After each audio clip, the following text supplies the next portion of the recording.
This is the Northern Ireland Assembly Plenary. Programme signed. This is the Northern Ireland Assembly Plenary. Programme signed. This is the Northern Ireland Assembly Plenary. Programme signed. This is the Northern Ireland Assembly Plenary. Programme signed. This is the Northern Ireland Assembly Plenary. Programme signed. This is the Northern Ireland Assembly Plenary. Programme signed. This is the Northern Ireland Assembly Plenary. Programme signed. This is the Northern Ireland Assembly Plenary. Programme signed. This is the Northern Ireland Assembly Plenary. Programme signed. This is the Northern Ireland Assembly Plenary. Programme signed. This is the Northern Ireland Assembly Plenary. Programme signed. This is the Northern Ireland Assembly Plenary. Programme signed. This is the Northern Ireland Assembly Plenary. Programme signed. This is the Northern Ireland Assembly Plenary. Programme signed. This is the Northern Ireland Assembly Plenary. Programme signed. This is the Northern Ireland Assembly Plenary. Programme signed. This is the Northern Ireland Assembly Plenary. Programme signed. This is the Northern Ireland Assembly Plenary. Programme signed. This is the Northern Ireland Assembly Plenary. Programme signed. This is the Northern Ireland Assembly Plenary.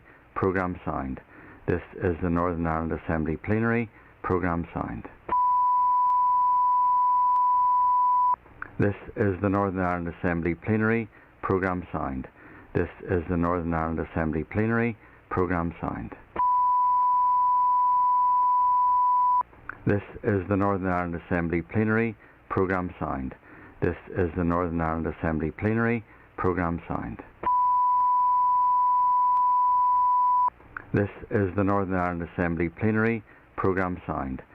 This is the Northern Ireland Assembly Plenary. Programme signed. This is the Northern Ireland Assembly Plenary. Programme signed. This is the Northern Ireland Assembly Plenary. Programme signed. This is the Northern Ireland Assembly Plenary. Programme signed. This is the Northern Ireland Assembly Plenary. Programme signed. This is the Northern Ireland Assembly Plenary. Programme signed. This is the Northern Ireland Assembly Plenary. Programme signed. This is the Northern Ireland Assembly Plenary. Programme signed. This is the Northern Ireland Assembly Plenary. Programme signed. This is the Northern Ireland Assembly Plenary. Programme signed. This is the Northern Ireland Assembly Plenary. Programme signed. This is the Northern Ireland Assembly Plenary. Programme signed. This is the Northern Ireland Assembly Plenary. Programme signed. This is the Northern Ireland Assembly Plenary. Programme signed. This is the Northern Ireland Assembly Plenary. Programme signed. This is the Northern Ireland Assembly Plenary. Programme signed. This is the Northern Ireland Assembly Plenary. Programme signed. This is the Northern Ireland Assembly Plenary. Programme signed. This is the Northern Ireland Assembly Plenary. Programme signed. This is the Northern Ireland Assembly Plenary. Programme signed. This is the Northern Ireland Assembly Plenary. Programme signed. This is the Northern Ireland Assembly Plenary. Programme signed. This is the Northern Ireland Assembly Plenary. Programme signed. This is the Northern Ireland Assembly Plenary. Programme signed. This is the Northern Ireland Assembly Plenary. Programme signed. This is the Northern Ireland Assembly Plenary. Programme signed. This is the Northern Ireland Assembly Plenary. Programme signed. This is the Northern Ireland Assembly Plenary. Programme signed. This is the Northern Ireland Assembly Plenary. Programme signed. This is the Northern Ireland Assembly Plenary. Programme signed. This is the Northern Ireland Assembly Plenary. Programme signed. This is the Northern Ireland Assembly Plenary. Programme signed. This is the Northern Ireland Assembly Plenary. Programme signed. This is the Northern Ireland Assembly Plenary. Programme signed. This is the Northern Ireland Assembly Plenary. Programme signed. This is the Northern Ireland Assembly Plenary. Programme signed. This is the Northern Ireland Assembly Plenary. Programme signed. This is the Northern Ireland Assembly Plenary. Programme signed. This is the Northern Ireland Assembly Plenary. Programme signed. This is the Northern Ireland Assembly Plenary. Programme signed. This is the Northern Ireland Assembly Plenary. Programme signed. This is the Northern Ireland Assembly Plenary. Programme signed. This is the Northern Ireland Assembly Plenary. Programme signed. This is the Northern Ireland Assembly Plenary. Programme signed. This is the Northern Ireland Assembly Plenary. Programme signed. This is the Northern Ireland Assembly Plenary. Programme signed. This is the Northern Ireland Assembly Plenary. Programme signed. This is the Northern Ireland Assembly Plenary. Programme signed. This is the Northern Ireland Assembly Plenary. Programme signed.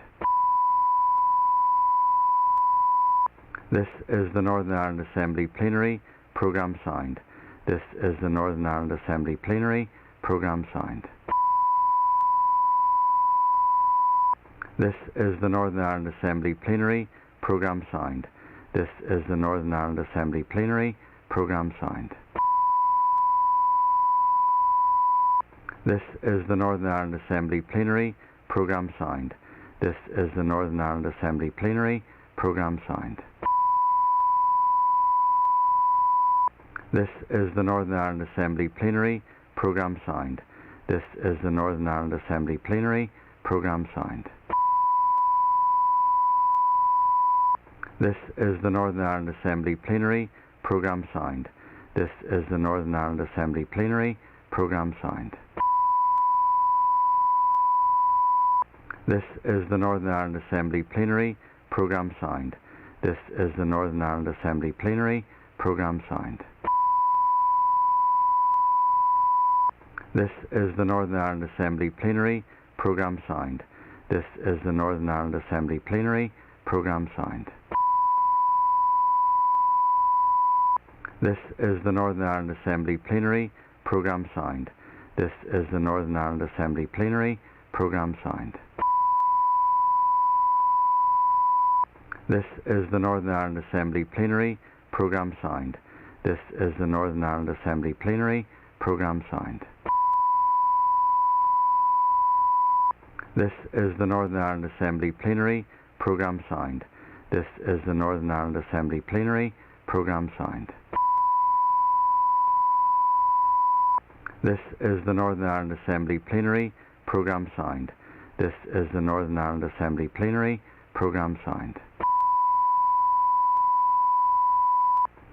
is the Northern Ireland Assembly Plenary. Programme signed. This is the Northern Ireland Assembly Plenary. Programme signed. This is the Northern Ireland Assembly Plenary. Programme signed. This is the Northern Ireland Assembly Plenary. Programme signed. This is the Northern Ireland Assembly Plenary. Programme signed. This is the Northern Ireland Assembly Plenary. Programme signed. This is the Northern Ireland Assembly Plenary. Programme signed. This is the Northern Ireland Assembly Plenary. Programme signed. This is the Northern Ireland Assembly Plenary. Programme signed. This is the Northern Ireland Assembly Plenary. Programme signed. This is the Northern Ireland Assembly Plenary. Programme signed. This is the Northern Ireland Assembly Plenary. Programme signed. This is the Northern Ireland Assembly Plenary. Programme signed. This is the Northern Ireland Assembly Plenary. Programme signed. This is the Northern Ireland Assembly Plenary. Programme signed. This is the Northern Ireland Assembly Plenary. Programme signed. This is the Northern Ireland Assembly Plenary. Programme signed.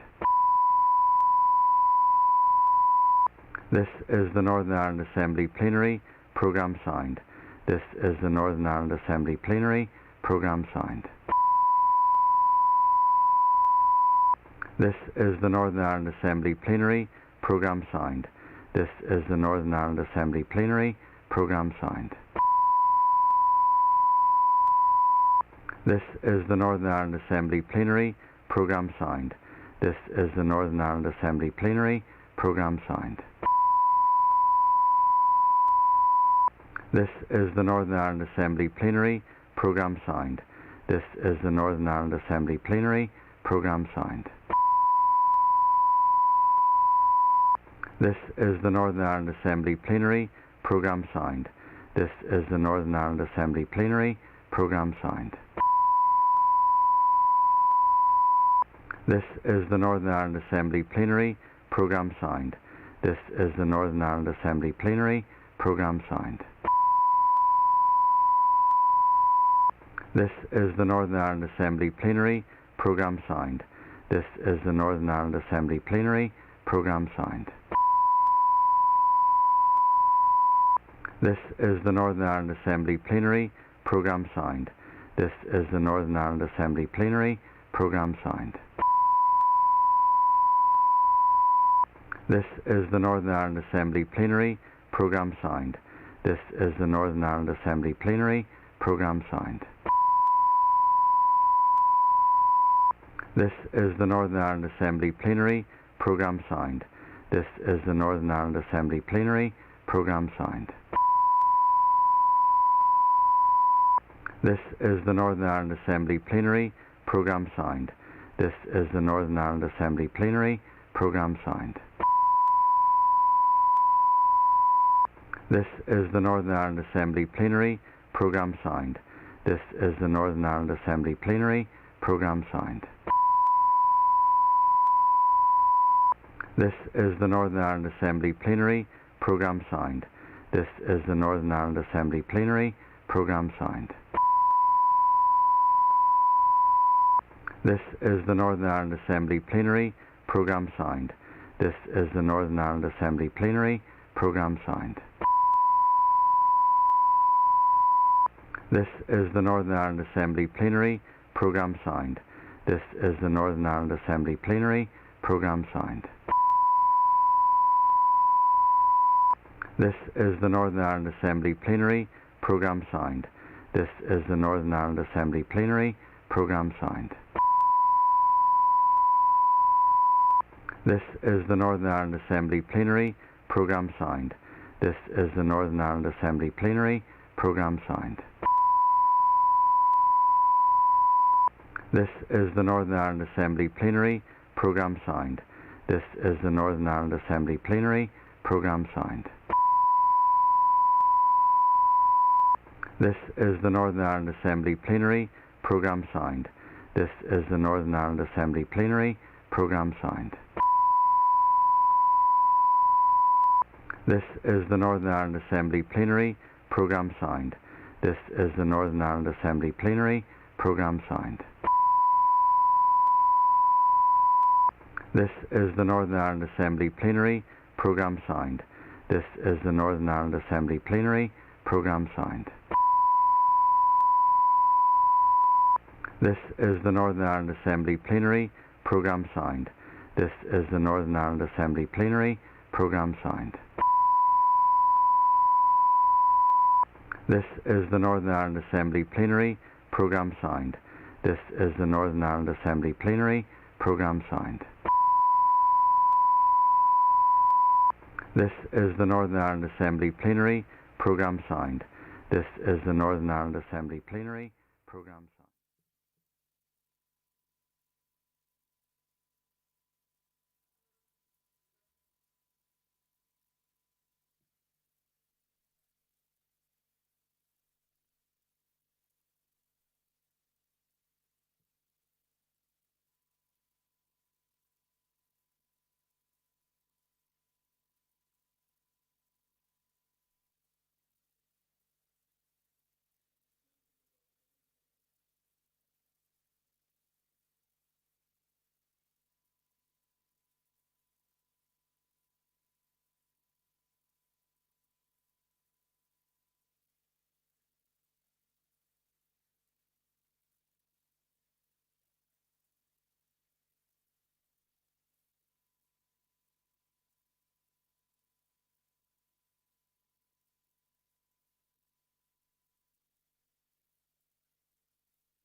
Members, Mrs. Paula Bradley has been given leave to make a statement on the murders in Newton Abbey, which fulfils the criteria set out in Standing Order 24. If other members wish to be called, they should do so by rising in their places and continuing to do so. All members called will have up to 3 minutes to speak on the subject. I would remind members I will not take any points of order on this or any other matter until the item of business has finished. And I call Paula Bradley. And thank you, Mr. Speaker. And it is with great sadness that I brought forward this matter of the day here to the Chamber. Before I begin, can I offer my sincere condolences to the families of those who lost their lives in Rathcoole and Glenville Road on Friday night. Mr. Speaker, this time last week we had a matter of the day in relation to the murder of Sarah Everard. Little did I expect that I would be standing here today to talk about 2 women that were murdered on Friday night in my own constituency. The news that 2 women have been robbed of life has sent shockwaves throughout the wider community and beyond. While such extreme incidents are thankfully rare here in Northern Ireland, it is a stark reminder that we are not immune to such violence. Domestic violence and the threats of violence against women and girls are a very topical subject at the moment, and this brings home the reality that we need to do something about this and tackle them. These abhorrent murders will leave an indelible mark on the victims' families, as well as the wider community, who will feel the loss deeply. Violence in all forms, but particularly towards women and girls, is completely unacceptable and can affect anyone or any home within our society. Back in May 2011, my colleague Pam Cameron and myself brought a motion forward as our maiden speeches on the issue of domestic violence. While some progress has been made, we still have a long way to go as an Assembly and as a society on a whole. We can't allow Stacey Nell and Karen McLean to become yet another statistic. We can't wait for another mum, daughter, wife or girlfriend to die. There are families grieving this morning, Mr. Speaker, and my heartfelt thoughts are with them as they try to rebuild their lives in the days, weeks and months ahead. Thank you. Member Linda Dillon. I call Linda Dillon. And can I start by supporting the comments made by my colleague in terms of condolences to the families of both Karen and Stacey, and particularly to their 2 young daughters who have been left without their mummies. And as has already been outlined, we're here again this week talking about violence against women and girls, and I'm acutely aware that there's a motion being brought forward to the Assembly tomorrow, and I want to welcome that motion. This issue was raised with the Justice Minister during the domestic abuse bill, that we do need a violence against women and girls strategy, and whilst the domestic abuse bill in itself was not gender specific, that was because it was a much wider bill and it was all familial relationships. But we do need the strategy on violence against women and girls, and it has to be cross-cutting across all of our departments. Whilst the Justice Minister will need to take the lead, we don't want to fill our prisons with perpetrators. We want to stop women and girls from becoming victims in the first place. We don't want to see incidents like this where women are killed and where their families and their daughters are left without their mummies. I think that obviously this highlights yet again, but at least that we will have a transgenerational impact yet again on these 2 young women that will have no female to look up to.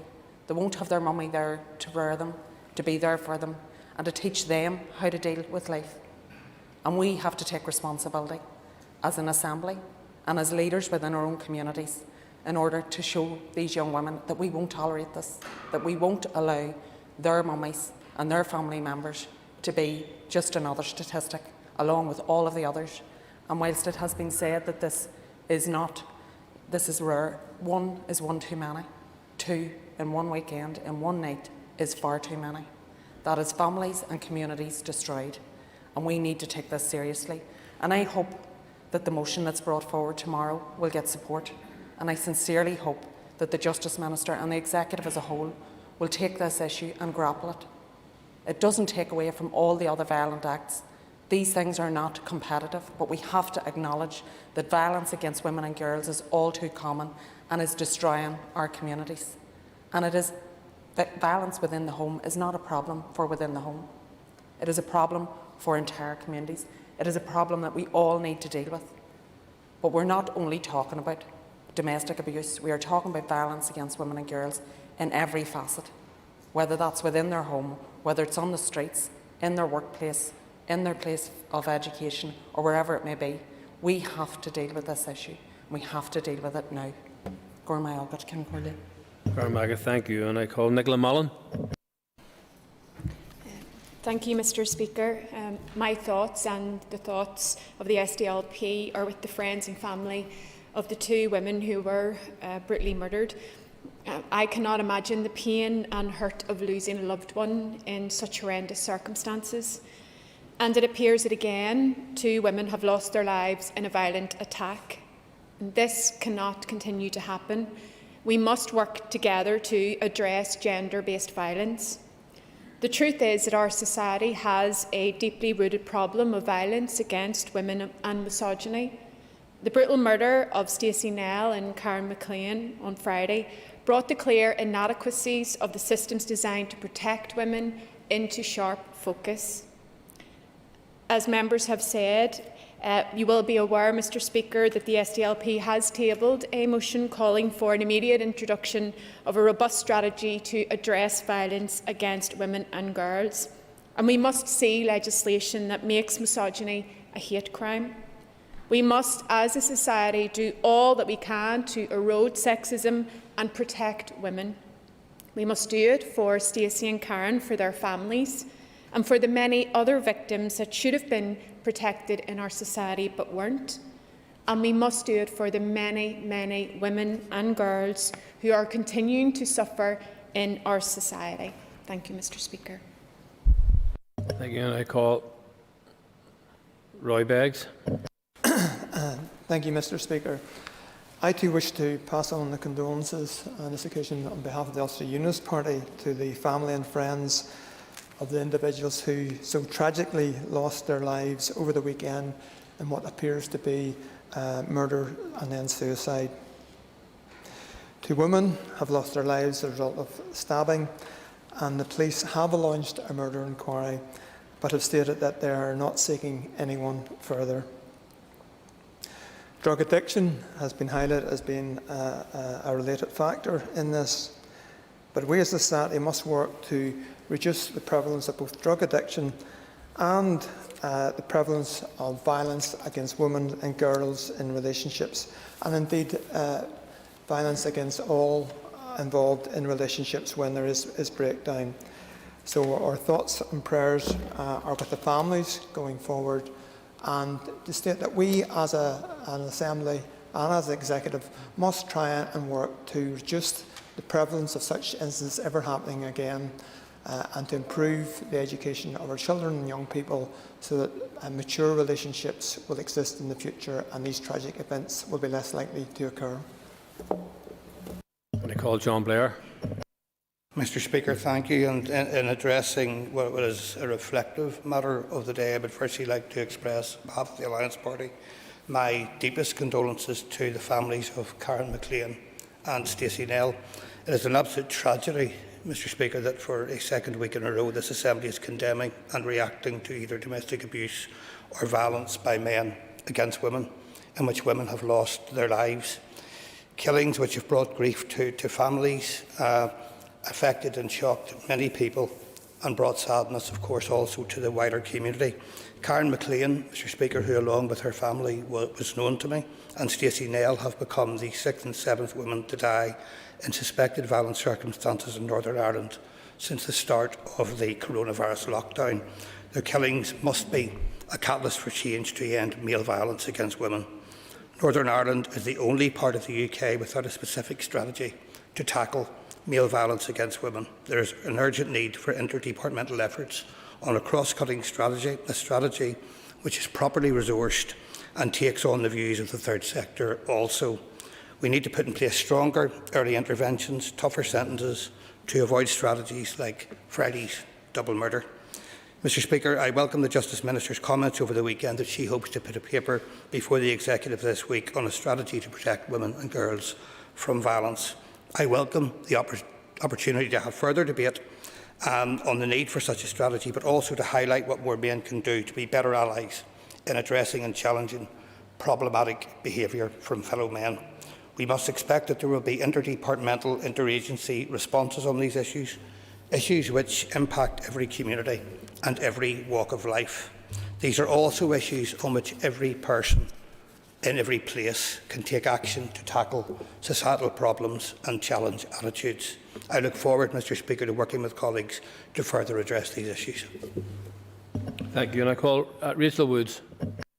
Thank you, Mr. Speaker, and my thoughts are with the family and friends of the two women who have lost their lives, Karen and Stacey, this weekend, and I offer my sincere condolences to everybody affected. It is most shocking that we are here again this week, the second week in a row, to discuss yet more violence against women. Last Monday we discussed through another matter of the day, the murder of Sarah Everard and the issue of the lack of a violence against women strategy, and we know that this is not a rare event. Violence against women is endemic across our society and across our globe, and we must recognise that. Not having a gendered resource strategy to tackle violence against women and girls does not address the issues properly. It doesn't name the facts, nor the structural inequalities that exist, let alone dealing with them, and this executive must act. Societal problems like domestic abuse and sexual violence are gendered issues, and if we fail to recognise this in government, then we fail to effectively tackle such issues. Again, I offer my thoughts to the family and friends of everybody affected, and if you do need support, please do reach out to the many support agencies that are out there. Thank you, Mr. Speaker. Thank you. And I call Jim Allister. Thank you, Mr. Speaker. I join in the expression of condolences to these two families who have been ripped apart by these gruesome murders. I suspect we all struggle to understand how anyone can kill their own mother and kill their own loved one. It is such a horrendous act that it is quite chilling to even think about it, and yet these horrific offences take place in our society, and through the relatively short passage of time, the victims become mere statistics, and that's a tragedy in itself. So, yes, there is a need for a great change of attitude where resort to violence is so readily taken. And this past weekend is yet another tragic example of that. Of course, we come from a society where killing young mothers was also done for political reasons. We just passed through the census weekend, and 40 years ago, a young mother from Londonderry, Joanne Mathers, deliberately, consciously murdered in pursuit of some perverse, wicked political end. And her death continues to shock throughout this community. Sadly, the shock didn't end, such further deaths. And my prayer and hope would be that the shock of this occasion will contribute to no further deaths of this nature. But in this flawed society, that's probably too much to hope. Thank you. And I call Carol Nichillen. And thank you, Paula, for bringing this matter of the day here this morning. I watched your interview and the interview with Noreen, and I have to say, before actually seeing the interview, I heard the chilling news on the radio that a double murder-suicide, and that's, I understand it was early days in the investigation, perhaps the facts weren't known, but I wished and hoped that was the last time those sentences were used. Karen and Stacey lost their lives as a result of murder in their own homes, and the terror and the thoughts, we can only imagine what was going through their head. And as many others have said, so you've got 2 generations of a family are now bereaved. You've got a 9-year-old child, really bereaved in the middle of all this, who will try to understand. So what I would appeal to us here is just to keep our attention on what happened at the weekend in both Newton Abbey and White Abbey. Anyone watching this will want to know that we will try and do our best to make sure that Karen and Stacey are the last women that we'll speak in this assembly about who died at the hands of a man as a result of violence. And for me, any other suggestion or quip really demeans what happened to these families and indeed the whole community. So I offer my condolences as an elected rep for the area, but also as a woman, and as a mother and a grandmother. I can only imagine what the families are going through.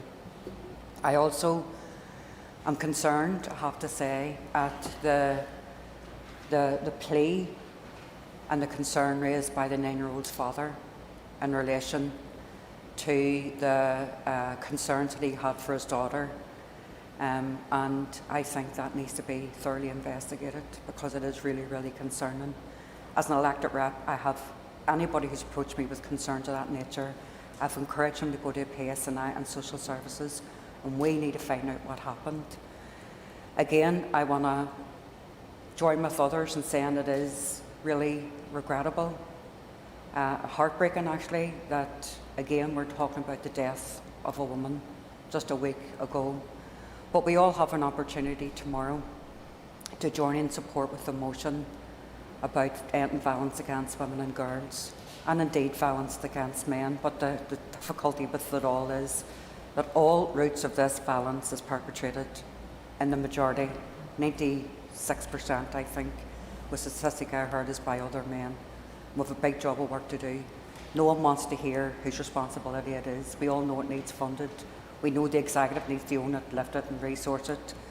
But let's have our focus on reflecting on what happened at the weekend and offer our support to the community and the families. Thank you. Thank you. Steve Aiken.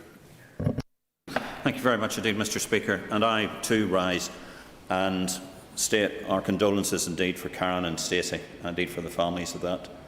I also note the remarks from our Mayor of Antrim and Newton Abbey Borough Council, who talks very much about the sadness across the whole of the community, indeed the shock across the whole of the community of this issue. And the fact that here we are in the Assembly talking about violence against women in its worst case, I think just undermines what a significant issue that we all have in Northern Ireland, particularly with domestic violence and particularly violence against women. And the fact that we're having to debate, even against this time here, that we're still waiting for a strategy to be out there to be able to deal with crimes against women, I think says something about all of us, that we have failed. And we should be in a situation where this kind of thing should not happen. We should be in a situation where when concerns are raised with authorities, they're actually dealt with, and they're dealt with swiftly so these kind of tragedies do not occur.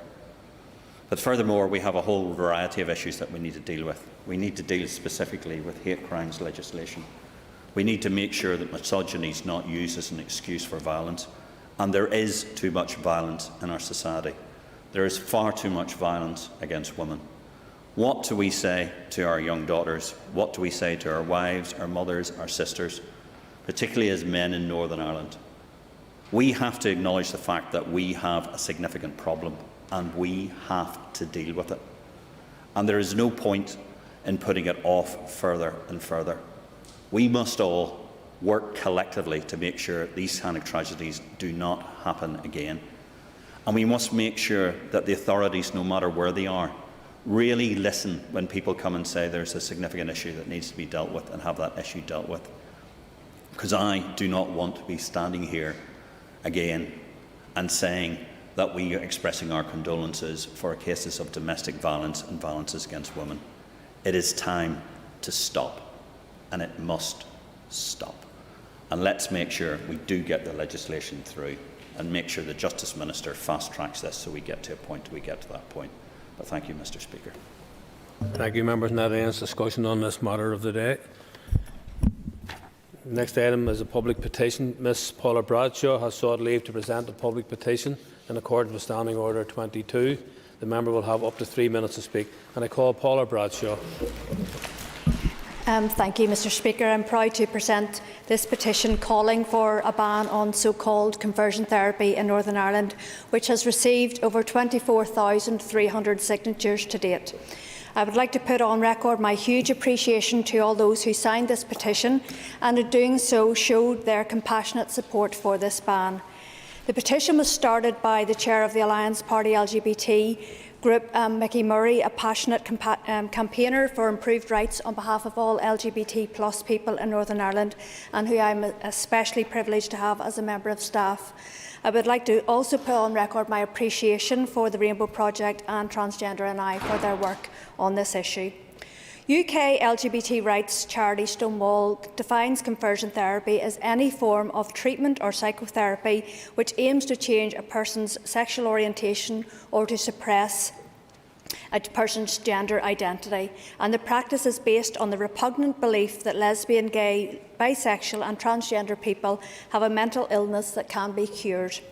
Let us be clear that a person's sexual orientation or gender identity is not something to be ashamed of, something to be denied, or something to be hidden, and it is certainly not something to be cured. Conversion therapy is a cruel, homophobic practice which only exists to erase the LGBT+ community and their culture from existence. It has no place in Northern Ireland and any other tolerant society. The practice's detrimental effects are evidenced in the 2018 Faith and Sexuality Survey conducted by the Ocean Foundation, which found that more than half of those who had tried to change their sexual orientation reported mental health issues as a result. Furthermore, the UN Independent Expert on Protection Against Violence and Discrimination based on Sexual Orientation and Gender Identity recognises that the practice may constitute a form of torture depending upon the severity of the therapy and the impact on the individual. He has called for a global ban on conversion therapy. This petition calls for the introduction of legislation to ban conversion therapy, but it must be robust and fit for purpose. It would be heartening for the Communities Minister on behalf of the Executive to proceed with haste on this issue and to send a message that attitudes in Northern Ireland have indeed moved on. Mr Speaker, no one should be encouraged to deny their sexual orientation or gender identity. Our citizens should have the freedom to be themselves without undue influence. Thank you. Thank you, and would ask the member to make arrangements to submit the petition to my office electronically. I do thank the member for bringing this petition to the attention of the Assembly, and once received I will forward the petition to the Minister for Communities and to send also a copy to the committee. Thank you. Point of order, Mr. Allister.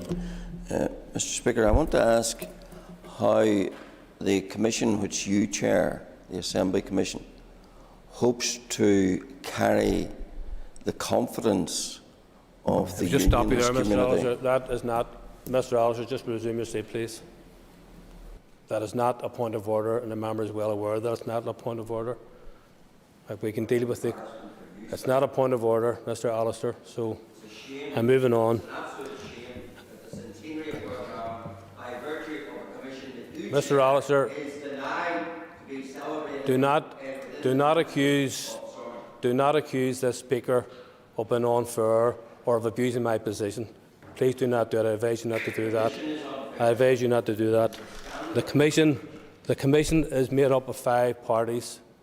Those members work, in my view, very hard to try to reach agreement on a wide range of issues, and I very much want to commend my own office officials for assisting the parties in reaching an agreement very recently on the centenary, for example, and other matters. So I would defend the right of the Commission members to agree or disagree. What I can say and what I will affirm to this House is that they work hard, despite their differences, despite the political differences. They work hard to reach agreement on a whole wide range of matters, and I will not have them insulted in this chamber. So I'm not raising any more discussion on this issue. I've already made my point. That's okay.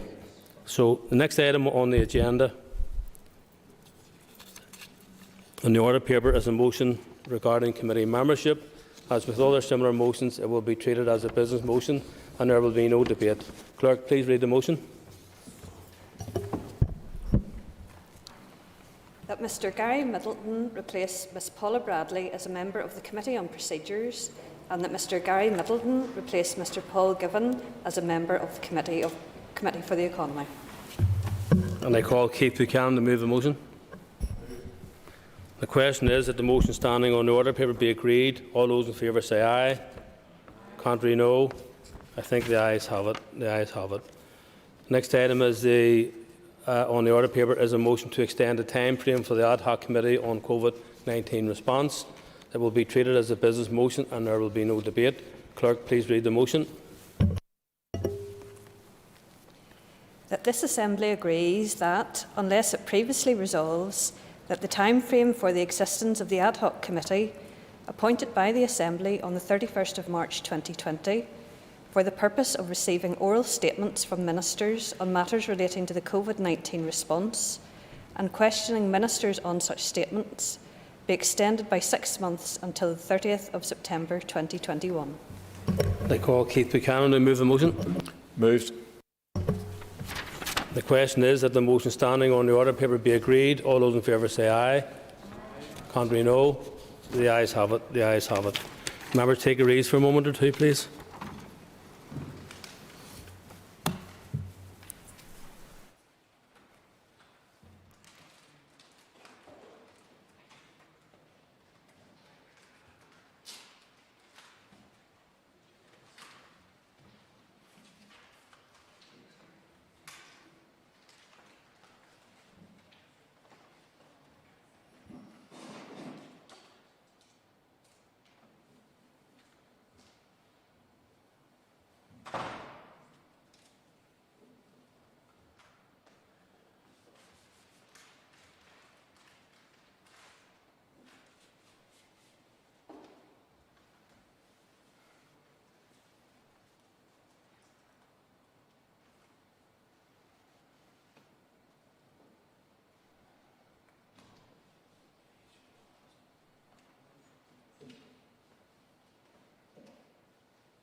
Members, the next item of business is a motion to affirm a statutory rule. I'll ask the clerk to please read the motion. That the Pneumoconiosis, etc. Workers' Compensation Payment of Claims Amendment Regulations Northern Ireland 2021 be affirmed. Thank you. I call the Minister for Communities to move the motion. I beg to move. Thank you. The Business Committee has agreed there should be no time limit on this debate. I will call the Minister to open the debate, and I call upon the Minister to open the debate upon the motion. Minister. Thanks very much. Just these regulations will increase the value of lump sum payments that are made under the Pneumoconiosis, etc. Workers' Compensation Order 1979, known as the 1979 scheme. Operating of this scheme stands apart from the main social security benefits operating procedure, and there is no statutory requirement to increase the rates. However, as in previous years, it has been agreed to increase the amounts payable from the 1st of April in line with inflation. The payments will be increased by 0.5% in line with September 2020's Consumer Prices Index. This is consistent with the upgrading of industrial injuries disablement benefit to which the 1979 scheme is linked. These regulations will ensure that lump sum payments here are the same increased level as those in the corresponding schemes operating in Britain. The purpose of the 1979 scheme is to pay compensation to people who suffer from certain dust-related diseases and other dependents. The 5 respiratory diseases that it covers are mainly related directly to asbestos exposure and include mesothelioma, diffuse pleural thickening, primary carcinoma of the lung, benzonothesis and pneumoconiosis, which includes asbestos. The lump sum payment scheme is intended to compensate people who are or during the course of their work have been exposed to asbestos or other listed agents, but who have been unable to seek compensation from their employer, even though the disease was contracted as a result of working for that employer. Due to the long latency period of these conditions, symptoms tend not to appear until many years after exposure. By that stage, the employer may have ceased to be in business. To be eligible for payment under the scheme, there has had to have been no current or previous claim for damages in respect of the disease for which the person is claiming. There must be no relevant employer who can be pursued through the courts. The person must have been awarded industrial injuries disablement benefit. The lump sum compensation is paid in addition to the weekly disablement benefit and is for the same disease.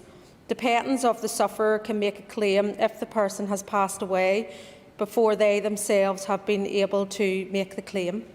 Payments of the lump sum are based on the age of the person with the disease, their level of disablement at the time of the diagnosis. Higher amounts are paid to people on higher levels of disability whose condition is diagnosed at an earlier stage. Lower amounts are payable on dependents who can make a claim after the sufferer has died. The maximum amount that can be claimed under the 1979 scheme is increased this year to $94,296 for a person aged 37 or under at diagnosis. This helps ensure the compensation provided under the order maintains its value. Members are sure will agree that no amount of money can ever compensate a person who has been affected by this terrible disease. However, I am also sure that members will want people who are making a claim on or after April 2021 to receive the higher amounts, and members will therefore support these regulations. I beg to move. Thank you, Minister. I call the Chair of the Communities Committee, Ms Paula Bradley. Thank you, Mr Principal Deputy Speaker. The committee considered this statutory rule at its meeting on the 11th of March 2021.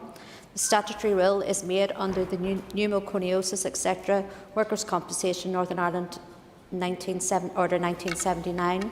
Pneumoconiosis is a group of lung diseases that can happen when a person breathes in dust particles such as asbestos, coal dust or silica, usually from a workplace. Symptoms include difficulty breathing and a cough. It is not curable but is medically managed. The order provides for lump sum compensation payments to sufferers and also makes provision for payments to dependents, as defined by the order, where the sufferer did not receive compensation payment until under the order before their death. As members will be aware, the rates of most social security benefits, pensions and lump sum payments are reviewed each year. These regulations are one of a series of statutory rules relating to this annual review and upgrading and amend the Pneumoconiosis, etc. Workers' Compensation Payment of Claims Regulations Northern Ireland 1988 to increase the amounts payable under the order from the 1st of April 2021. Although there is no statutory obligation to increase the level of payments under the order, the amounts are usually increased each year in line with the rate of inflation as measured by the Consumer Price Index in previous September, which was 0.5%. As payments made under the order are in respect of people who have been disabled by this disease through work, they are upgraded in line with other disability benefits. Mr Principal Deputy Speaker, the committee agreed to recommend that SR 2021-55 be affirmed by this Assembly. No other member has indicated to me that they wish to speak, so to wind on that expansive debate, I call the Minister for Communities. Thanks very much, and again just thank everybody across the chamber, indeed also to thank the Chair and the committee for Communities just for their prompt consideration. And again, just these safeguards and the amounts of compensation payable is to make sure then that they're not devalued by the inflation. And I commend the motion to the House. Thank you. The question is that the motion standing on the order paper be agreed. As many as are of that opinion say aye. Aye. Contrary, if any, no. I think the ayes have it. The ayes have it. If members would take their ease for just a few minutes, we're running a bit ahead of time, to allow the Finance Minister to come to the chamber.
Thank you, members. The next item of business is a motion to approve a draft statutory rule, and I will ask the clerk to please read the motion.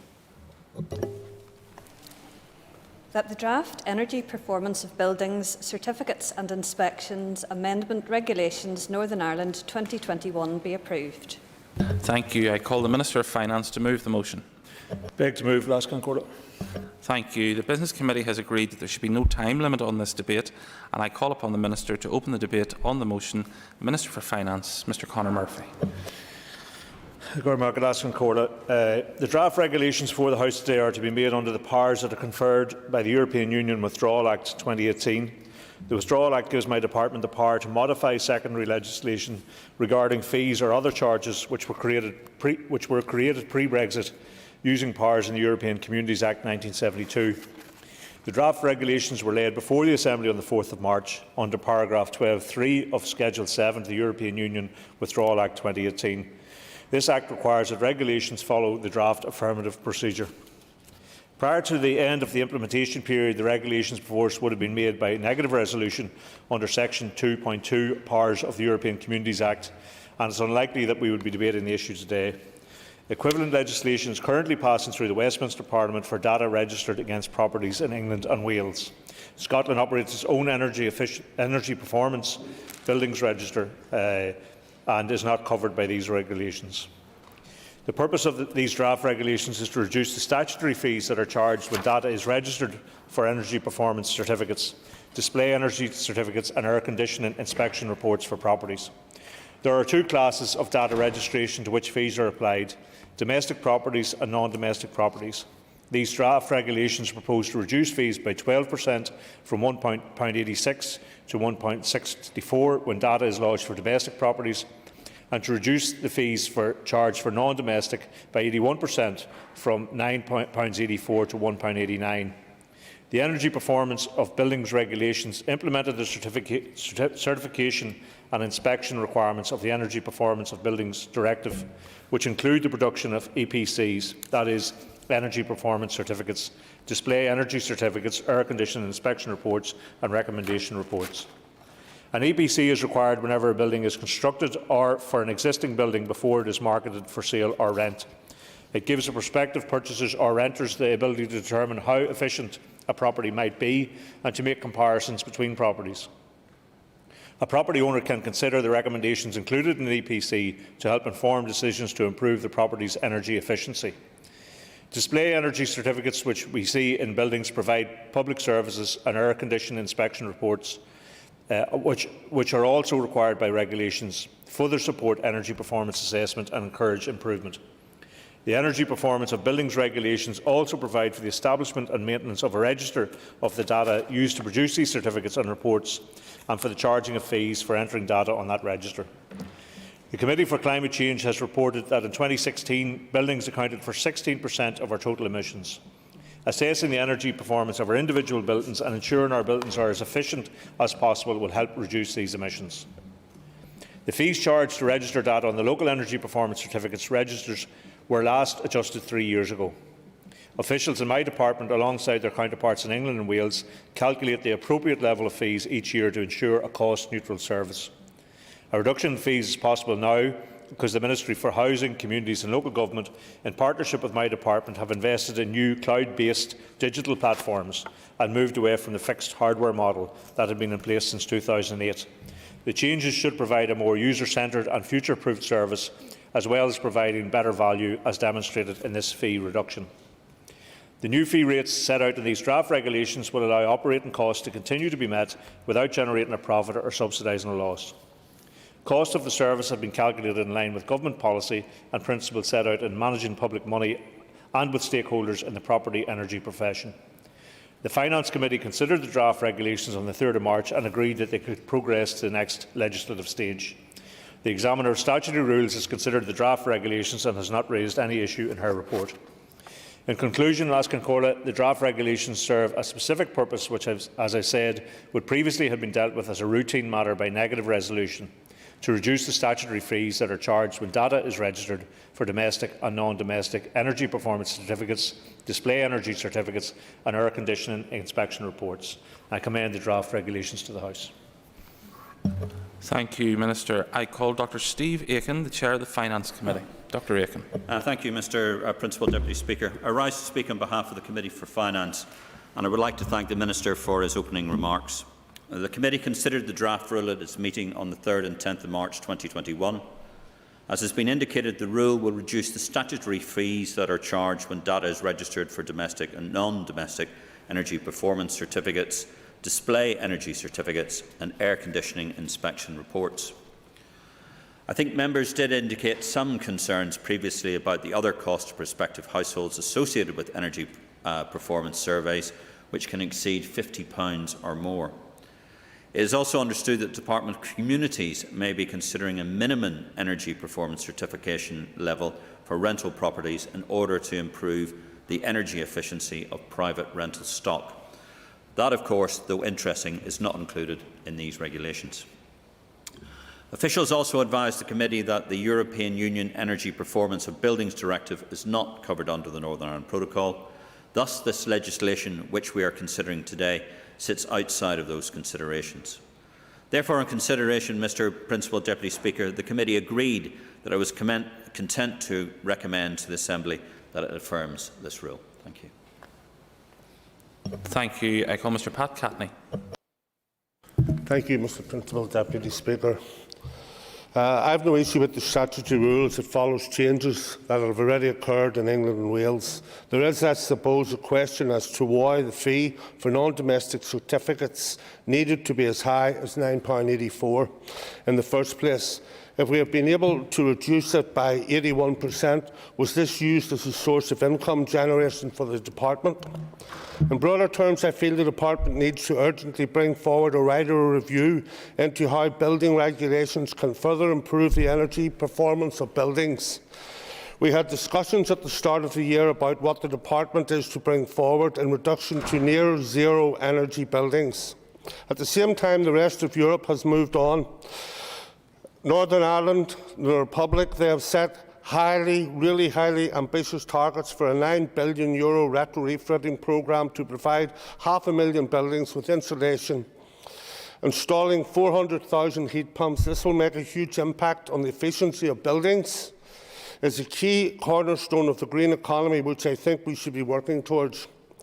This doesn't just have implications for the climate emergency. We, of course, must do all we can to fight to make our environment greener and reduce our impact on it. It also has the huge implications on how we tackle fuel poverty. An estimated 42% of households in Northern Ireland are impacted by fuel poverty. This is the highest in the UK. There is a huge amount of people that spend a significant amount of their income just heating their homes. We have winter fuel payments, but we were able to set ambitious regulations for the building of zero-energy homes. We could lift thousands of people out of fuel poverty, and in all very real sense, put more money in people's pockets. Thank you, Mr Principal Deputy Speaker. Thank you. I call Mr Paul Frew.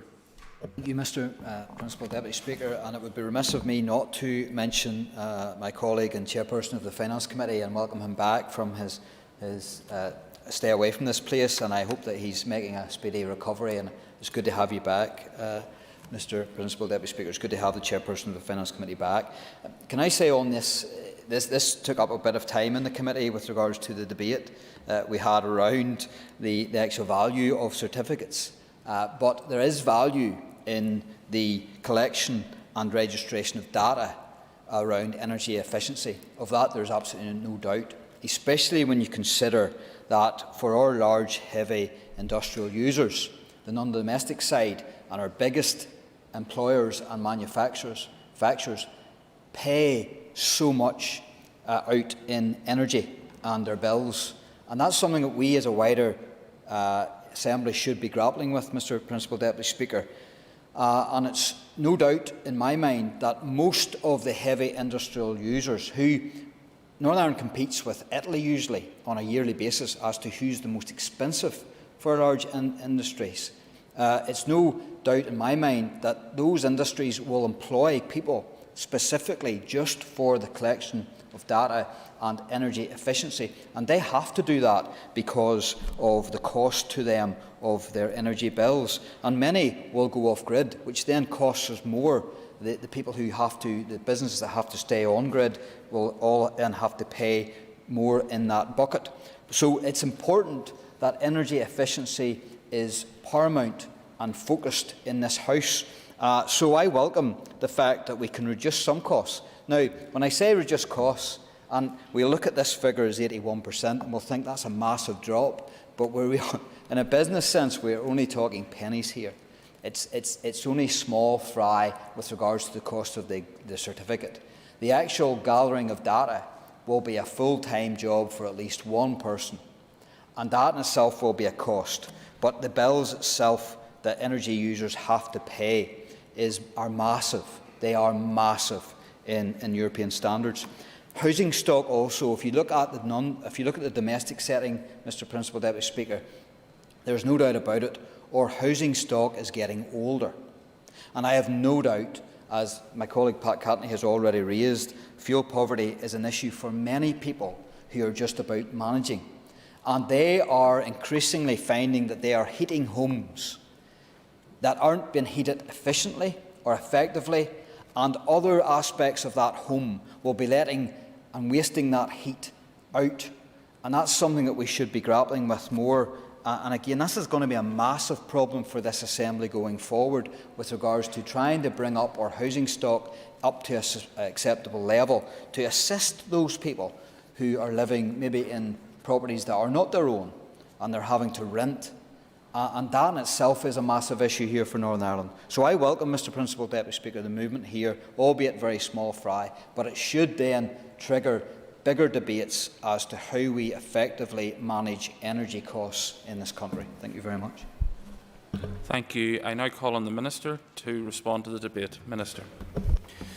I thank the members who contributed to the debate, and I join with the Deputy Chair of the Committee in welcoming back the Committee Chair. It's good to see him back in the Chamber. The proposed statutory rule will reduce the statutory fees charged when data is lodged to the Energy Performance of Buildings Register. The reduction is possible because my department has worked jointly with the Minister of Housing, Communities and Local Government in modernising the register by using new information technology and the latest software development techniques. The register service is now hosted on a cloud-based digital platform that is managed in-house with lower running costs, the benefit of which can be passed on to fee payers. I think that maybe deals with the point that Mr Catney raised in terms of the previous cost, and these issues are to be cost neutral, so it was not a money-making exercise, but they're now in a position to reduce that, albeit in actual money terms. It's small fees, but it is important that they match what is required. There are no alternative or non-legislative options to reduce the fees other than by statutory rule approved by this Assembly. If this statutory rule were not approved in its present form, our current higher fee rates will remain in force until a remade statutory rule is approved and signed into law. Much of the debate, Las Concordia, did focus on, or the discussion did focus on the broader points of energy efficiency generally and the implications for fuel poverty in relation to that. And of course, I think Mr Frew made a correct point when he said the gathering of data is very important, because how will we benchmark improvements into the future? How will we know we're becoming more energy efficient? And particularly, as I said, buildings contribute to 16% to emissions. And how will we know, as we measure towards zero carbon towards 2050, we need that data to be able to measure that. And so the collection of data is very important, and the management of that to assist us in our longer-term rules in being in reduction of emissions and certainly making buildings more energy efficient, and people who suffer from fuel poverty trying to eradicate that by improving our housing stock. So I'd just like to thank the members who contributed to the debate. These changes will ensure that the Energy Performance Certificate Register can continue to operate on a cost-neutral basis, and I commend the motion to the House. Thank you, Minister. The question is that the motion standing on the order paper be agreed. All those in favour say aye. Contrary, if any, no. I think the ayes have it. The ayes have it. The next item of business is the introduction of the Climate Change Bill. I call on Clare Bailey to move the first stage. Thank you, Principal Deputy Speaker. Along with the co-sponsors of this bill, I would beg to introduce the Climate Change Bill for Northern Ireland. Thank you. Can I ask the Clerk to please read the long title of the bill?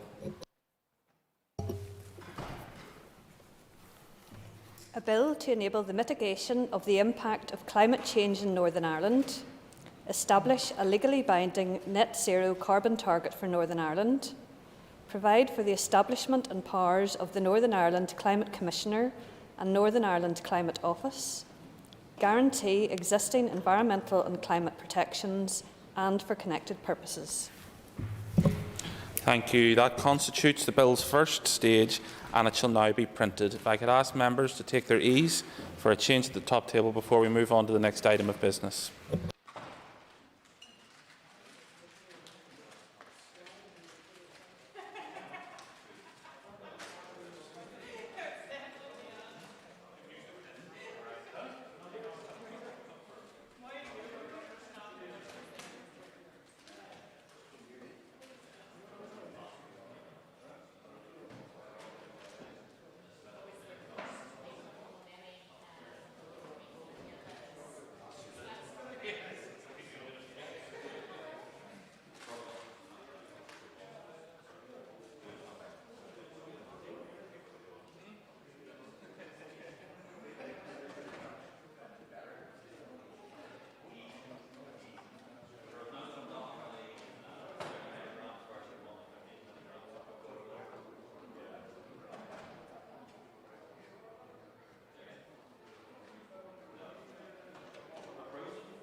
Okay, members, we'll resume the sitting.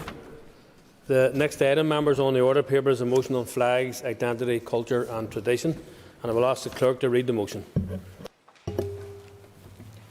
That this Assembly recognises that there has been a failure of leadership to deal with issues that arise around flags, identity, culture and tradition in Northern Ireland, and calls on the First Minister and Deputy First Minister to publish the Commission on Flags, Identity, Culture and Tradition report, and to bring the report recommendations to the Executive for review, to provide funding and to take forward in order to ensure leadership on these issues, and to move Northern Ireland forward together as a united community. And I call Paula Bradshaw to move the motion. Thank you. And the Business Committee has agreed to allow up to 1 hour and 30 minutes for this debate. The proposer of the motion will have 10 minutes to propose and 10 minutes to wind. One amendment has been selected and is published on the marshalled list.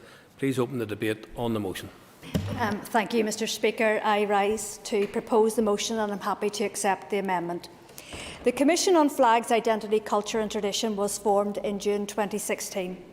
It held a series of useful events all around Northern Ireland and brought together all key interests, not just to discuss what may be perceived as the obvious issues of the display of flags and emblems, perhaps predominantly in urban areas, and memorials perhaps more so in rural areas, but also to look at the whole range of issues arising from culture, identity and tradition, which have, it must be said, been at the heart of much of our division and conflict. What was striking was how well-mannered and indeed positive much of the Commission's engagement was. Yet we have not had sight yet of its report. It seems to have disappeared into the Executive Office with no hint of when, how or even really if it will emerge.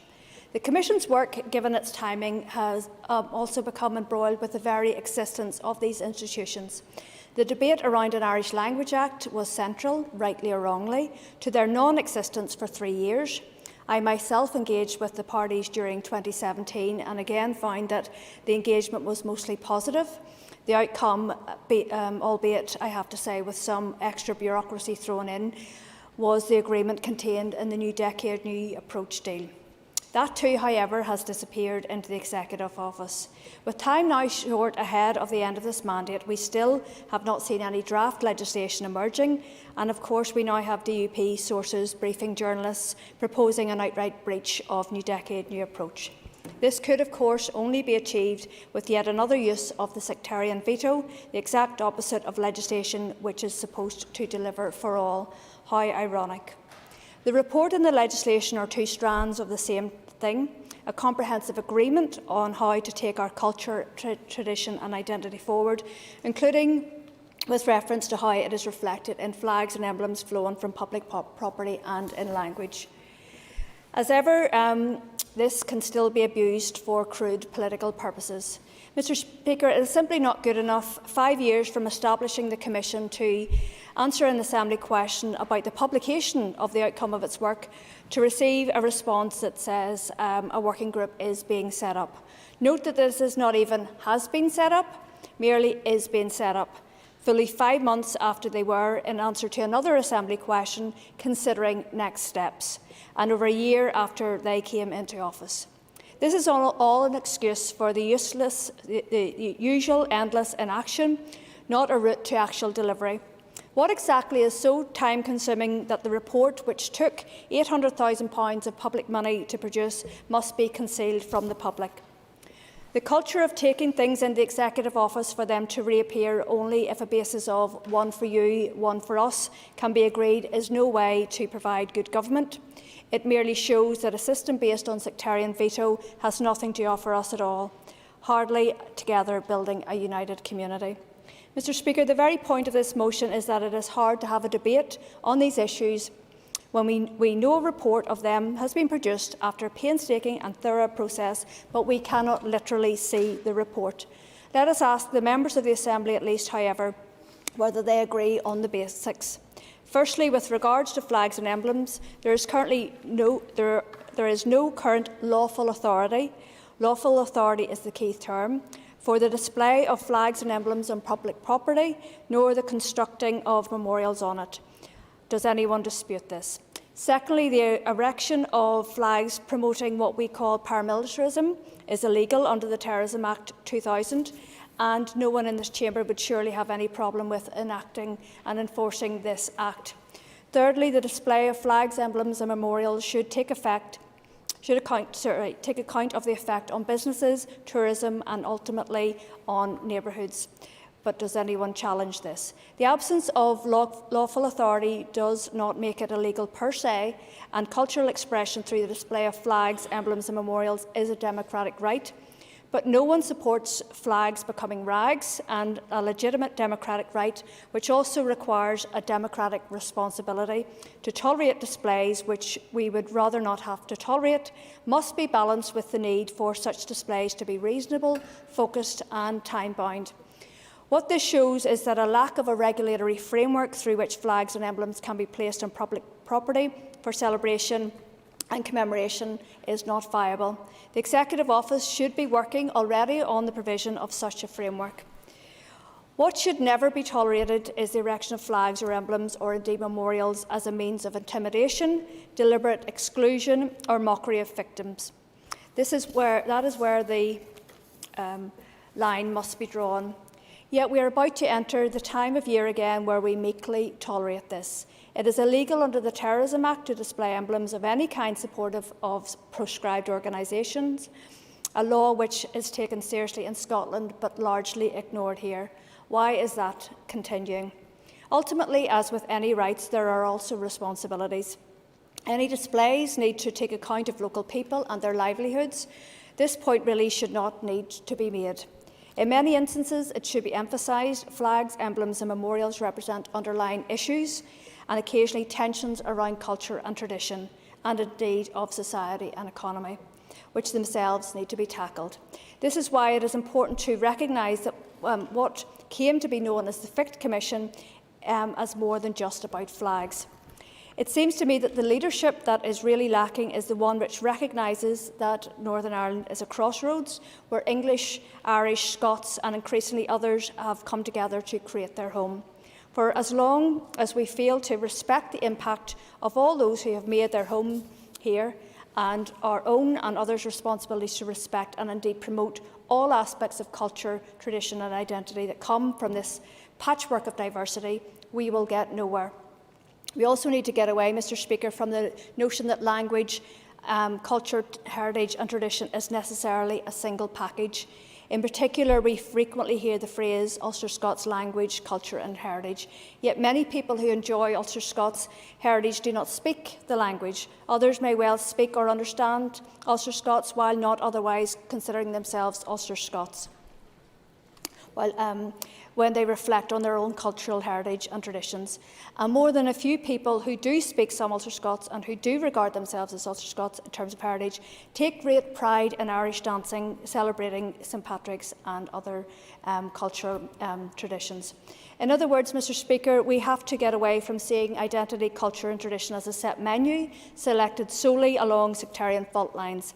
Instead, we need to see this as an à la carte menu which has the potential to enrich us all. What I hope we will hear at the end of this debate is a new determination from the Executive Office to prove it can get things done, alongside immediate publication of the Ficht report and imminent publication of the culture and language legislation set out in the New Decade New Approach, complete with clear allocations of funding and responsibility to ensure actual delivery. There should be a commitment to develop a framework in which the display of flags and emblems can take place as a matter of commemoration or celebration in a focused and time-bound manner. This is what is meant by the notion of leadership. To enable this, I urge unanimous support for the motion and for the amendment rightly proposing the swift establishment of the Office of Identity and Cultural Expression. Thank you, Mr. Speaker. Thank you, and I call Colin McGrath to move the amendment. So moved, Mr. Speaker. Thank you. You will have 10 minutes to propose and 5 minutes to wind. All other speakers will have 5 minutes. Please open the debate on the amendment. Thank you very much, Mr. Speaker, and I welcome the opportunity to introduce the SDLP amendment to today's motion. Our amendment to today's motions will, I believe, complement the motion that has been presented. We are supportive of today's motion, but feel that it does not go far enough and does not provide sufficient impetus on our First and Deputy First Minister to respond to the contentious issue of flags, identity, culture and tradition.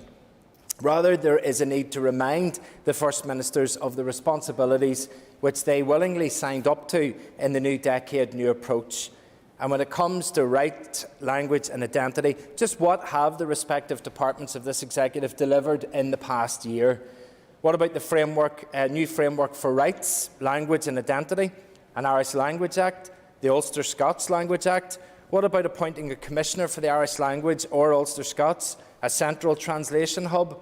Not one thing within this strand of new decade, new approach has been delivered. Now, Mr Speaker, issues such as flags, identity, culture and tradition are essential for the lived experience of people here in the North. They provide a sense of community, of belonging, of being valued and connected to their particular community's histories and having a place in the story of their future. What history teaches us is that each generation of our society inherits a new challenge, a new concern and a new fight for their future. And it is very often the youth of that generation are the ones that identify that concern. In these present times, our young people want to see outward-looking policies, progressive politicians. Such politicians and policies may be shaped by our past, but are not restricted or defined by it.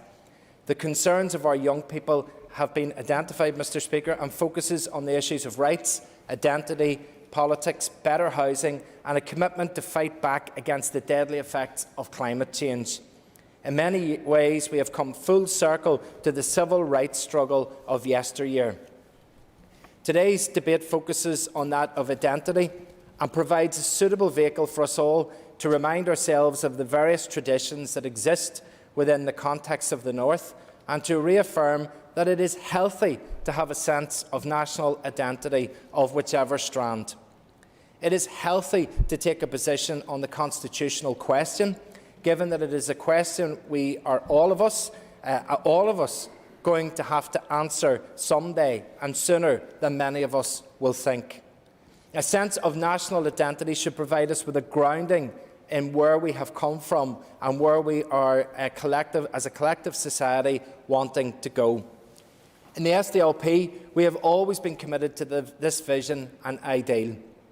From the earliest days of our party's inception, there was a recognition that there exists a number of traditions and identities across the North, and there was a need to find consensus and common ground.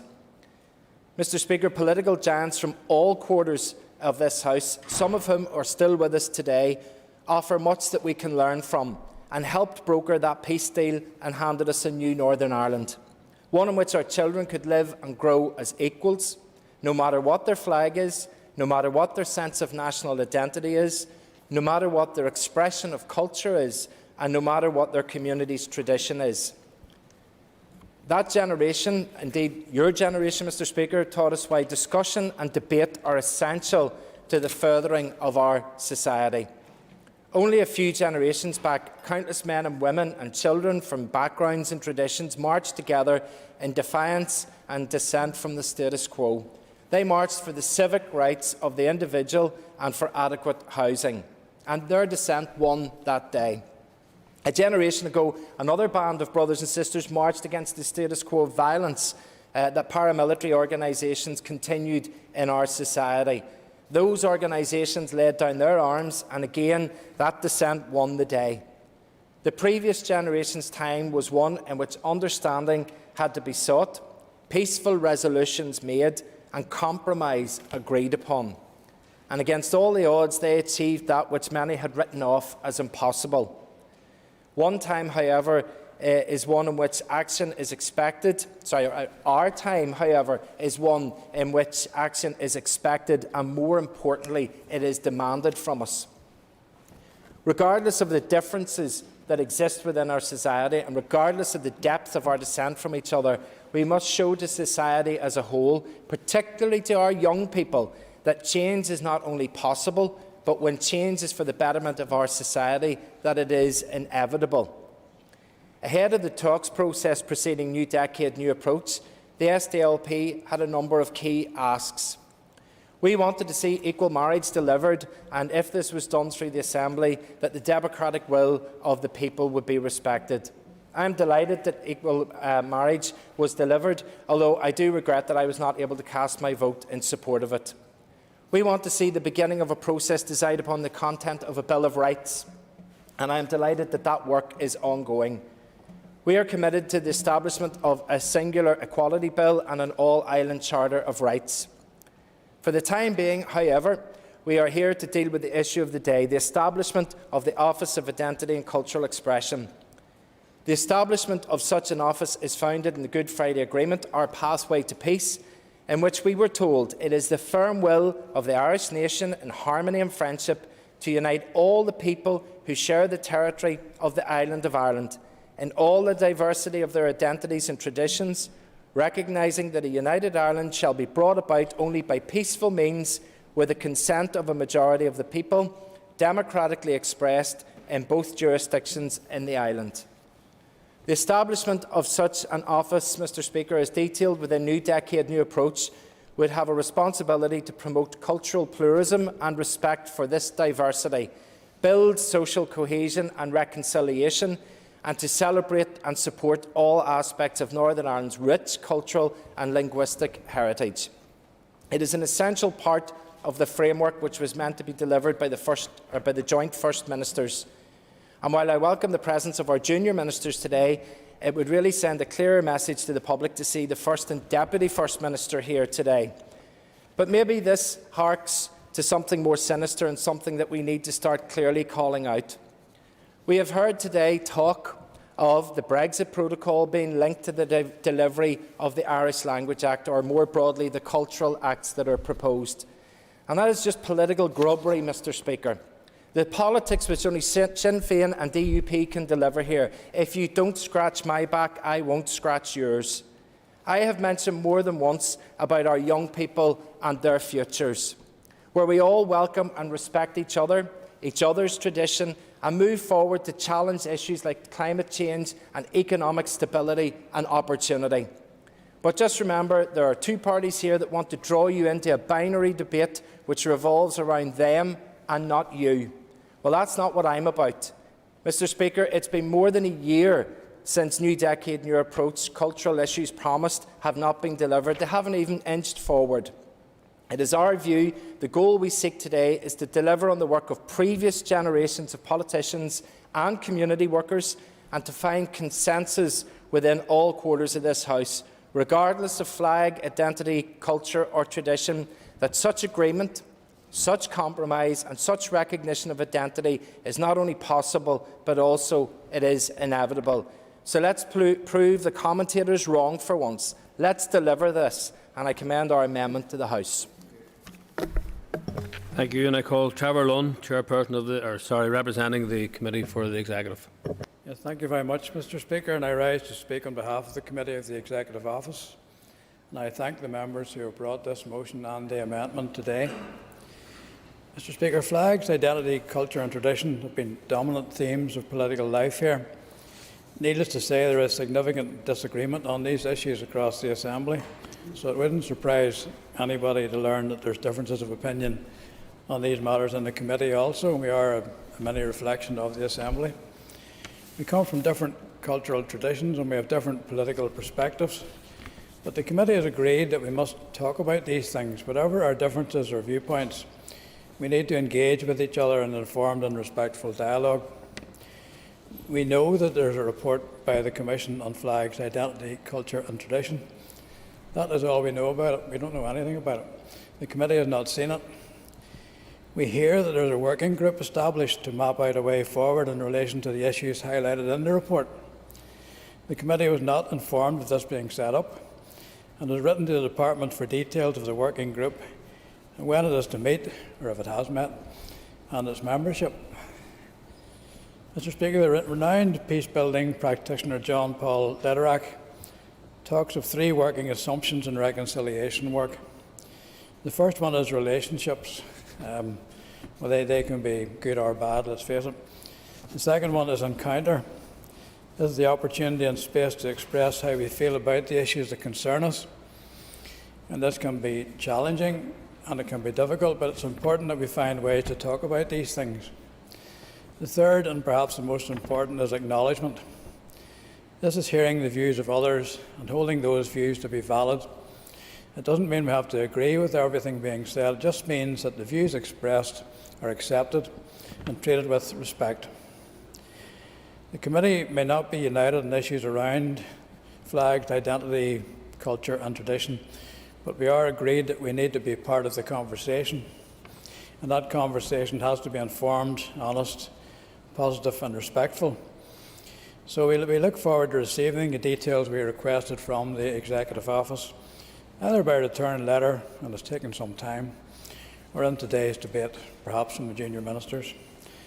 I'd like to make one or two comments on my own bat, Mr. Speaker, as an individual MLA. The first one would be to welcome the motion from my previous colleague and the amendment from the SDLP.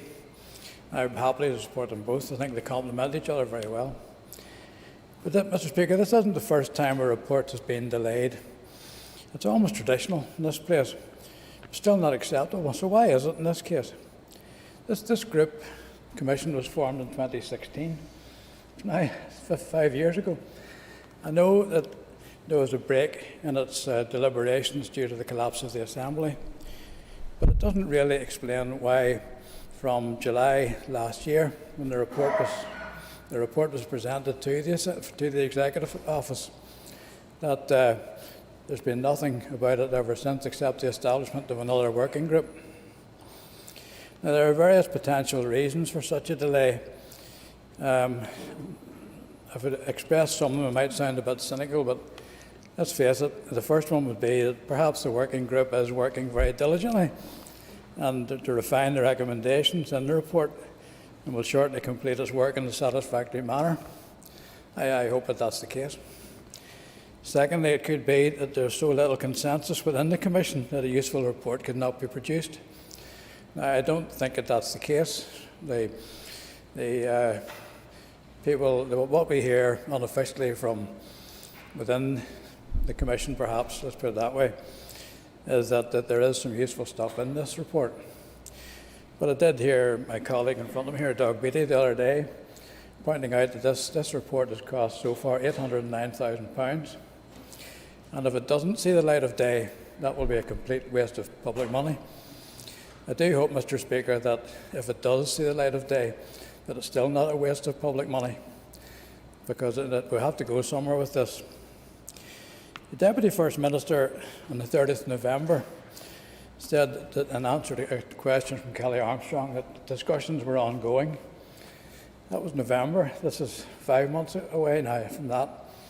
And we still hear nothing. And it's 9 months since the report was produced. So I would encourage the junior ministers to tell us what they can today about what's happening here, and perhaps give us some insight into their thinking about this report. I know my time's up, Mr. Speaker, but thank you very much. I will support both the motion and the amendment. Thank you. And I call Christopher Salford. Thank you, Mr. Speaker.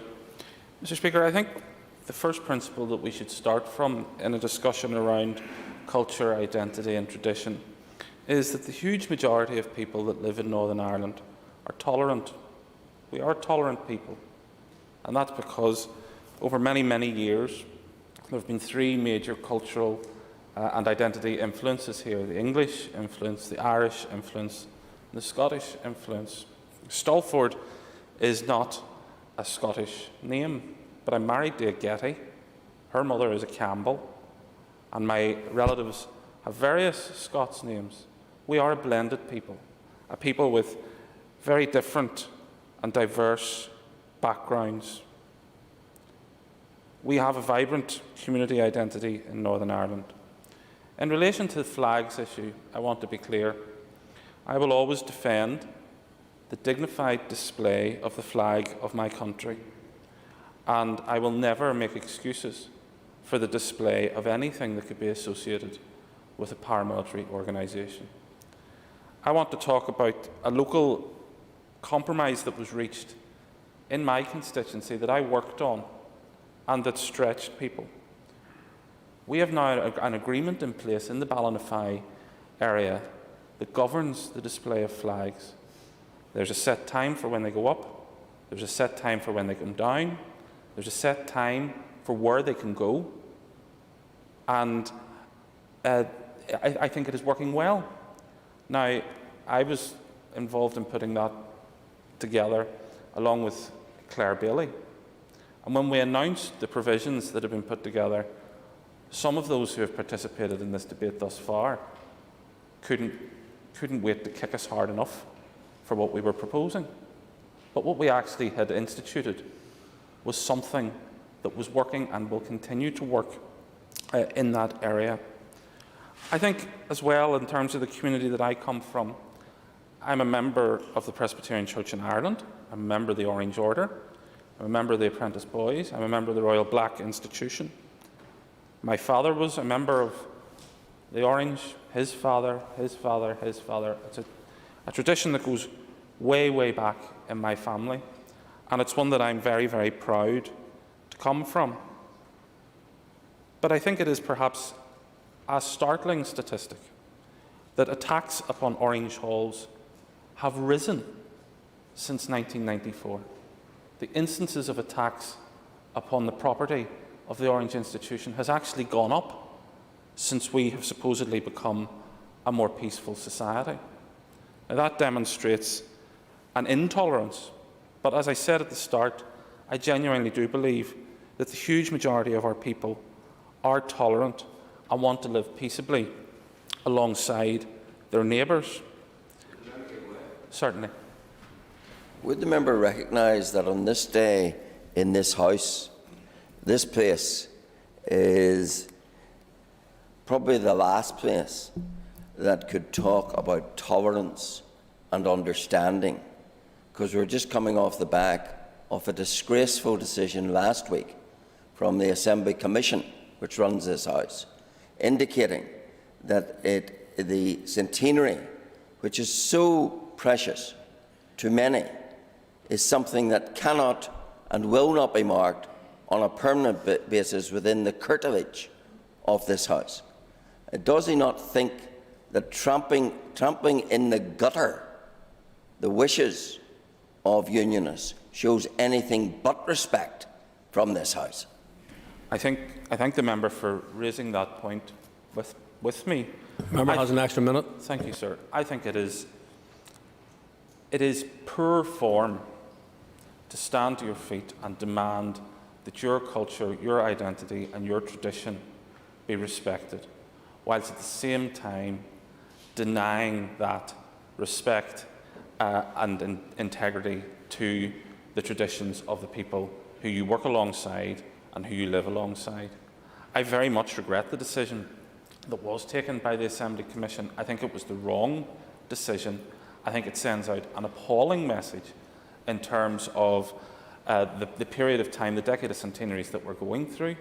And I think you can't, later on in the year, be making demands, whilst at this stage in the year, denying people their space and their place. I think it's important that people should reflect on that, because I don't think that the decision that was taken was respectful or appropriate. Aside from anything else, the Assembly Commission wasn't being asked to spend taxpayer money on this memorial. Could I remind the member that he's well out of scope of the motion on their hand? It is reflective of an intolerance, I fear, and that's where I think sometimes political parties are out of step with the community as a whole. I hope that the content of the report will be published soon and that members will be able to study it for themselves. In the meantime, I would once again repeat my call for us to live peaceably alongside each other, because we all have to make this place work. Thank you. And Mayor Pat, you're going to call Pat Sheehan. And I welcome the opportunity to speak in this debate today, and I thank colleagues from the Alliance Party and the SDLP for bringing forward this motion on the amendment. Sinn Féin will be supporting both. Of course, this debate doesn't take place in a vacuum. The context for it is 100 years of partition. And there are two narratives associated with that. The first is that there's a sense of pride about this place, but there's also a sense of insecurity and having fashioned a state based on inequality. And the second narrative is of a people who suffered discrimination, sectarianism, the denial of rights and cultural expression. And as I drove to work this morning through my constituency down the Falls Road, I passed by the Royal Victoria Hospital. I then went on down to the Sinn Féin office at the corner of Sevastopol Street, which leads on to Odessa Street, two sites of battles in the Crimean War. And you could walk on 2 minutes on up the street to the Kashmir Road and Lucknow Street and Benares Street, other places of British imperialist rampaging, right in the heart of Republican West Belfast. And I came on up to work and drove up Prince of Wales Avenue, or some of us who have a certain background describe it as POW Avenue, and then we get up to the statue of Carson and the building with Britannia on it, and come in and wave to Lord Craigavon at the top of the stairs. And as Conor Murphy says, we should be thinking of doing more to celebrate Unionist tradition and cultural expression here. So that's the context. There's an imbalance in society, and that's the reason we have debates like this. And the framework for dealing with these problems is the Good Friday Agreement. And it's welcome to see that members on the opposite benches now are belatedly giving support to the Good Friday Agreement, and that's a good thing. And the Good Friday Agreement reminds us of the need to uphold the protection and vindication of the human rights of all, and partnership, equality and mutual respect as the basis of relationships. Unfortunately, respect, equality and parity of esteem have been in short supply since the foundation of this state 100 years ago. And yes, that is because there has been a failure of leadership, not just a failure to confront sectarianism, but also sexism, racism, homophobia and so on. And the old labels of minority and majority are gone. There are new communities here now, and there are people who don't consider themselves part of a minority or a majority. And real political leadership means working together, and the challenge is to demonstrate that we give equal expression to the identity, aspirations and traditions of all our people. And our focus must be on building an open and diverse society based on anti-sectarianism, based on reconciliation, and that's what we need to do. Of course, and a previous speaker has mentioned it, we may hear more of the anti-Irish aspect of the DUP's rhetoric this morning with the supposed decision to oppose the enactment of the Irish Language Act on the basis that it won't happen until the protocol is done away with. What the protocol has to do with the Irish Language Act, I'd love to hear. And I'll say to them again, you may be able to stall progress, but you're not going to be able to stop it. And we, as Irish Republicans, take no satisfaction from your humiliation at the hands of the English Tories, because, like ourselves, the English Tories will never consider you their equal. However, Irish Republicans will. Unionists are the equal of Republicans. So join with the rest of us in building a new dispensation, a new country that all of us can be proud of, because no one can be proud of what has existed here for the last 100 years. Thank you. I call Doug Beattie. Thank you, Mr. Speaker. Mr. Speaker, can I first register excuse me, an interest, because for my sins I was a commissioner for 3 odd years and know the workings of the Commission. And secondly, can I first start by paying tribute to the commissioners? Of course, there was 7 political representatives who were on there who represented the 5 political parties, and they know what they did, so they know the information that came back from that. But there was also civic representation, and there was academics who had an awful job to do in a political minefield. And I pay tribute to Dominic Brandt, the joint chair with Neville Armstrong, to Katie Radford, the only female on the commission, and that was an imbalanced commission because we needed more females and we needed more female voices. Mukesh Sharma, Tom Hennessy and David Robinson, and not forgetting the dedicated secretariat from the Executive Office. But it's worth remembering that the Commission was not just about flags. There was an awful lot more. It was a massive remit.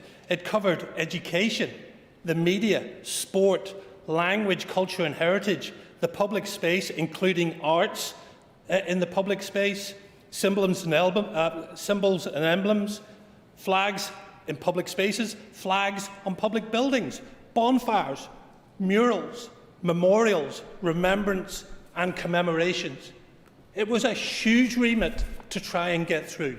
And if anybody thinks it's easy to get an agreement, or indeed that we did get an agreement on all of those things, then you are sadly mistaken. But there was some great discussion, some great ideas, some innovative thinking, some fantastic arguments. But they worked incredibly hard. But I'm not sure that the Commission report will have solved all of the problems that we are going to face. They may certainly set up another conversation that we're going to have, and maybe a working group is not necessarily a bad thing. We certainly need to see the report. I have no issue with that, and I think it should be put out there in the public domain. But it will not give us the answers to many of the issues that were raised. Let me give you an example. Memorialisation. I made a simple suggestion on the Commission that we should reduce the number of memorials in Northern Ireland. Bearing in mind, there are more memorials in Northern Ireland to murderers, rapists and child abusers than there are to their victims. So there was a very simple recommendation. So the argument was, we all have to be able to remember our dead. That's a fair one. I have no issue with that. But not take into consideration the person whose family member who was murdered by the UVF, who has to walk past a UVF memorial every single day, and the hurt it puts on them.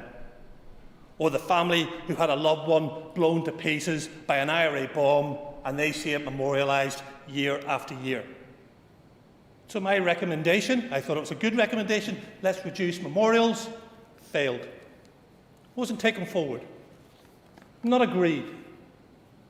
And bearing in mind, of course, most military memorials, not all, but most, have been withdrawn, are now in the Memorial Garden in Palace Barracks, and most RUC memorials have been taken away front-facing and are now in the back of police stations. But we couldn't even say that we would reduce harmful memorials just to save our people who have to look at them on the day-to-day. Yes, of course. Giving way, and he makes a very powerful point, and I thank him for making it.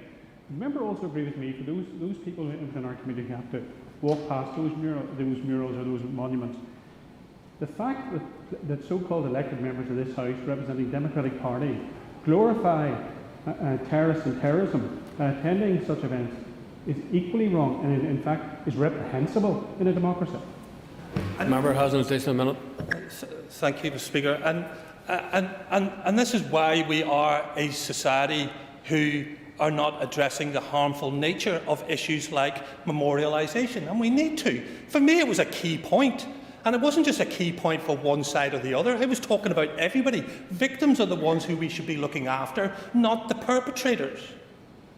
But not only memorialisation wasn't agreed, the issue around languages wasn't agreed. Partly it wasn't agreed because in 2018 Sinn Féin said we're not going to talk about Irish language in the FIC Commission anymore because it's being discussed elsewhere. Symbols and emblems, not agreed. Flags on street furniture, not agreed. Flags on public buildings, not agreed. Implementation and oversight was not agreed. There are elements within the FIC report which will give food for thought and give us something to take forward to be able to move some of these issues forward, but the FIC report will not be a panacea that will fix our problems. They will create another discussion. And we need to be ready for that discussion, and we need to be honest with that discussion. And when the FIC report is released, and again I will say that I will be supporting the motion to have it released, some people in this House will look at it and say, I don't agree with that element, but I agree with this element. I don't agree with that, what you're saying about bonfires, but I certainly agree with that in regards to memorials. We're going to have to be ready for that when it comes out and stand over it, because political parties standing here or sitting here today who don't know what's in that report are not being truthful. They do, because I do. Member's time's up. Thank you. And I call Trevor Clark. Very much, Mr. Speaker, and maybe following on from the last speaker, I can put on record I don't know what's in the report, and I've got a good insight from you today in terms of what may be in that report. But what I also get from that is the filibustering from the other side in terms of what they want in terms of their rights. But it seems that what you've said, what's not going to be in the report, is what many wishes would be in it. So that alarms me today to hear in terms of memorials for I will indeed, yeah. I'm grateful to my friend for giving way. Would the member agree with me that anyone who refers to Prince of Wales Avenue as POW Avenue is the very last person that should be talking about protecting human rights? And I think thank the member for that point, and I'll come back to that. But it concerns me where we have victim makers' memorials, and those who are involved in the Commission obviously seems as if they didn't want to give those, but come here today to give us lectures and other aspects in terms of rights. If I can go back to my own colleagues' comments about work that was done in Ballinafie and leadership, that is where the real leadership happens, and it's within our own communities. Indeed, in my own area, I worked with a loyalist paramilitary organisation to remove their flags, to put up more respectful Union Jacks in an area for a marching season, probably similar to some of the suggestions that I assume, given some of the comments that you have made, Mr. Bailey has made in relation to that. That worked because it was led by the community, and it was also led by, it was welcomed by those people who lived in the community who didn't want to see any signs of paramilitarism, but were quite content with the flag of our country to fly for the marching season. So I think it's examples of that in terms of leadership. But I also think it's ill for the proposer of the motion to come here today, and I suppose it reminds me a bit like the Belfast City Hall debate, whenever they took the Union flag down from Belfast City Hall. But the Alliance Party brought forward this motion here today, and it's nearly as if to stoke this argument whenever tensions are already high in our communities, and didn't stay in her place until even the third speaker, or second after her, had finished their contribution. For me, this was more about them coming in to make some big point, as if they're the champions of democracy and trying to lead things. I think it was poor. No, I won't give away, because I'll hear enough whenever you're on your feet later. But I think it was poor that the member couldn't stay to hear the contributions if they were so concerned.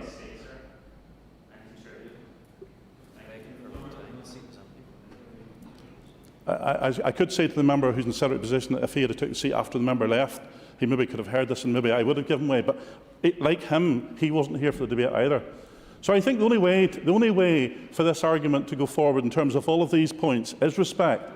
But listen to the member from West Belfast and his parade from his home to here.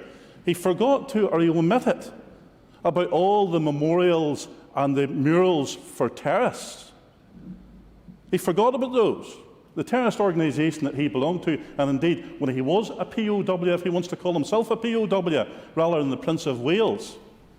But he went out of his way to be offended, like many members opposite. They go out of their way to be offended by our tradition, my tradition. Indeed, I don't know why he had to go up Prince of Wales Avenue. What was wrong with Massey Avenue? What was wrong with Massey Avenue? But in all of his speech, and I have to say, this worries me and concerns me about the temper and the argument put forward by the member. And he can smile all he likes. The arrogance of the member opposite, where we want to try and bring peace and stability to Northern Ireland, where he can get offended at street names. But it didn't mention once about the terrorists who murdered people in his constituency and the glorification of those people on the walls for people like me find offensive if I have to drive through West Belfast. Not one mention. Oh well. The member would also, I'm sure, agree with me that the member from West Belfast failed to agree that if you go down the Falls Road the mentioning of D Company of the IRA, which terrorised the people who lived in the Lower Falls, destroyed our city centre, and of course were responsible for the murder of many people from the Catholic community, including Jean McConville, whose family have been unable to mark her passing and her murder by the IRA. And I think that's like many other examples that could be muted here today. And I think it's sad. I think it's a sad reflection. And the point of the NDNA, we are back here because of the NDNA agreement. However, there's many aspects of that that haven't been resolved or settled. And it seems that the members opposite want to cherry-pick those. There's many aspects of the NDNA where it's actually beneficial to everyone. But on the point where the member who moved this motion, and hopefully they'll recognise by the harm they done at the time of Belfast City Hall, but maybe the member, whenever she moved the motion, could go and have a word with the Minister for Justice to see what she's going to do about the 7,500 police officers. Because if we are going to do this without the consent and bring people with us, then we're going to see more problems on our streets, unfortunately. But indeed, the Minister for Justice, in terms of her settlement for the police, is reducing the number of police officers. Indeed, we're going down to 6,800. 800 officers less than what we require. So let's not just cherry-pick parts of the NDNA. Let's implement it in its full. But indeed, whenever we get to its full, then we can talk about some of the pet projects at the members opposite. Thank you. Point of order, Mr. Muir.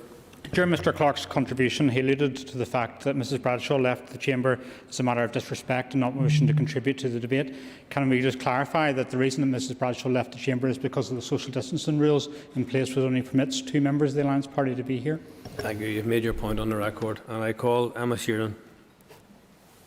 I rise to support this motion and the amendment today, and I do acknowledge that this might seem to some like quite a superficial conversation to be having, given the year that we've had and the pandemic that we're all still living through. That said, we've had a number of events in recent weeks that demonstrate just how important identity and respect for differences still is in the north of Ireland. In the outworking of an anti-democratic Brexit, we've seen gangs of loyalist thugs march through our streets uninterrupted, paint can soldiers threatening our hard-won peace through graffiti on walls, and pandering to paramilitaries from both broadcast media and political unionism. The anniversary of the shameful partition of our country gave way to a debate about the appropriateness of a floating 6 counties made of stone. And just this morning we're being told that Act na Gaeilge will be blocked as long as the internationally agreed solution to Brexit on the island of Ireland remains in place. We no longer live in majority rule, and it's important that our public places welcome everyone. The days of marking territory and no-go areas need to be confined to history. This is a time of transition, something which was legislated for within the Good Friday Agreement. And it's the Good Friday Agreement that provides us with the framework for equality going forward. It gives us a template to work within when delivering language rights, access to healthcare and public services, all contained within a Bill of Rights as recommitted to in NDNA. The Good Friday Agreement prioritised the protection and vindication of human rights for all, and partnership, equality and mutual respect as the basis of relationships. FICT obviously deals with symbolism, but far from being dismissed as just semantics, we should acknowledge that symbols are the visual manifestation of the regard in which citizens are held. This statelet is contested territory. Sometime after Ireland was first colonised, when the land had all been acquiesced and the people all belittled, the process of Anglicisation began in earnest. Across the country, we still see the legacy of that, from the loss of our native language to the imposition of place names and estates still owned by aristocrats. I will. I'm grateful to the member for giving way. The member will be aware that since the establishment of the Irish Republic and the partition that she so loathes, it has been official government policy to sustain the Irish language. Would you care to tell me how much of a success that has been? We know how relevant it is. The language was removed by antiquators from Britain and over hundreds of years stripped from the country, both north and south. it is being regenerated. In my home, we have a Gaeltacht at the minute. It was in the context of violence and threat that the country was then divided and partial independence granted to 26 counties. Following partition, the North seen the establishment of a sectarian state with a deliberate and consistent resistance to equality and respect, and instead we had discrimination enforced in legislation. The remnants of this are everywhere, in our street names, our public buildings, our statues and monuments. The language we speak and the names of our public services, representative of the dominance of one tradition and exclusion of another. There has been a failure of leadership from any across this House in their attempt to maintain a status quo that has long gone, a refusal to challenge and confront sectarianism, racism and xenophobia. The antidote to all of these isms is to positively affirm and commit to the delivery of the rights and entitlements of all of our people. The debate on constitutional change will be the context for progressing work on identity, tradition, overcoming sectarianism and addressing sectarian segregation. The days of majority rule are over. This is not only about unionists and nationalists. There are so many new communities who must be seen and heard and represented within our society. This motion calls for action on an agreement from New Decade New Approach, which of course created the conditions for a restored 5-party power-sharing executive. As with all the commitments from NDNA, it is vital that we deal with the issues around flags, identity, culture and tradition, and this requires common enterprise. Political leadership means that together we look to the future, and the challenge before each party in this House is how we demonstrate equal expression to the identity, legitimate aspirations and traditions of all our people. We need to be inclusive and commit to a shared focus on anti-sectarianism and reconciliation. So in that context, I look forward to a meaningful conversation on the FICT report and its recommendations. I hope that this will be the first step in a journey that ends in equality and respect for us all. And I call Martina Anderson.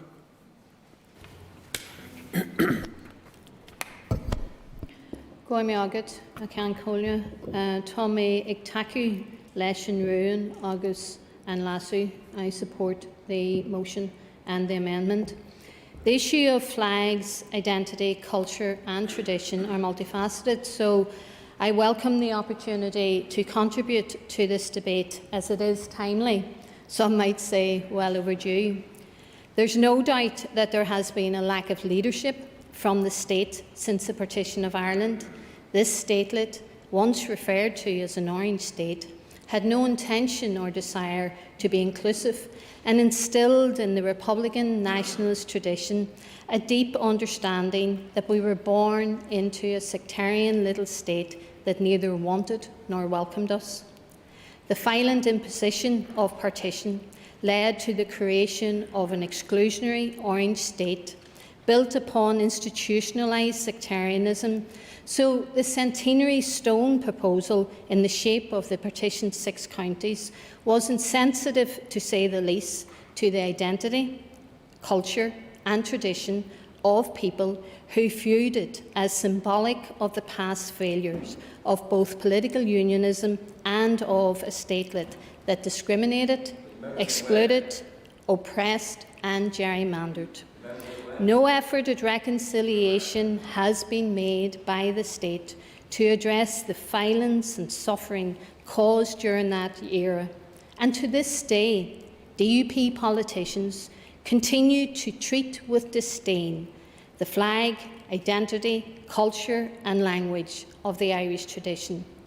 Anti-Irish diatribe has been characteristic of some unionist politicians who proudly light bonfires bedecked with Irish flags and boastfully insult Irish Republicans and nationalists with remarks like "Coronavirus is a tague plague," "Curry my yoghurt," "feeding the crocodiles," stopping bursaries for aspiring Irish language speakers, and even changing the Irish name on a boat.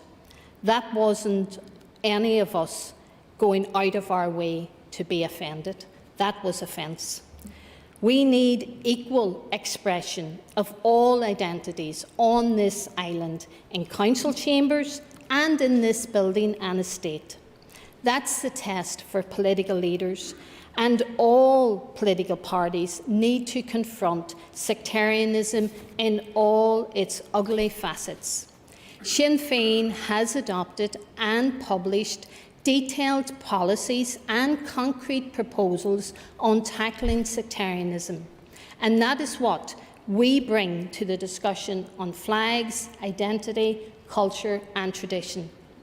That Sinn Féin's contribution to overcoming sectarianism and engaging in conversations about the continued transformation of society towards reconciliation and Irish unity. Now is the time for other parties to bring forward their proposals to end sectarianism, promote reconciliation and to engage others in that debate. A debate we are committed to having. There's no doubt that the legacy of our past political conflict continues to cast a very long shadow over political and communal life. We view our past differently, and we have different narratives which conflict with one another, but we can respect each other's differences and we can agree to disagree. Reconciliation in a new Ireland is rooted in timeless Republican core principles. Sinn Féin is working to build an outward, positive and inclusive right-based society.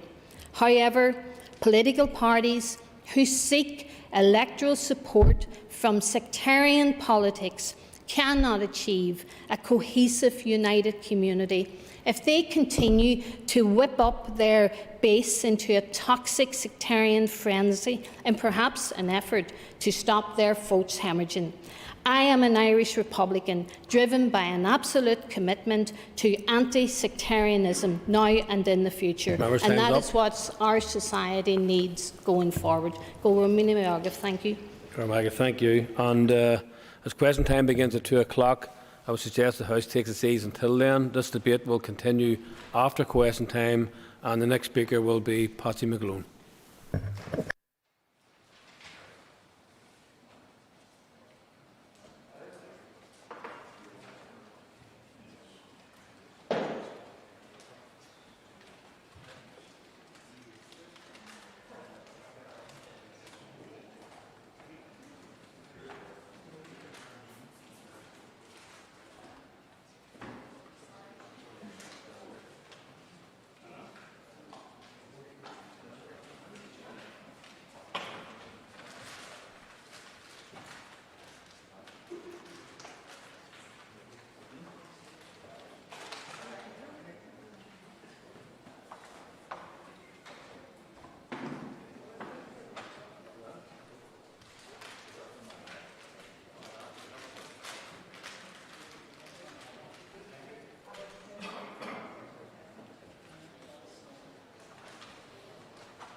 Okay, members.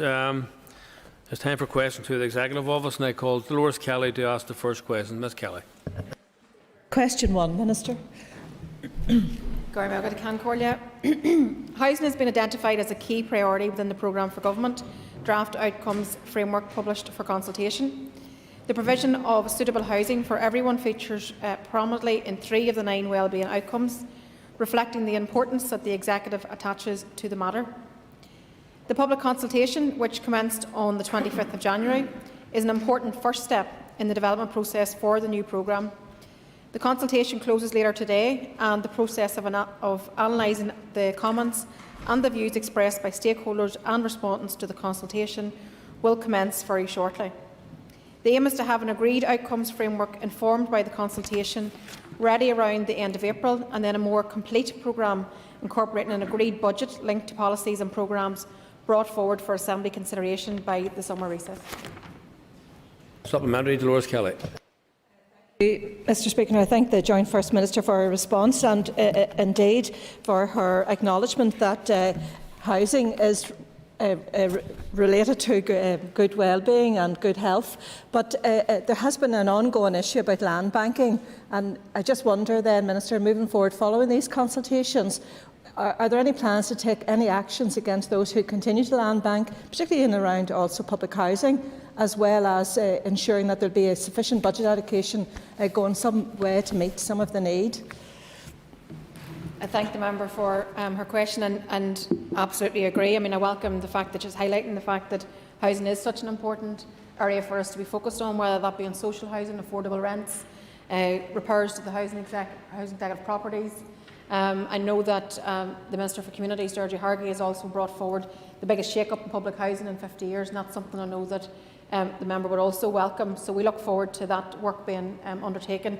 But you're right in terms of land banking, there's a lot more to be done there, and that would be outside even the remit of just communities. There would need to be a number of departments involved there. What's most important is that we provide housing for the public, and that it's provided in the right locations, that people who live in rural areas have the same access to housing as you do elsewhere. So I'm more than happy to raise the issue of land banking in particular at Executive, just to ensure that that's also factored into the considerations that are already underway. Call Kellie Armstrong. Thank you very much, Speaker, and thank you very much, Deputy First Minister. Minister, as you've said, housing appears in 3 of the 9 wellbeing outcomes. During the New Decade, New Approach, there was a specific agreement to have a housing outcome on its own, because that will lead to many other options being opened, such as environment and so on. Could I just ask why the decision was taken then to keep dividing it up and not have a specific outcome? I thank the member again for her commentary, and I mean, I share some of the concerns that you've raised, and actually the Communities Minister, the Housing Minister, has also raised that very point. And you're right, I think what we've tried to do, and this is a draft format, so everybody has the chance to change and to input, so we welcome all the engagement that's happened to date, and there's been considerable engagement actually with the draft programme. We welcome that, but the purpose of the consultation is to try to get us to a point where we actually are able to change things if we can.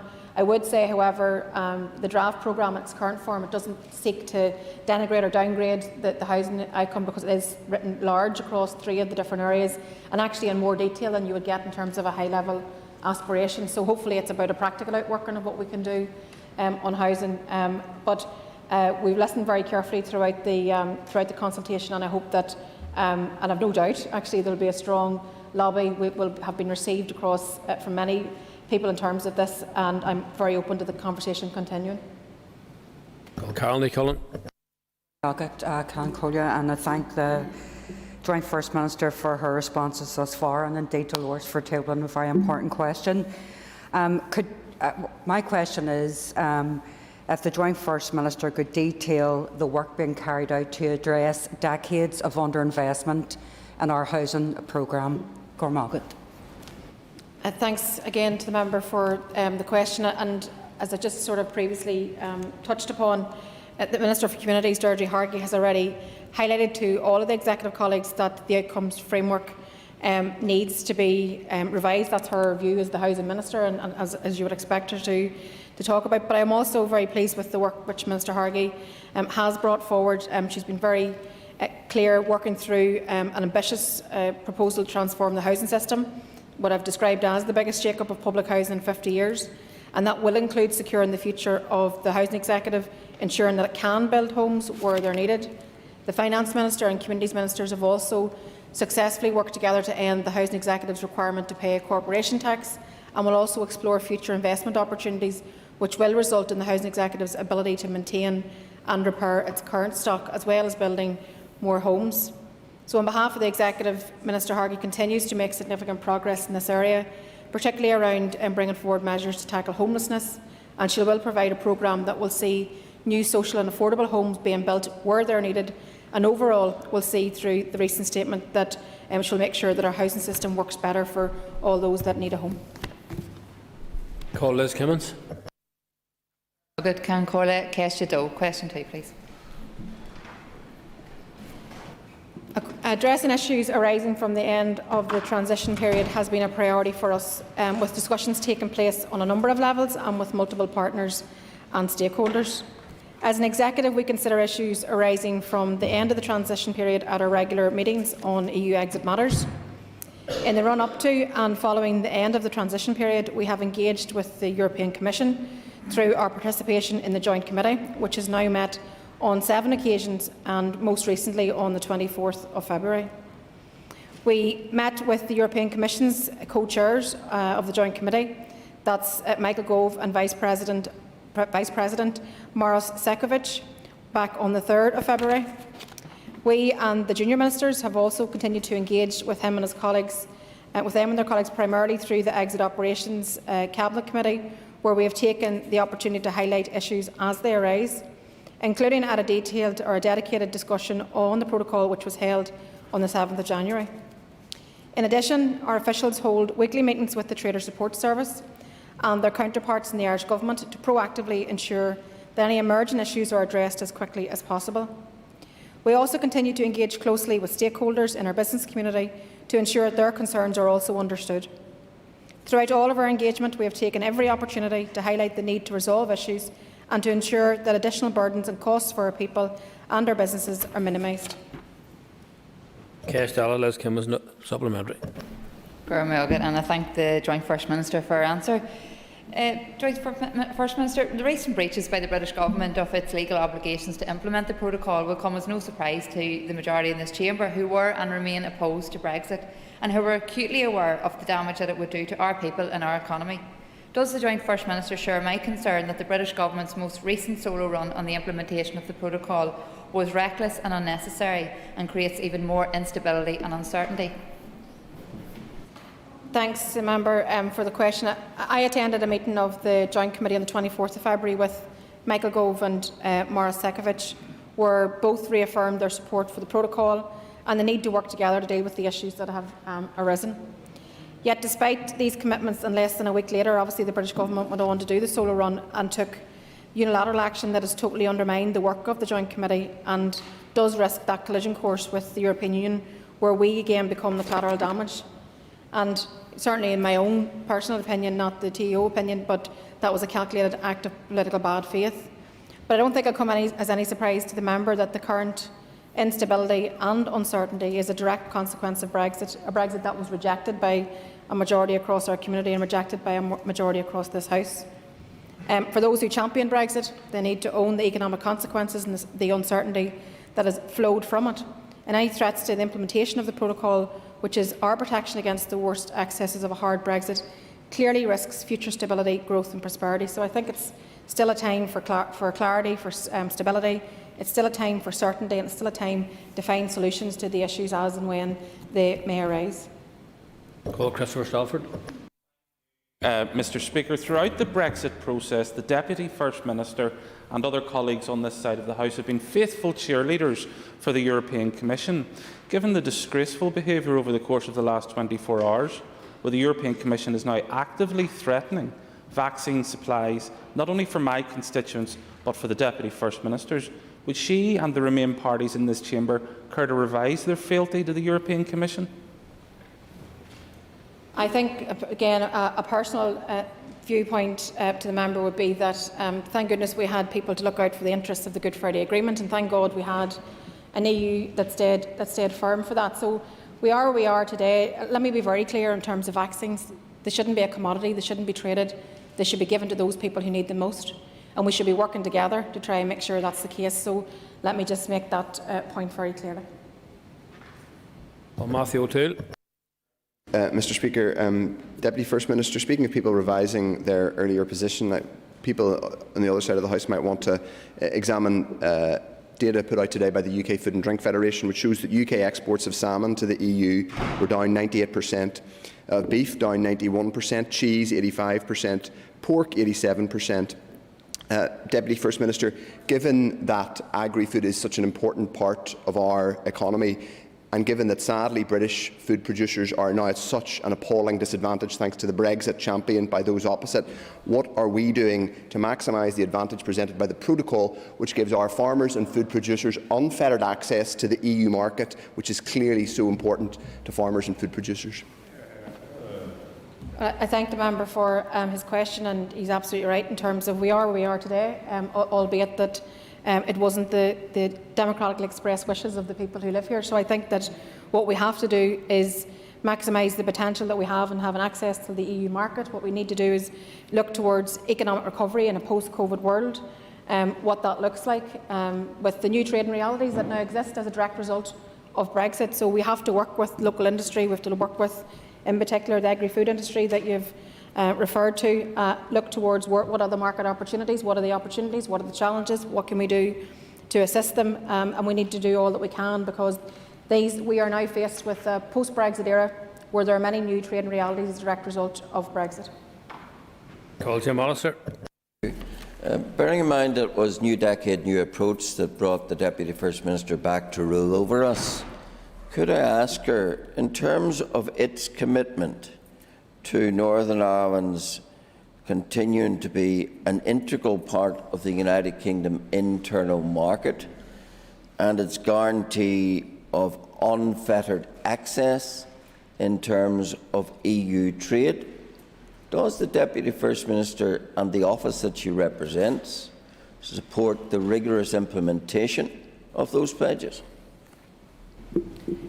I think that over many decades, the member will know rightly that every time that we have signed up to any political commitments, we have always honoured those commitments, and that remains our position. What we're dealing with in terms of Brexit are the unfortunate trading realities in the post-Brexit world, and I think that those that champion Brexit, the member included, needs to shoulder some responsibility for the situation that many people find themselves in today. My rule of thumb has always been to ensure that we had continued north-south and east-west trade, that we minimise disruption to businesses, that we minimise the costs and burdens that fall upon consumers, and that we support our local business industry. That remains the position today. I call her Leah Flynn. Question number 3. Cancorlia, with your permission, I'll answer questions 3 and 14 together. The Executive is focused on building a careful and ambitious plan for moving forward in 2021 and beyond. We reviewed the restrictions on the 16th of March, and we agreed that in addition to a phased approach culminating in all school year groups being back to face-to-face learning from the 12th of April, there will also be modest relaxations in place from the 1st of April in relation to non-essential retail, click and collect, and numbers permitted at outdoor gatherings and also in private gardens. From the 12th of April, further relaxations will be implemented in relation to the numbers permitted in private gardens, click and collect, outdoor sports training, as well as the stay-at-home message. And obviously that's all subject to the Executive ratification after Easter. Many parks and outdoor spaces have remained open, enabling people to take daily local exercise. By the end of the cautious first steps phase on the sports and leisure activities pathway, we hope to open all outdoor visitor attractions for visitors, as well as outdoor sports facilities for training and organised group activities. It's important that we ensure that our society can reopen in a sustainable manner that reduces the risk of reintroducing even restrictions in the future. Looking beyond the relaxation of restrictions, the Executive has started the process of developing a cohesive cross-departmental strategy which focuses on societal, economic and health recovery, and this will outline key interventions that will take account of current COVID-19 restrictions and also the medium to long-term outcomes that are envisaged in the draft programme for government. Flynn, supplementary. Thank you, and I thank the Joint First Minister for a response. As we know, the pandemic has had a huge impact on many people, particularly the vulnerable, the lonely, those in poverty and housing need. And women in particular have also been impacted quite badly, and we've seen the increased levels of unemployment and domestic violence. So with all that in mind, does the Joint First Minister agree with me that addressing social inequalities and concerns should be at the core to the Executive's recovery strategy? Thank you. Thanks again for the question. The pandemic has certainly highlighted high levels of poverty, inequality and disadvantage across our community. I'm also particularly aware that the social and economic impact of the pandemic has fallen hard on women, many of whom are in low-paid, precarious employment, while many others have lost their jobs. The rise in domestic violence also and abuse has also been particularly alarming. I think as we step out of the restrictions, we too must develop more sustainable and strategic responses that at their core break the cycles of poverty, exclusion and inequality. In this context, the Minister for Communities will be bringing forward a plan for inclusive social recovery that will include tackling unemployment and delivering inclusive economic growth, protecting the vulnerable, including through delivering a cross-government anti-poverty strategy, improving the supply of decent and affordable housing, working with local councils to support town and city centre recovery, recovery of our communities through support for organisations that support community development, recovery of our culture, arts and heritage sectors, and supporting a safe return to sport and physical activity.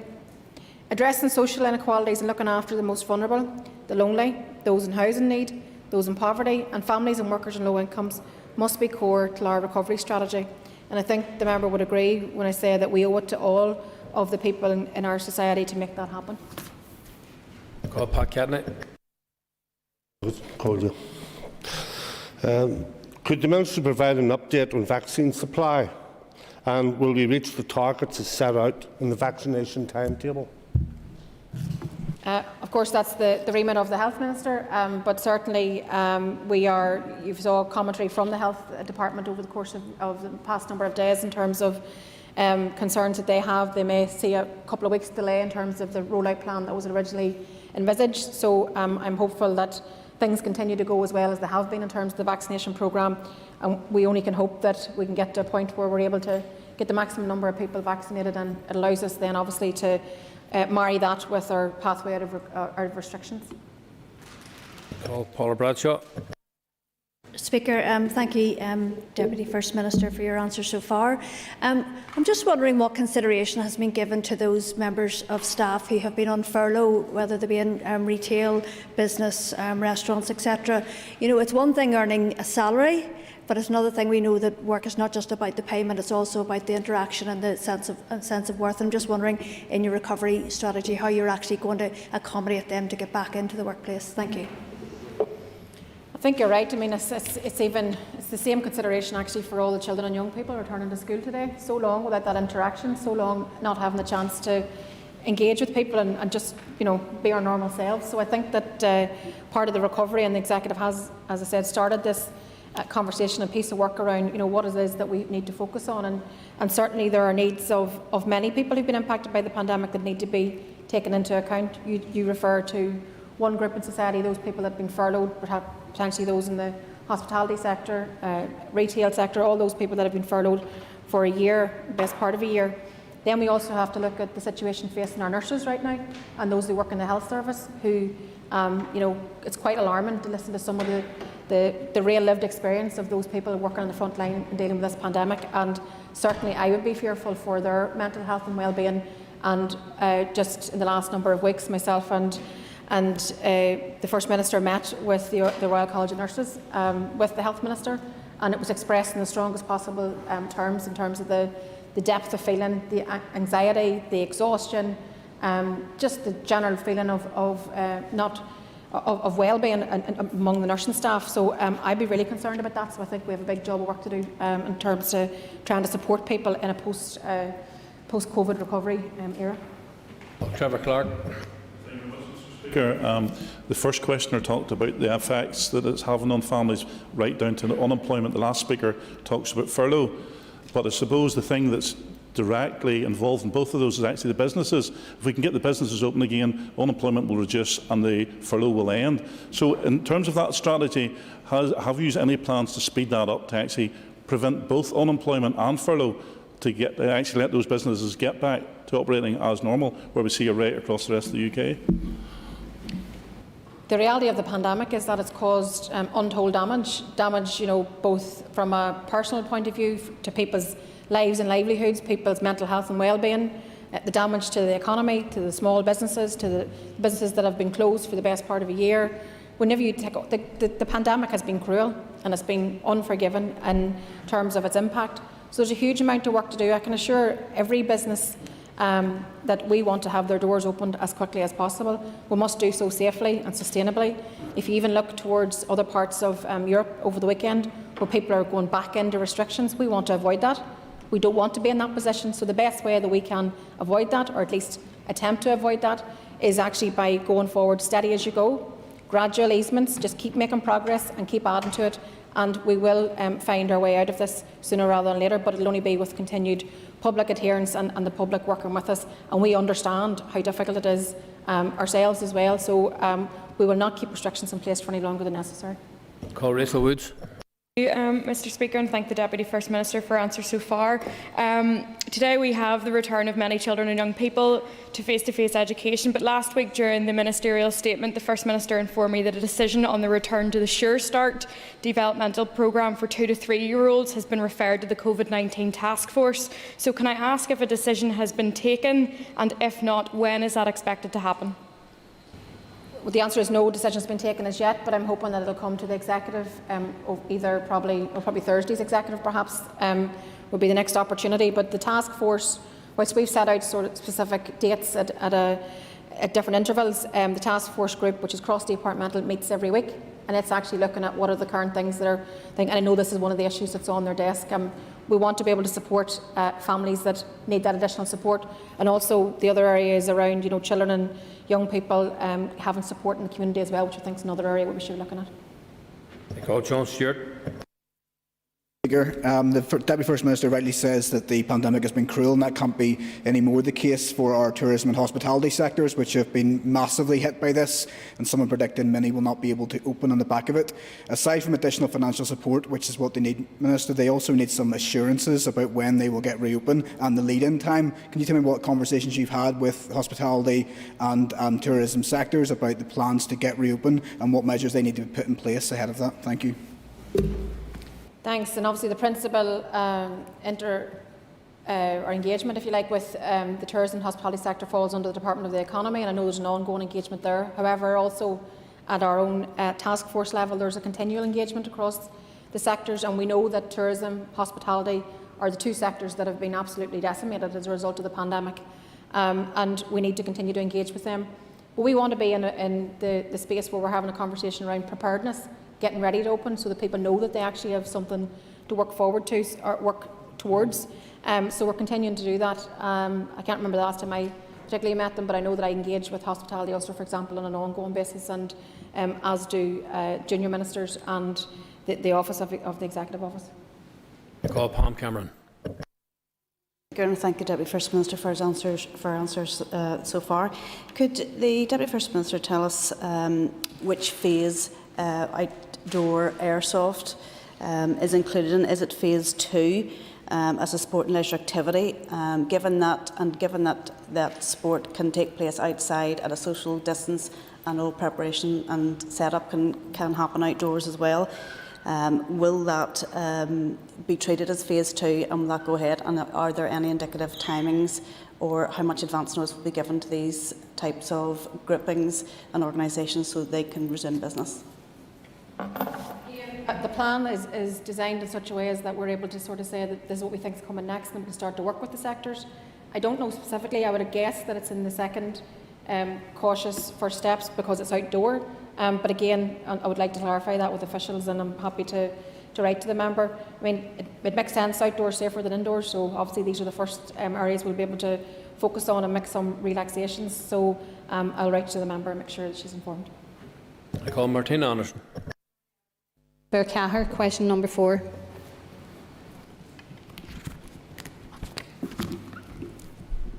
we are absolutely committed to the regeneration of the North West. We want to be able to move the region forward and improve the lives of all of the people in the area. Through a sustained programme of investment and development, good progress is being made. The £250 million investment through the Derry-Strabane City deal will be really transformative. The Graduate Entry Medical School at Magee, which is on track to receive its first cohort of 70 students in September 2021, will deliver that far-reaching benefits for the regional economy and for wider society. In the Executive Office, we're taking forward a number of important projects, including the major redevelopment of Meanan Square through our Urban Villages programme, a new Arts and Culture Centre at Newgate in the Fountain, and the redevelopment of the Aberdeen site, which is a crucial part of our vision for the North West. We've made significant progress since the Executive Office took direct responsibility for the regeneration of the site back in April 2016. All buildings on site now have a lease agreement for lease or preferred developer identified. Construction of the new Grade A office accommodation building is well underway and due to be complete in March 2022. Construction works on the proposed new hotel are scheduled to commence in the summer, and a business case to develop a maritime museum on Aberdeen is being progressed by Derry City and Strabane District Council. Subject to approvals and budget, it's hoped that the Council Museum will open in 2024. A new site entrance road and a new service road opened in 2020, along with the provision of essential utility services, which are near completion. These works have helped to attract private sector investment to the site, with 3 new businesses opening on site in 2020 and more scheduled to open when the tenant fit-out works are completed. We will continue to advance all remaining development works and progress the phased transfer of the site to the local council in due course, and we very much look forward to seeing the benefits of the regeneration to come for many years ahead. Supplementary, Martina Anderson. Going buicas lesanara esta fragus. Thank the Minister for that answer. Minister, how advanced are the plans for the second Grade A office accommodations in Ebrington Square in Derry? As part of the planning approval for the current Grade A office accommodation, permission has also been granted for a second office building on the same site, enabling platform above the underground car park. There is therefore scope for a further development of this nature should the market support it. Given the high level of interest for investment on site, following previous marketing exercises, we are making plans to dispose of the car park and remaining land as a development opportunity. This is expected to be via a marketing exercise in line with the well-established process used for the disposals of other land and buildings on site. We're keen to bring this to the market as soon as possible, and work is already well underway in preparation. We anticipate that the development opportunity will be publicised and hopefully a formal expressions of interest sought by early April. I call Patsy McGlone.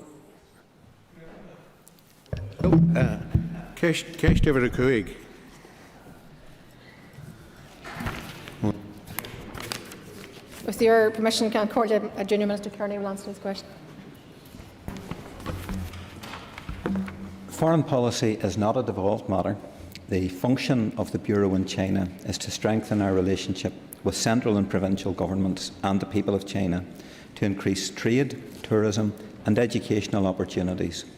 It's not a political office, and therefore no direct representations have been made by the Bureau to the Chinese government. However, as an executive, we do have a responsibility when it comes to how we engage on the world stage and with our international partners in promoting the values and rights which are important to our democratic systems. In common with other governments, we are deeply concerned about reports of the treatment of the Uyghur and the Kazakh populations. We also believe that we are in a position to share our unique experience of how building an accountable political and democratic system is good for business and society. And that ends the period for a list of questions. We will now move on. We will now move on to 15 minutes of topical questions, and I call Philip McGuigan. Can call you. Uran Setsig Saran Torj, who was 48 from Mongolia, was stabbed and killed in Dublin in early February. Sarah Everard was kidnapped and murdered earlier this month. And at the weekend, we witnessed the very tragic deaths in Rathcoole of Karen McLean and Stacey Nell.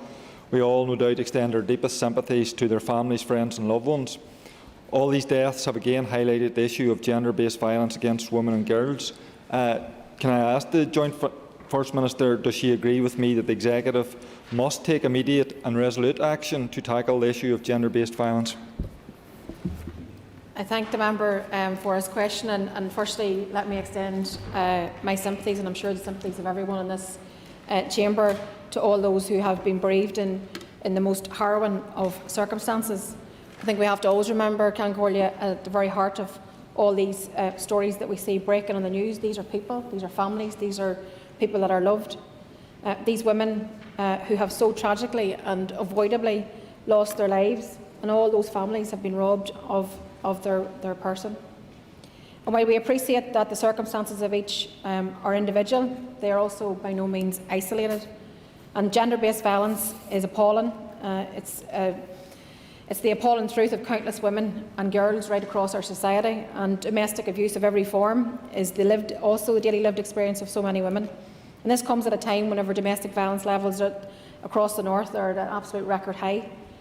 We can't stand still on this issue while women and girls are continuing to come to harm, and to do so would be a dereliction of all of our duties in public office. So yes, I absolutely rightly agree that the Executive must take a unified and determined action to tackle the critical issue of gender-based violence. It needs to be progressed in the right way as a matter of urgency, and I can assure the member that it will have my full commitment. Supplementary, Philip McGuigan. And thank the Minister for her response. And given that response and the Minister's commitment, does she agree that as a society we must deal with the underlying misogyny that gives rise to violence against women and girls, and that this will be best achieved through the development of an executive strategy? Yeah, I absolutely think so. I think that it's vital that the Executive develops a gender-specific strategy to address the many complex and issues that give rise to violence against women and girls. And you're absolutely right that in terms of dealing with misogyny, it must be at the heart of all of that, because there's an ingrained misogyny that prevails across our society, and it's damaging. Not only is it damaging to women, but it's also very dangerous.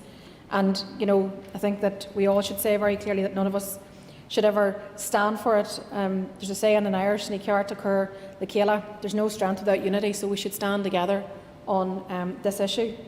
Dismissing the discrimination and the denigration of women as simply outdated thinking, which is often how it is described, it really isn't good enough. It has to be flushed out. It needs to be eradicated in a coordinated and sustained approach across all parts of our society, from educating our children and our young people to adopting a zero-tolerance approach towards those who would seek to abuse women and girls in this way. Pat Cadnick. Can I begin by putting on record my sincere sympathies to the family of Tracy Neal and Karen McLean, who were murdered so brutally and taken from their loved ones at the weekend. Deputy First Minister, what action are you taking to make our communities a safer place for women and girls?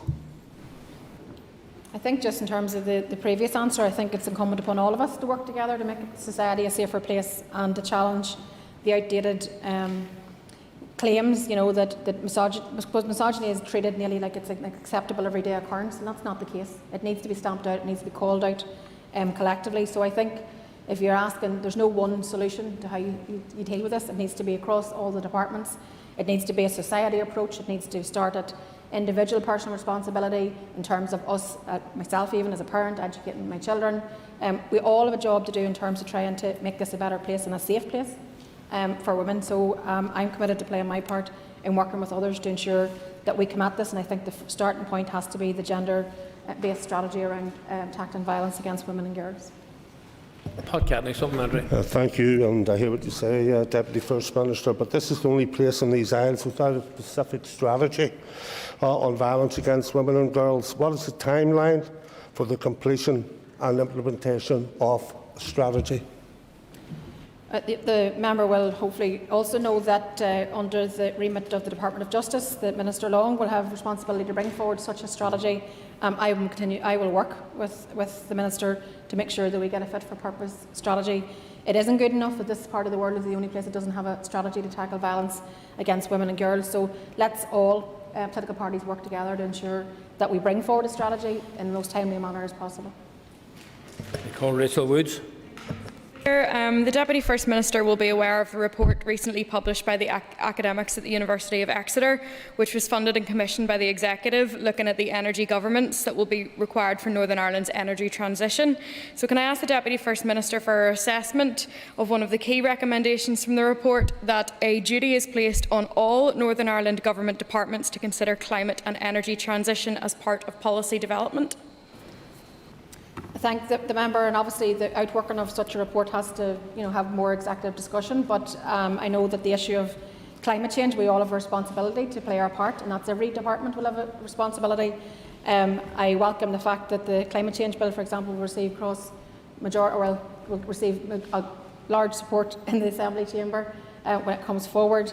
But I think the fact that we're living through a climate emergency with disastrous effects right across the board, that we all need to do that. So I'm very open-minded actually about looking at these things, but the details of the report I don't have with me, but very happy to write to the member in terms of where actually the report goes next and what stage it sits at. Supplementary, Rachel Woods. Thank you, Mr Speaker, and I thank the Deputy First Minister for her answer, and I would certainly welcome a commitment from the Executive Office to have a duty of conducting a climate impact assessment when it comes to policy making, for example. Can I also ask the Deputy First Minister regarding another recommendation from the research, whether she would support proposals to establish a new Department of Climate and Energy Transition, and what discussions she is having with her executive colleagues to make that happen?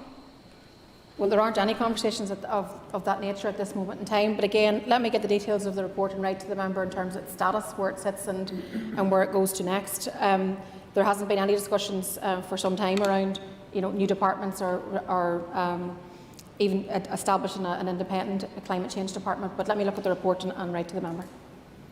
Call Pam Cameron.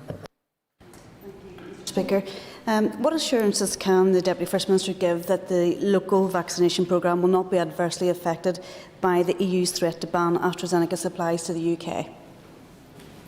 I think I made my position clear to your party colleague earlier that access to the vaccine should be based on need. Anybody who needs to get the vaccine should have it. It shouldn't be a commodity. It shouldn't be there to be traded. It shouldn't be used as a bargaining chip. So I would encourage that everybody works together to make sure that we globally vaccinate all the people, because what happens in this part of the world in a pandemic has an implication for what happens elsewhere and vice versa. Pam Cameron, supplementary. Thank you, Deputy First Minister. Will the Executive Office be supporting a 24/7 rollout of vaccination if the supplies do allow that within Northern Ireland in the near future?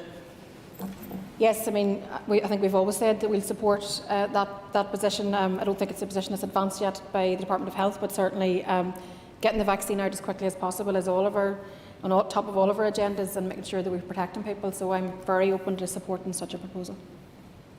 Call Jonathan Buckley.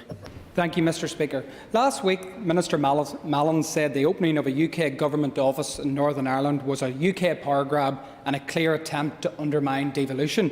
Can I ask, does the Deputy First Minister agree? My own personal view is that it interferes with, this is not an agreed executive position of course, but yes, my own personal view is that what we need to do is make the institutions, the power sharing institutions work all strands of the Good Friday Agreement. I wholeheartedly believe in the Good Friday Agreement, and I do believe that the British Government should not be undermining that power sharing by interfering and establishing offices in Belfast that interferes with what is the devolved responsibilities of the ministers here. Jonathan Buckley, supplementary. The Deputy First Minister will know full well that this is a commitment inset in part of the new decade new approach, as was the marking of the centenary in and I quote, spirit of mutual respect. What respect was at the heart of the Sinn Féin decision to veto the marking of the centenary with a commemorative stone? And how can the Deputy First Minister expect unionism to honour the commitments made under New Decade New Approach when evidently you and your party are clearly cherry-picking what you like and dislike within the agreement? I think the debate over the stone and the monument proposed by Unionists to mark the centenary of the establishment of the Northern State, I think once again all that has done is to highlight the fact that we need to have a continued transformation of this society. We need to create a shared society.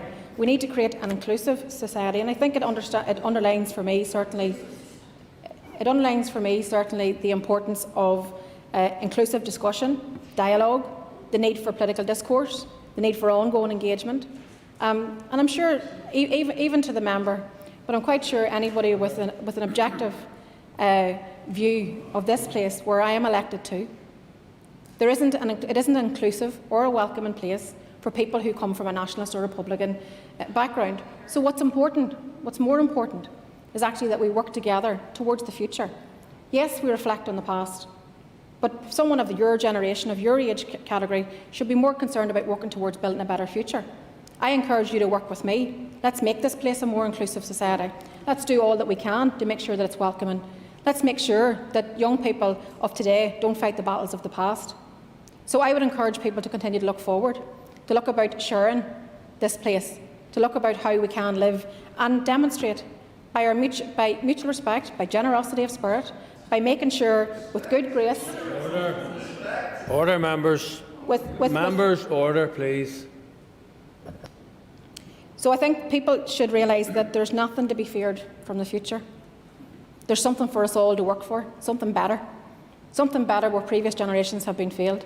So my final word to the member is, work with me and let's make this a more inclusive place where we all live comfortably together, side by side.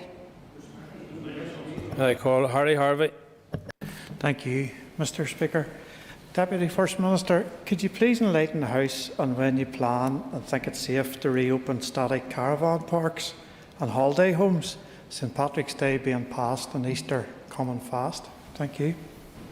The member's a poet and he didn't know it. I think the issue of caravans actually has been raised quite a lot of recent, but I think because the weather's turning again and people are very much looking towards being able to get back onto their caravan sites. I know that this is an issue that's been raised certainly with Minister Dodds, responsibility for caravan parks. I think it's too early for us to say at this stage when that's going to be, but certainly, as we've always said, we won't keep restrictions in place for any longer than necessary. In relation to static caravans, there are already some categories when people are obviously able to go to their caravan.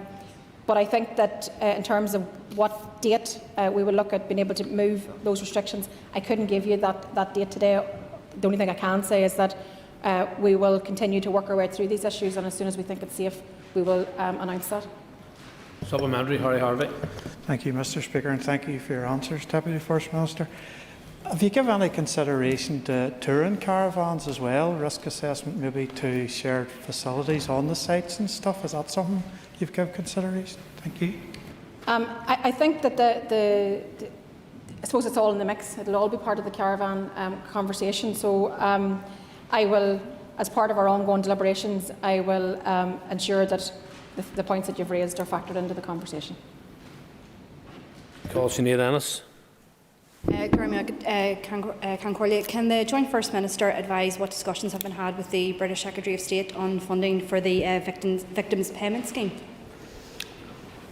Thanks again to the member for the question. I think it's really important that we continue to work our way through this. I think it's really important that the victims and survivors hear that the Executive are committed to this scheme and that we're determined to get that money paid. However, the advances that have been made from the Secretary of State in the last week aren't sufficient in order to allow us to move forward in terms of the financial commitment that we'll need to develop the scheme. So we haven't asked for another meeting, cross-departmental meeting, because obviously it includes TEO, Finance and Justice working together. So we are still asking for that meeting, and we need to have it as soon as possible in order to be able to progress this issue. Members, the time is up. And can members please take your ease for a moment or two? Do we set the table for the next item? Not during question time. Unfortunately, we'll have to take it later on. Thank you.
Right, members, we now move to questions to the Minister for Infrastructure. Agnes Bogamish, could you question don Ira infrastructure?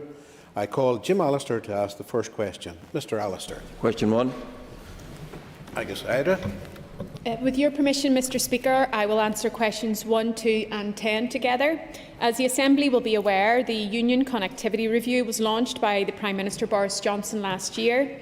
The Review Chair published his interim report on Wednesday the 10th of March, which touched on a number of issues which will be examined in depth in their final report, due to be completed in the summer.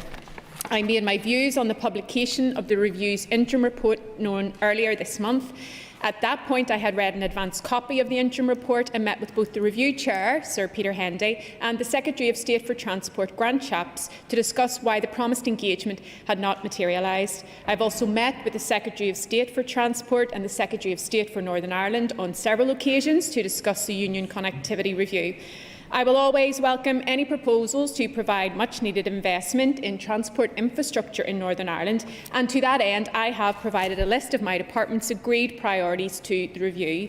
These reflect the priority transport infrastructure schemes outlined in the New Decade New Approach Agreement, for which funding has not yet been delivered. However, the approach to the review from the British Government is unacceptable. Decisions on devolved matters should be made by local representatives accountable to the people of Northern Ireland, not decided unilaterally in Whitehall. I believe that a fixed link between Scotland and Northern Ireland, whether a bridge or a tunnel, is a vanity project. The enormous costs of construction could be much better spent to improve infrastructure right across the north. We already suffer a substantial infrastructure deficit, especially in the North West. The Executive and the British Government have given many promises to deliver schemes to address this deficit, not least in the New Decade New Approach Agreement. I do not think a single member here would agree that it would be in the interests of any citizens here to prioritise what appears to be a multi-billion-pound bridge or tunnel when we can see that our own transport and water infrastructure networks are crumbling before our eyes, with previous funding commitments made by the Prime Minister still not honoured. Mr. Allister for a supplementary. I have to suggest to the Minister that she let herself down and the people of Northern Ireland by the pejorative, contemptuous, ill-considered response that she made before the ink was dry on the interim report. Why would any infrastructure minister with the commercial interests of Northern Ireland at heart not want to see radical improvements to the A75, by way of example? I do suggest to the Minister it's time she took off her nationalist blinkers and was something more than a little Irelander. Minister. Thank you, Mr. Deputy Speaker. Let's just look at the facts instead of engaging in emotive language. The facts are that I did get an advance copy of the report. I read it. I entered into the process of the UK Connectivity Review in good faith. My job as the Infrastructure Minister in Northern Ireland is to deliver schemes that will improve the lives of the people of Northern Ireland. This is not a nationalist or unionist issue, and it is lazy to characterise it as that. I am a devolutionist. I believe in power sharing, and I will work across these islands to ensure that we improve our citizens' lives. New Decade New Approach has a list of infrastructure projects. The Prime Minister has committed to turbocharging infrastructure in Northern Ireland. That is the case that I will continue to make. As for the A75, Mr. Deputy Speaker, that is a Scotland transport issue, and I will continue to engage with the Scottish Minister, who has a responsibility and authority on that matter. Call Alex Easton. Thank you, Mr. Deputy Speaker. Minister, why would any infrastructure minister oppose the creation of thousands of jobs, billions of pounds of investment, which would improve the connectivity between our biggest trading partners and ourselves? Is it not the simple case you're opposed to anything that physically connects and strengthens the Union? As I have demonstrated since taking up my post, I am committed to working in partnership right across these islands. That's why I've met on numerous occasions with Grant Shapps, with my Scottish counterpart and my Welsh counterpart, and I will continue to do so. The difficulty that we have here is that our infrastructure is crumbling before our very eyes. Let's look at this Prime Minister's form. He squandered £40 million of taxpayers' money exploring the feasibility of the Garden Bridge in London. I could do so much with that £40 million for your constituents, for constituents of every member right across this House, and I make no apologies for continuing to do that. Before I call the next member, I would appreciate if members would keep their remarks to themselves when seated. There's a process for dealing with this questions to the Minister, and I call upon members to respect that, please. I now call Sir Dolores Kelly. I call Dolores Kelly. Thank you, Deputy Speaker. Minister, you're quite right to point out the blinkered vision by some in this House who would believe the promises of Boris Johnson on the delivery of infrastructure, particularly on bridges. And I'm sure, Minister, you'll agree with me that if people were to be rational and objective and look at what really is going on, is how Northern Ireland is being used and abused by this British government in its appeal to Scottish Conservatives and Labour people in terms of the Assembly elections in Scotland in May. I thank the member for her question, and this is typical Tory distraction and deflections from their failings in government, and they have failed in government to honour the financial commitments that they've made to the people of Northern Ireland through New Decade, New Approach. I also agree with the member in her analysis. This is as much about using Northern Ireland in a game, in an electoral game with the SNP that Boris Johnson is obsessed with, than with anything else. One thing we know right across this House, regardless of our political position, is that we cannot trust Boris Johnson. Boris Johnson does not care about the people of Northern Ireland. He will not put our interests first. Mr. Cathal Boylan, I call Cathal Boylan. I could have thanked the Minister for answers. Minister, one of the essential projects is the A5, and there's a lot of disappointment with the announcement last week about the delays. Why were these issues not raised in the first place at the first inquiry? The issues about flood risk and also alternatives. Surely that should have been. This project's been on the go now for 15 years, and you can't understand why it's not been raised. I thank the member for his question. He will know, as his party colleagues have held the ministerial post responsible for the A5 for 5 years, that it has been bedecked with legal challenges and difficulties.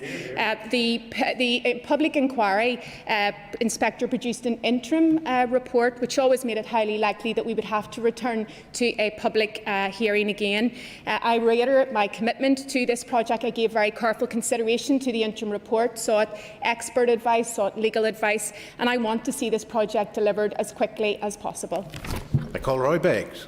Thank you, Mr Deputy Speaker.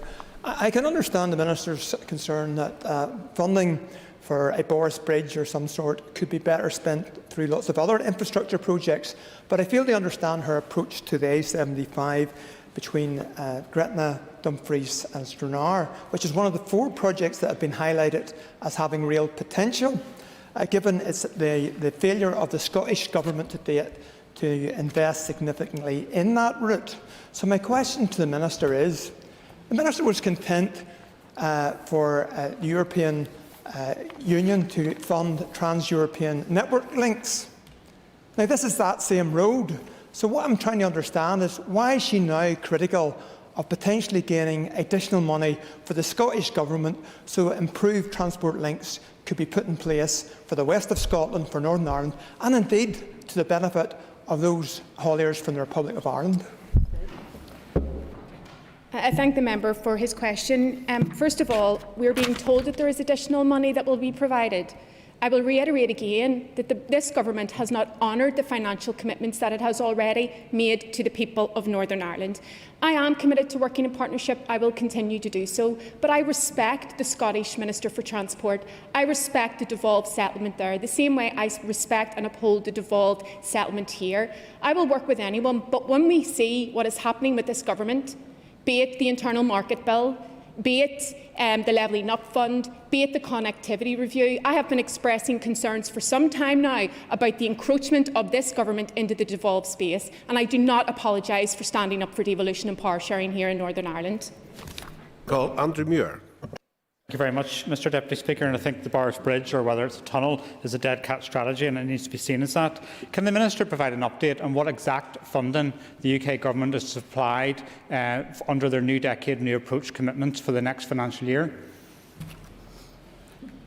Well, much money has been promised, very little has materialised, unfortunately, but I will continue to make the case to the Secretary of State and to all ministers that I can get in contact with to ensure that all of the commitments that were made under New Decade approach are honoured. If we are serious about building back better from COVID together, if we are serious about growing our economy and tackling the climate crisis, then we absolutely must engage in our infrastructure. And so I will continue to make the case and look to colleagues from right across this House to support me in doing so. I call Jonathan Buckley. Mr Deputy Speaker, the Minister has said that she's in keeping with New Decade New Approach and turbocharging infrastructure and other commitments. But last week, Minister Mallon said that the opening of a UK Government office in Northern Ireland was, and I quote, a UK power grab and a clear attempt to undermine devolution. This just happens to be another segment of New Decade New Approach. So could the Minister outline what parts of the agreement does she agree with and which does she not? I thank the member for his question. He refers to, I think it's paragraph 7 in New Decade New Approach, which mentions about an office being set up here in Belfast to widen accessibility to London departments. What has transpired is that this government wishes to set the infrastructure priorities for the people of Northern Ireland. It's not about giving us greater accessibility to London departments. It's about London departments being parachuted in with absolutely no accountability to tell the people in Newry, the people in Upper Bann, the people in Lisburn what they need.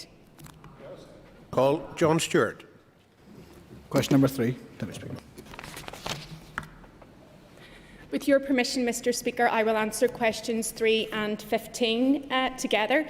From the 20th of July 2020, MOT testing resumed for priority vehicle groups, including those vehicles not able to avail of TECs.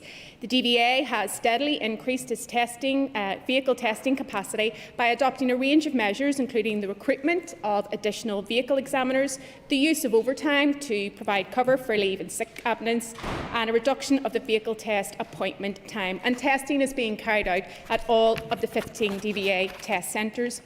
In light of the ongoing COVID-19 restrictions, I recently announced that existing TECs for qualifying vehicles will be extended by a further 4 months. This applies to private cars, light goods vehicles and motorcycles aged 4 to 9 years, with TECs which will expire between the 21st of March 2021 and the 25th of March 2022. 4-year-old cars and motorcycles and 3-year-old light goods vehicles due a first test between the above dates will also have a 4-month TEC applied. New TECs or extensions to existing TECs will be applied automatically to allow vehicles to be taxed. Customers do not need to do anything until they receive a reminder notification from the DVA to present their vehicle for test. In respect of driver testing, the delivery of practical driving tests is currently suspended following the Executive's decision to increase COVID-19 lockdown restrictions in December 2020. Resumption of testing will be dependent on the timescales set out by the Executive in relation to the easing of these restrictions, which are due for review on the 15th of April. Motorcycle training and testing is unaffected. The DVA has released additional testing slots for May and June. This will provide sufficient booking capacity to allow customers with previously cancelled tests the opportunity to rebook an appointment prior to the booking system opening for other customers. Additional booking slots will also be made available where possible as the DVA increases capacity by recruiting additional examiners. Mr Stewart for a supplementary. Thank you, Deputy Speaker. I thank the Minister for her response, and that will come of great interest to those learning to drive, to driving instructors and to everyone who owns a car that needs an MOT. You'll be aware, Minister, that drivers currently are not receiving their MOT test notice until 5 weeks before. They're having massive difficulty in actually booking that test. There is huge frustration from many of my constituents, and I'm sure from constituents across the country, that they're not able to get that, even though they need the car for work or for family commitments or for everything else, and there's just simply not enough slots available. When are you going to be able to increase the amount of capacity that can be carried out so that MOTs can take place in an acceptable time frame? I thank the member for his question, and we have provided additional capacity in the North West in Derry by opening up a second building. In respect of the notification, the DVA has recently extended the period MOT reminder letters are issued to customers to 6 weeks prior to the test due date, and plans are in place to increase this to 7 weeks' notice from the 14th of June. When the first reminders for vehicles in receipt of the further 4-month TEC will be notified to bring those vehicles forward for test. We obviously continue to review the entire process in line with the public health advice, and will do what we can to resume services to their full capacity as quickly as we can when it is safe to do so. Keith Archibald for Keith Archibald for a question. And I thank the Minister for her comprehensive answer.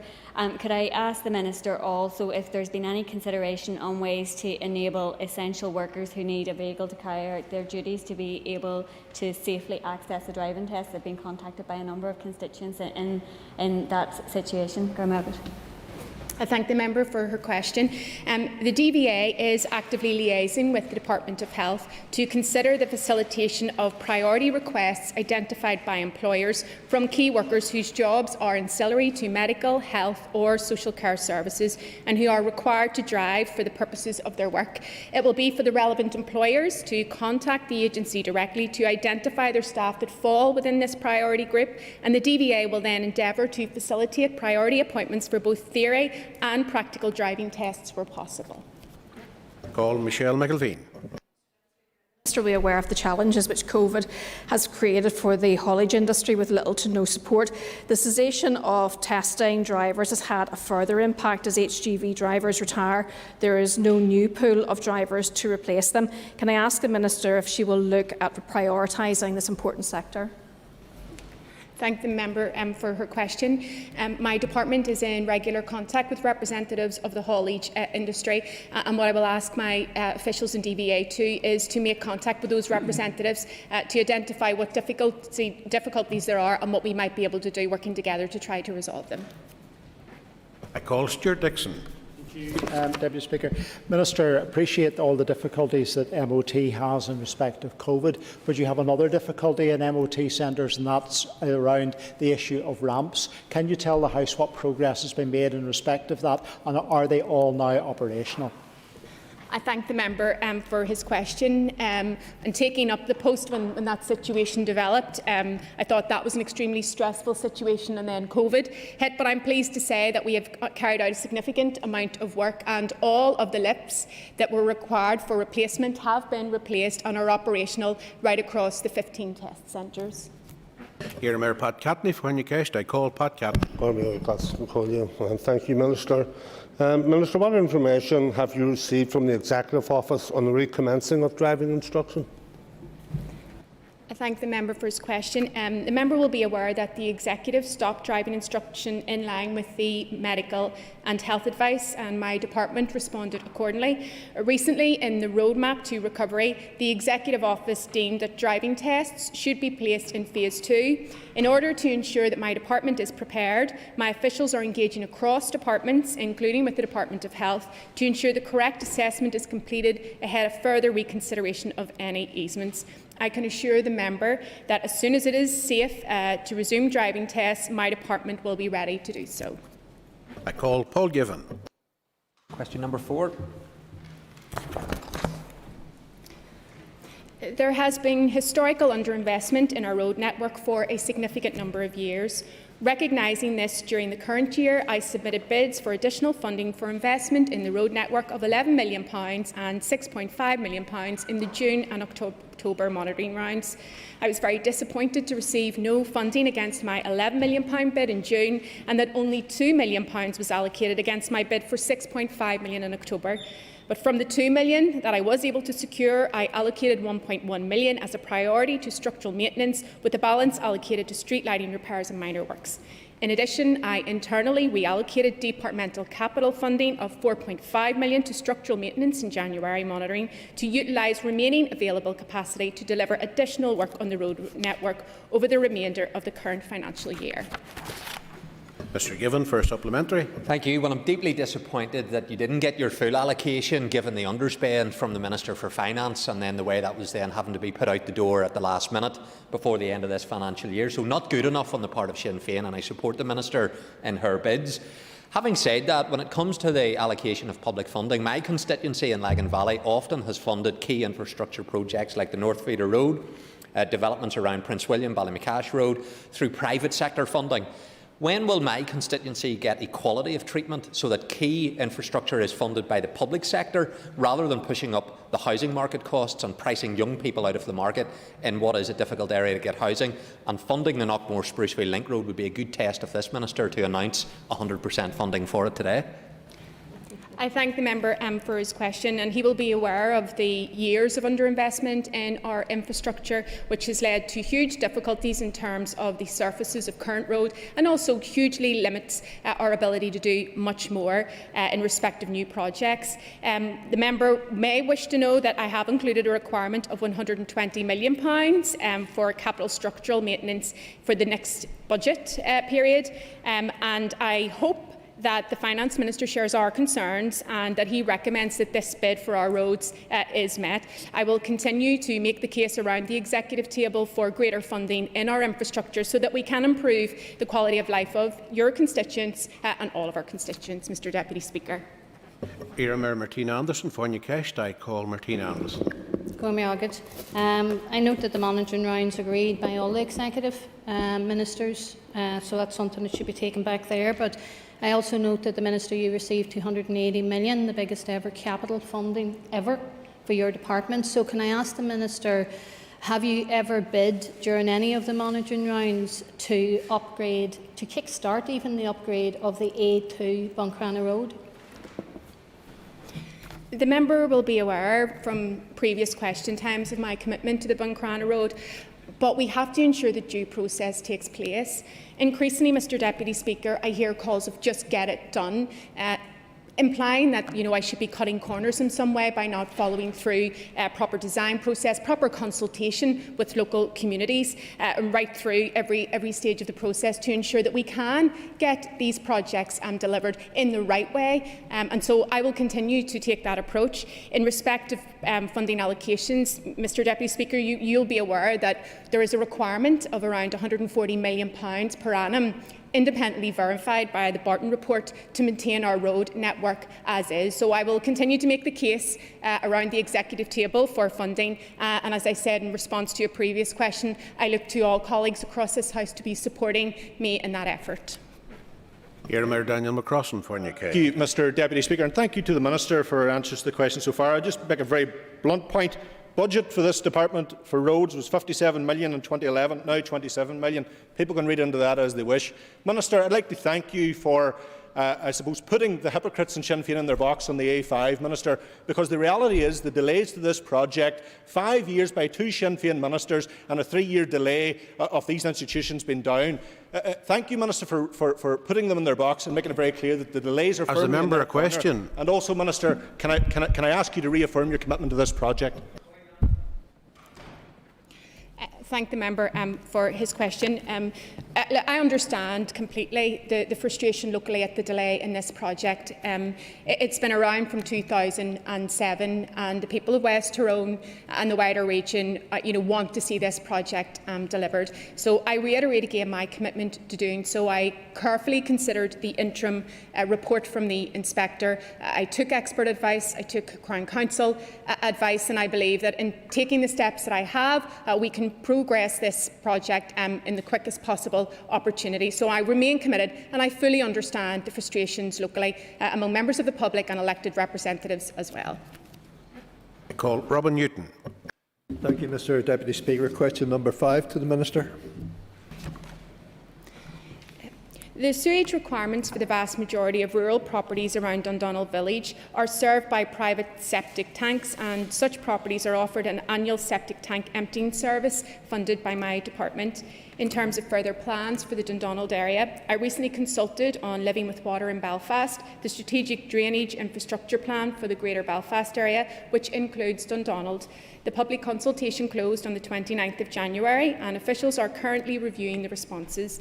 Living with Water in Belfast identifies the existing strategic drainage and wastewater issues and pressures across the Greater Belfast area in terms of flooding, pollution and development constraints, and proposes an integrated and collaborative £1.4 billion plan to address these over the next 12 years.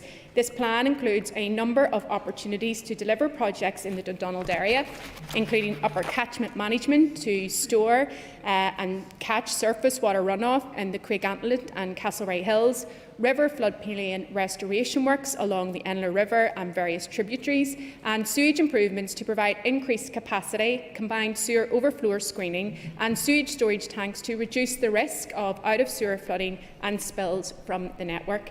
In terms of the provision of drinking water supplies, Northern Ireland Water prioritises treated drinking water infrastructure to ensure that every household, business, hospital and school has a reliable supply of safe, clean water.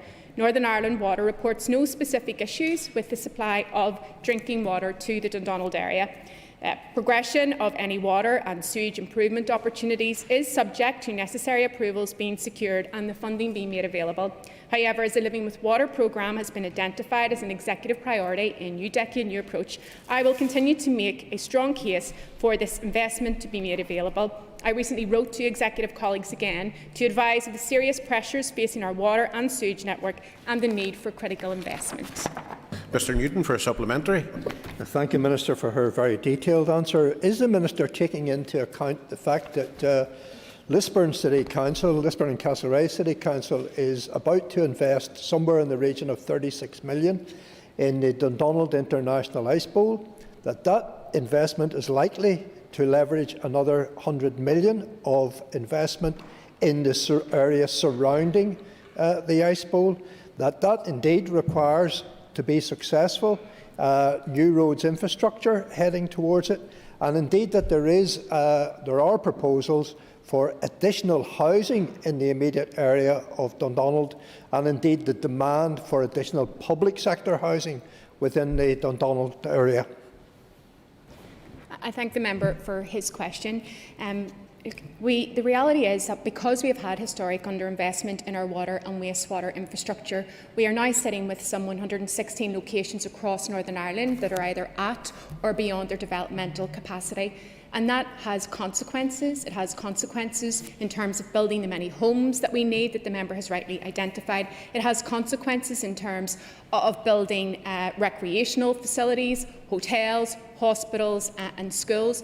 And the utility regulator has identified some £2 billion of capital investment that's required in the next price control period alone. So, I'm very clear with executive colleagues, this is a huge issue, this is a very challenging issue, and if we don't see this critical investment realised, then we won't be able to deliver on our outcomes in the programme for government, and we won't be able to see the development and economic growth in Lisburn and Castlereagh Borough Council, or any of the councils for that matter. Going me agad, Minister, as you know, there's a lack of capacity in Derry, and there's 3,000 homes in Skeig needing sewage capacity, and are being delayed as a consequence of it. Can you tell me what plans you have in place to accelerate? As you know, no drains, no cranes, no cranes, no drains. Some would say whatever that's all about, but we know what it's about in the Infrastructure Committee, and we're very aware of the need for wastewater sewage capacity in Derry.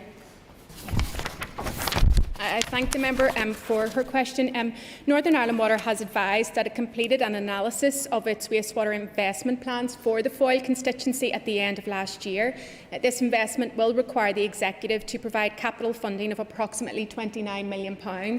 The planned improvements will target capacity issues in the Culmore wastewater treatment works network, including a £12 million investment in the upgrade of the Strathfoyle, as well as nearly £5 million investment in the Culmore wastewater treatment works itself. In terms of servicing new growth, approximately £9 million is associated with the new sewage infrastructure investment for the Skiolands along the A2 Bruncrana Road that Northern Ireland Water is seeking to align with DFI Road's A2 upgrade scheme. Time for a very quick question from Mike Nesbitt. Speaker, the Minister reports the utility regulator has identified the need for £2 billion of investment. What is the Minister asking for from the Executive? The Executive is simple, but I know that it's a tall order. We absolutely have to provide the funding that is required to ensure that we have access to clean drinking water, that we are able to meet our environmental requirements as well, and also that we can, as I say, build the many homes that we need and we can grow our economy. So I will continue to make the case to ensure that we can get the required investment across the line. That ends the period for listed question. We now move on to 15 minutes of topical questions, and I call John Blair.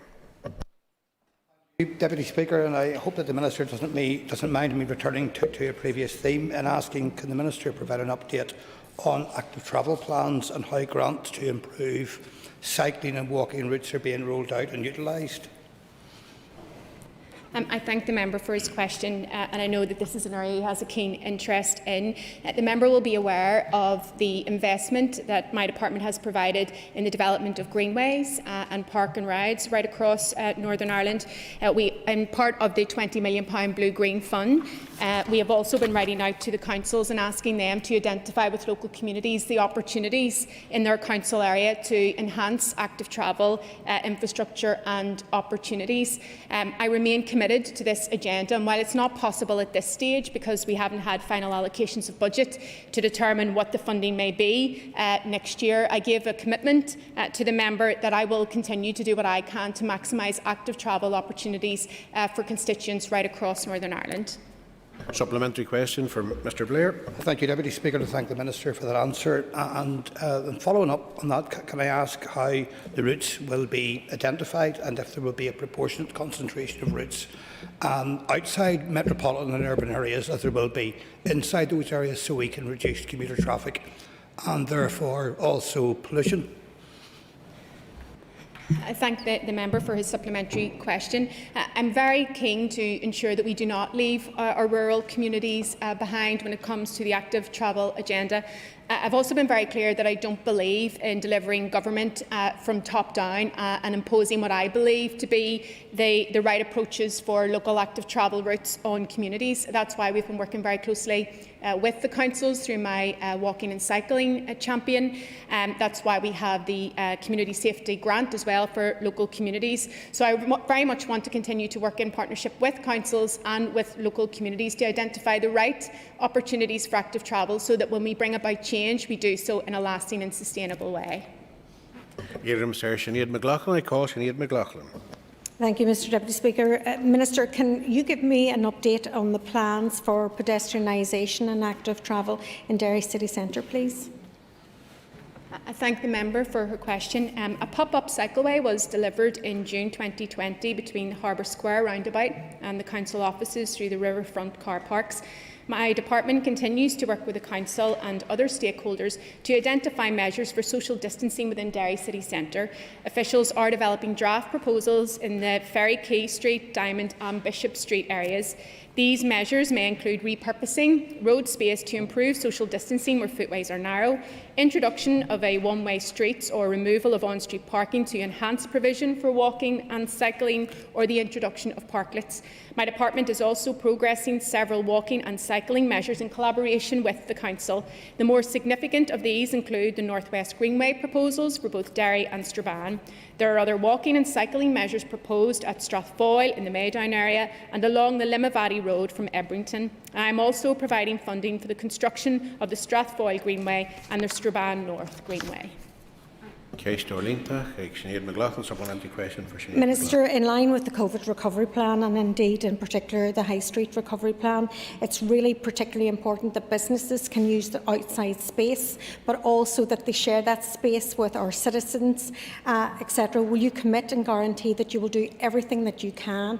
We have the tourism season, COVID ready during the summer, and we're hoping that our tourism sector can use that outside space, but we do need your support, Minister. I thank the member for her question, and I think as a result of COVID, but I think this was an agenda that was really important even before COVID, we need to be better at reimagining our space. I think a people-centred approach to place shaping is the right one, and I think we all must work together to ensure that we are reimagining our space so that people can, when it is safe to do so, come together in a safe way to be able to shop in our local businesses. We will very much be reliant on Indigenous tourism going forward, and so I give a commitment that I will continue to work with stakeholders right across the north to ensure that we are reimagining our spaces together, and we're doing what we can to support our businesses in particular during this difficult time. Pat Sheehan for your question. I call Pat Sheehan for a question. Could I ask the Minister to give an update on the Casement Park development? I thank the member for his question. I announced my decision to recommend planning approval for the new stadium at Casement Park on the 13th of October. The final decision will issue when a Section 76 planning agreement with the applicant and relevant parties has been satisfactorily concluded, and work on this is ongoing at pace. This planning application remains a priority for my department. The drafting of a planning agreement is a complex legal matter, and as a supporter of this project, I'm sure the member will agree with me, Mr Deputy Speaker, on the need for it to be done right. The Departmental Solicitor's Office and the GAA's legal team remain in regular contact in respect of the details of the planning agreement, and both parties are keen to reach agreement as soon as possible. I look forward to the final planning decision issuing for this project, as I am of the view that the project will give a real boost to sport across our island, the local economy in West Belfast, and it will finally give the GAA its home in Ulster. Ceist Dorlínta, Patrick, supplementary question for And it has been 5 months since the Minister made her announcement to approve plans for Casement Park, and in the meantime there appears to have been no progress whatsoever. I'm wondering, given the fact that Antrim and Ulster Gaels are getting very frustrated about not having a state-of-the-art modern stadium, and that Casement Park, like the A5, is one of the Executive's flagship projects, can the Minister give an assurance that there won't be a similar failure to deliver as there has been in the case of the A5? I thank the member for his question. To state that there is no progress is factually incorrect. There have been a number of draft agreements shared between my department and the GAA's solicitor. The drafting of a planning agreement is a complex matter. Mr Deputy Speaker, I'm not suggesting for one moment that anyone wants me to cut corners and to put the project in jeopardy. So I will continue to do what I can, and my officials will continue to work at pace on this very important project. But I do share the view that if we had had an Assembly and an Executive for the 3 years that it was down, then we would have made much more progress on this really important project. Sir Karen Mullen for Honeycast. I called Karen Mullen for a question. Minister, I've wrote to you over the road safety at the junction of Northland Road and Rock Road at Magee University. There has been several serious collisions. Unfortunately, last year a young man lost his life. I urge you to undertake a review of the location with a view to introducing additional protection for road and pedestrians in that area. I thank the member for raising this very important issue, and what I will commit to do is discussing the matter with my officials and ask them to provide you with an update on what actions we can take and make sure that that gets to you at the earliest opportunity. Ceist Dorlínta, Karen Mullen, supplementary question for Karen Mullen. Thank the Minister for her answer. And following on from a colleague from Foyle, a good outcome from COVID has been more people are active and out and about and enjoying our outdoors. I'm just asking for an update on any investment your department will make in our walkway and green spaces to light them up and make them more user-friendly. I'm thinking of my own city of the Foyle Road and Bay Road area. I thank the member for her question, and she raises a very, very important point, and it's particularly important when we reflect on the tragic deaths of the two women at the weekend, on the importance of women feeling safe. And what I want to do as the Minister for Infrastructure is ensure that we are making women feel safe, and for me an important part of that is street lighting. The member will be aware that I allocated a budget to ensure that we could have a full 12-month repair of our street lighting, but I'd be very keen to work with councils and with others to see what more we can do to ensure that, yes, we're lighting them up to make our spaces attractive, but also importantly that we're lighting them up so that women and young girls and everyone who wants to go out walking can do so and feel safe. Sir Mark Durkin for Honeycast. I call Mark Durkin for a question.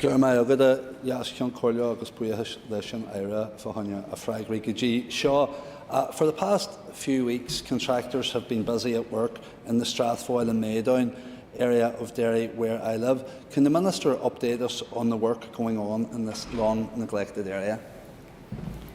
I thank the member for his question. The Strathfoyle to Maydown shared use path will be a continuation and extension of the Council's Strathfoyle Greenway and Waterside Greenway projects, which provide a shared footway cycleway from the Peace Bridge to Stranddown Drive in Strathfoyle.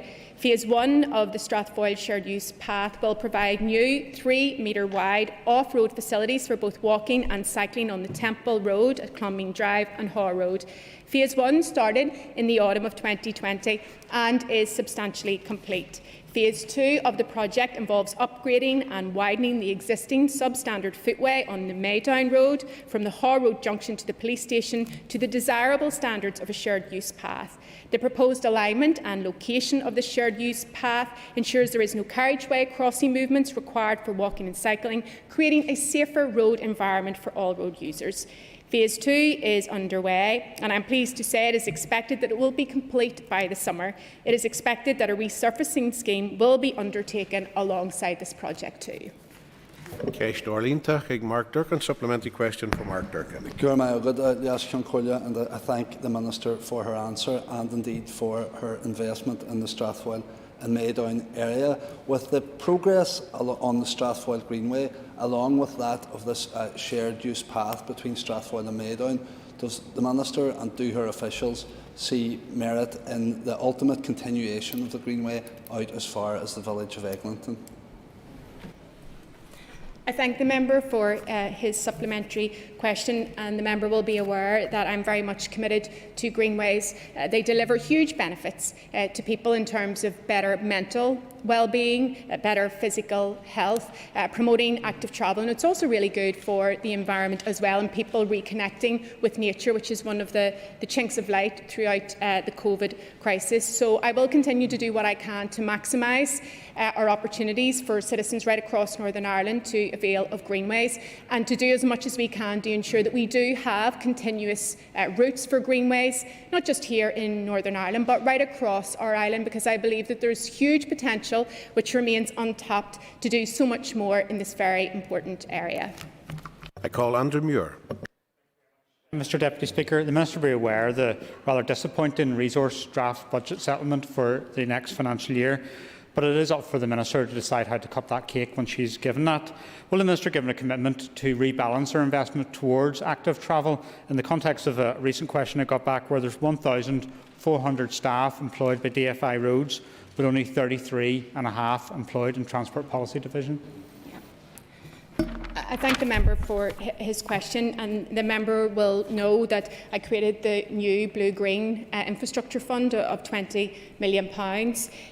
I remain committed to this agenda. We have also been engaging in recruitment to ensure that we have more people in the department working on the roadside that are aware of the opportunities for active travel, and so that we are having that design at the very beginning of processes. So I will continue to do what I can, but you are right. The draft budget allocation as it stands is deeply concerning, and it will have ramifications. I know members are very concerned about the surface of roads, members are very concerned about street lighting, members are very concerned about active travel, but unless I'm given the budget to be able to do these things, then difficult decisions lie ahead with consequences for all of our constituents. And very brief question, supplementary. Thank you very much, Mr Deputy Speaker. The Minister referred to a lot of capital spending, and I do welcome that, but very little resource has been put towards active travel. There are schemes in my constituency we would like delivered, such as an active travel hub or the One Path initiative. Will the Minister give a commitment to put funding into resource initiatives for active travel? I thank the member for his question, and you will be aware of the huge pressures on the resource side of my budget, right back from when there was the smash and grab when Danny Kennedy was the Minister. So I give a commitment that I will, but I cannot give a commitment on numbers because the final budget allocation has yet to be determined. Thank you, members.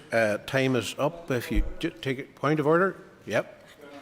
Mr Deputy Speaker, is it in order for a member to address a minister, or another member for that matter, as a little Irelander? The remark made by Mr Allister towards or about Minister Mallon isn't just inappropriate, it's insulting and it's inflammatory. The member should apologise, withdraw it and wise up. I think that would be a matter for the Speaker to rule on. I myself would determine it to be rather juvenile and inappropriate behaviour, but I'll relay that back to the Speaker for him to make a determination on it. Yep. Mr Buckley. Thank you, Mr Deputy Speaker. Could you clarify, is it in order for members to speak in Irish and not provide self-translation? The appropriate practice would be that if anyone speaks in Irish, that they return and provide the appropriate words in English for those who don't understand that language. That would be the appropriate practice in the Assembly.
Okay, members.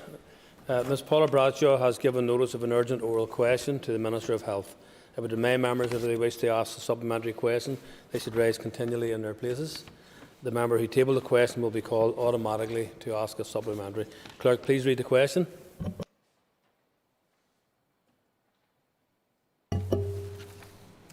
To ask the Minister of Health what actions he intends to take to commission abortion services in Northern Ireland in line with CEDAW recommendations, as must be provided in law under Section 9 of the Northern Ireland Executive Formation, etc. Act 2019.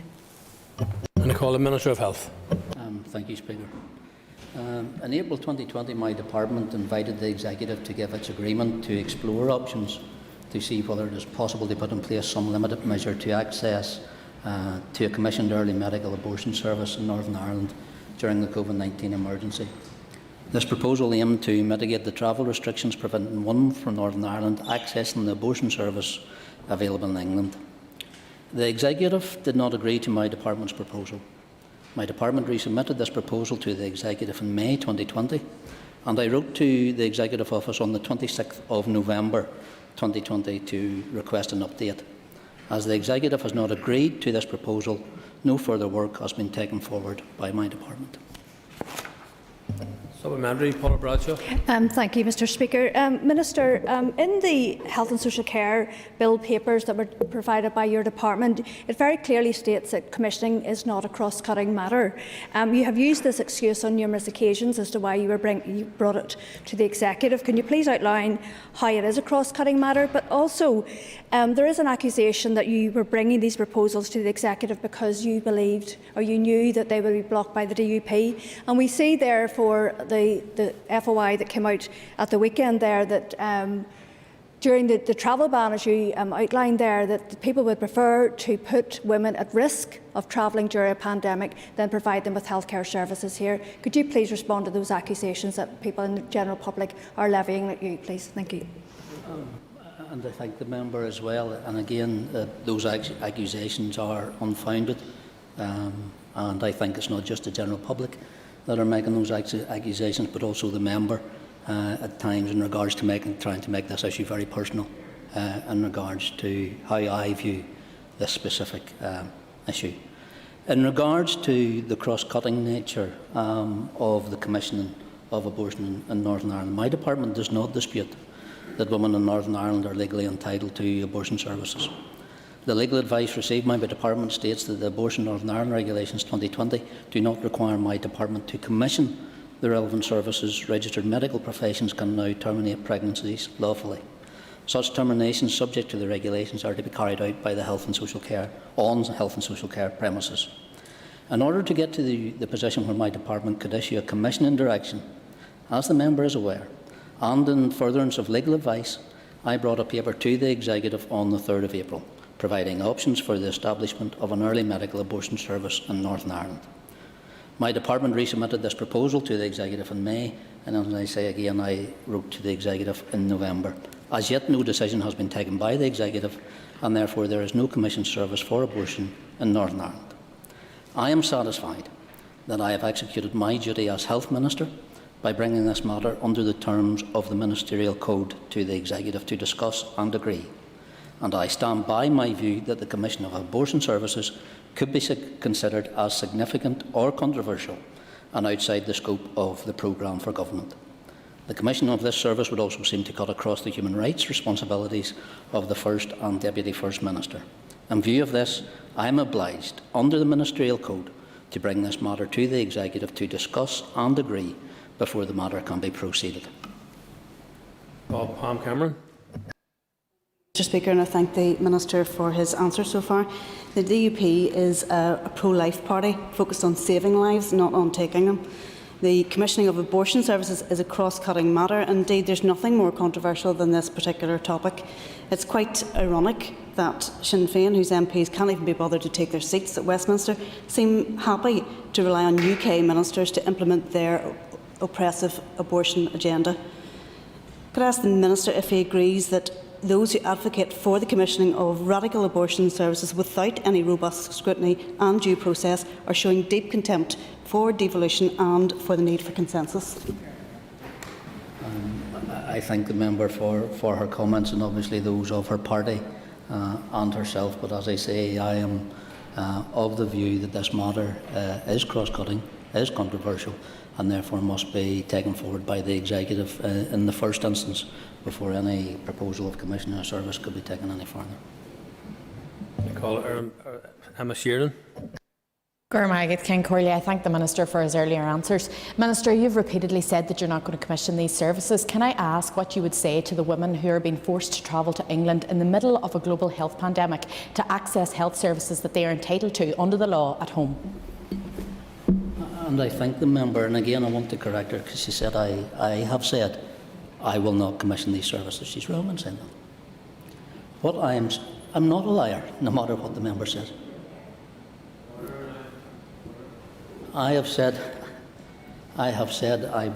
never said I will not commission these services. What I have said is I have a duty as Minister of Health to bring any proposal to the Executive in regards to the commission of services, because I consider this matter to be cross-cutting, controversial, and under Ministerial Code I must do that to meet my legal obligations. Matthew O'Toole. Speaker, Minister, it would be helpful to understand precisely what your position is. If I understand you correctly, you're saying the last time you brought the paper to the Executive was in November. If you could address that, first of all. Secondly, could you, since you've clarified that abortion services are legal in Northern Ireland now, could you advise what a woman should do who is in that position of needing to access those healthcare services? As of today, what should she be doing to access those services from your perspective?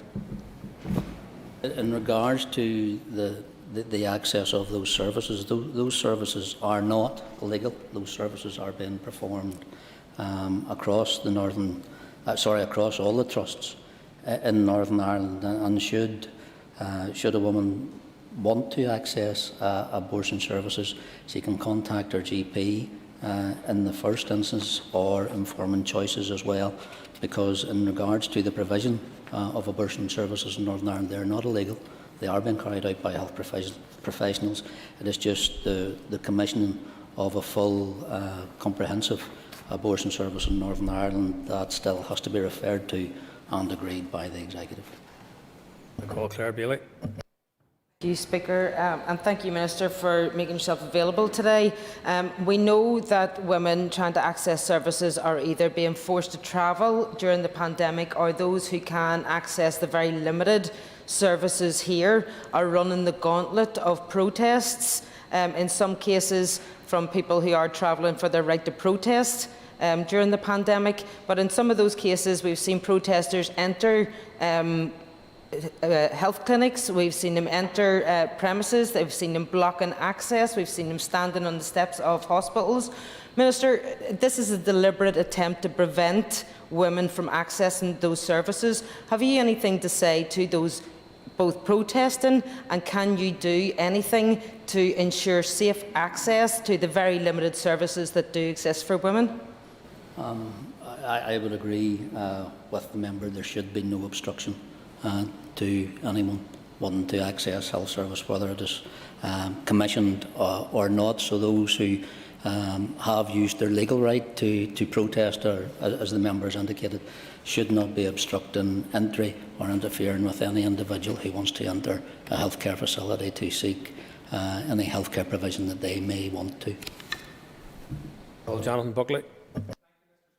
Does the Minister agree that the intervention by the UK Government is an unacceptable breach of the devolution settlement, and that this matter is for the Northern Ireland Assembly and Executive to deal with? And has he made this point robustly known to the Secretary of State?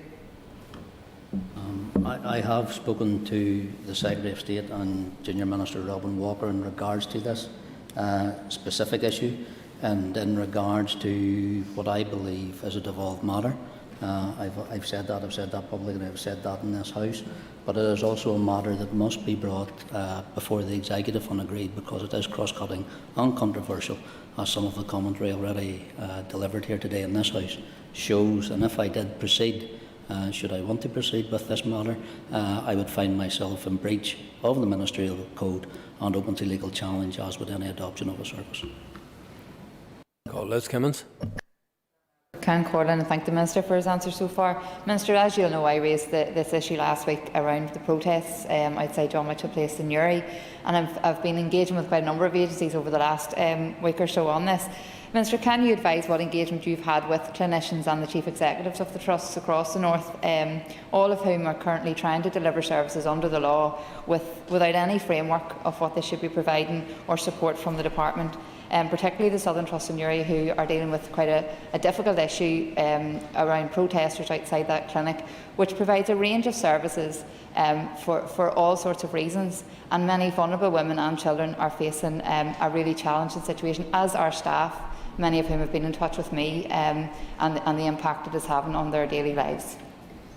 And in regards to an earlier answer, I would say nobody should judge anyone entering a health facility and why they're entering it. And I think that's wrong. And the protesters that are outside it are doing a disservice to the staff working in it, and also those individuals seeking to gain medical support and advice. And I would ask them to desist from doing that until this issue is resolved through proper democratic scrutiny and accountability. Jim Allister.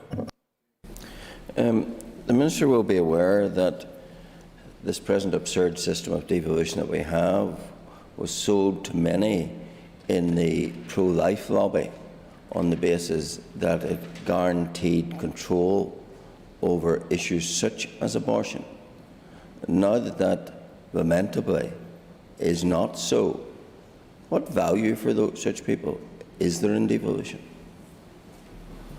I think the member makes a valid point and has raised a question that is in many heads and hearts across Northern Ireland at this minute in time. But what I would say to them, if this place wasn't here, Westminster would have a free hand in regards to doing whatever it wanted to do. But what I would say to the member as well, we'll wait to see what the Secretary of State does bring forward in regards to his proposals, as of yet I haven't seen anything. Jerry Carroll. Thank you, Mr. Speaker. Thank you, Minister, for his answers. The reality is, though, Minister, that you're failing women and their health care by refusing to act. The legislation implemented at Westminster doesn't require you to bring it to the Executive. That's a political choice that you have made, and many are opposed to it. And given that you do have the power to act, but refuse to do so, while women's mental health is at risk, many are reporting to be suicidal because they can't get access to terminations. Does the Minister not regret, therefore, not implementing and making these services available to women here? The member again tries to make a political point by making it personal, and I regret that. As I said in my initial answer, this issue is cross-cutting, it is controversial, and therefore it is part of the ministerial code that I must bring it to the executive to discuss and agree. So any commissioning of services which would seem to be outside that remit and also outside the programme for government would be open to challenge, as would I, for breaking the ministerial code. So I would ask the member not try to take this issue on its political and medical merits rather than trying to personalise it in regards to my position on it. That concludes this item of business. Thank you all. Point of order. The Minister accused me of calling him a liar. Can I put it on the record that I did not call him a liar? All I said was that he had repeatedly said that he wouldn't commission the services. He went back then to say that it wasn't his responsibility, that this is a cross-cutting matter and that it was for the executive to do so. Okay, thank you. Your marks are on the record. Point of order, Jerry Carroll. Thanks, Mr. Speaker. Mr. Speaker, the Minister stated or certainly indicated that I was making this personal. I was merely stating the facts of the situation, so I would like to be noted I wasn't making this personal. I'm merely noting his lack of action. Your point's made. I will have to. Okay, Minister, just take briefly, please. Thank you. In regards to Mr. Carroll, he can read his own contributions in Hansard, where he did make it very personal. In regards to Ms. Sheeran, I saw her speak from a sedentary position. I assumed what she said. And if I misheard or misread what the member said, I will apologise to her. But thanks, Minister, and I will do that. But I think I saw what the member said, but I'll apologise if it was wrong. Okay, thank you all. As I said, that concludes that item of business. And could members take a raise for a moment or two to we move on to the next item? Thank you.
Okay, members, we'll resume the sitting.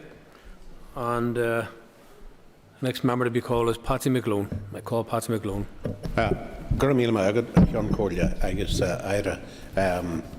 Marganya Kai Kudwayama or now Shaw, Gaharij, Wikosi Gilliga, Togan she almost do Chact on Kansha.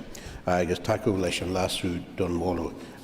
As someone who has spent quite a bit of time on this particular issue, especially the Irish language aspects of it, I'm very happy to stand and speak in favour of the motion today to the original and support obviously in proposing the amendment. The SDLP welcomes the debate today. We believe the original motion definitely has merit, but at this late stage it is time that the public saw action from ministers and the executive on this particular matter. The Commission on Flags, Identity, Culture and Tradition has experienced many delays since it was first announced in December 2014. Significantly, their work was put on hold between 2018 and 2020 because there was no one, in fact, to give a report to. The fact that the executive collapsed in no small part because of the lack of respect shown to the Irish language and to those of us with an Irish identity is highly relevant to this debate today. The First and Deputy First Ministers have apparently been considering what to do about the Commission's final report since July last year, including whether or not to publish the report. Unless and until the report is published and people get to see it, and people actually start to take action on its recommendations, it has been a waste of money. The public deserves to see those recommendations that the Commission has made. They deserve to see what it is that the First and Deputy First Ministers find so difficult about those recommendations. The First and Deputy First Minister and their advisers have had ample time to consider the report. Everyone certainly understands this to be a sensitive political issue, but it is also essential for reconciliation on this island that the issue is addressed comprehensively and collectively, and in a spirit of magnanimity and respect. That's why the Commission was set up in the first place. They have done their bit of the work. It is time for First and Deputy First Minister to take action. One area where they can take action immediately is to honour their commitments within New Decade, New Approach. They have committed to establish an Office of Identity and Cultural Expression to promote cultural pluralism and respect for diversity, build social cohesion and reconciliation, and to celebrate and support all aspects of Northern Ireland's rich cultural heritage. It would seem to be the ideal body to take forward and oversee the implementation of the recommendations of the Commission on Flags, Identity, Culture and Traditions. It would also, naturally in my view, include the appointment of a Commissioner to recognise, support, protect and enhance the development of the Irish language in Northern Ireland and to provide recognition, official recognition, for the status of the Irish language within the North. Sin status of Igula Winchamacht and Gilliga. It too is a commitment within New Decade, New Approach. The Commissioner would protect and enhance the development of the use of the Irish language by public authorities, again quoted directly from New Decade, New Approach. Such a Language Commissioner would not be unique, and in fact their role in this regard, with regard to the Irish language, is pivotal.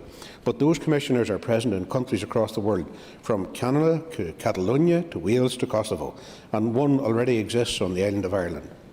The International Association of Language Commissioners has 11 members at present, and it's there to support regions that wish to create a position of a Language Commissioner. So let's have the 12th then. There is no better time to promote cultural pluralism and respect for diversity than right now. There's no better place to start doing it than right now. Covas, common respect, Ulrich's culture, cultural diversity, Rud and separation, agus Rud at Talabunchama, something which is very rich and something which is within our grasp. Let's publish the Commission's report and let's see the recommendations.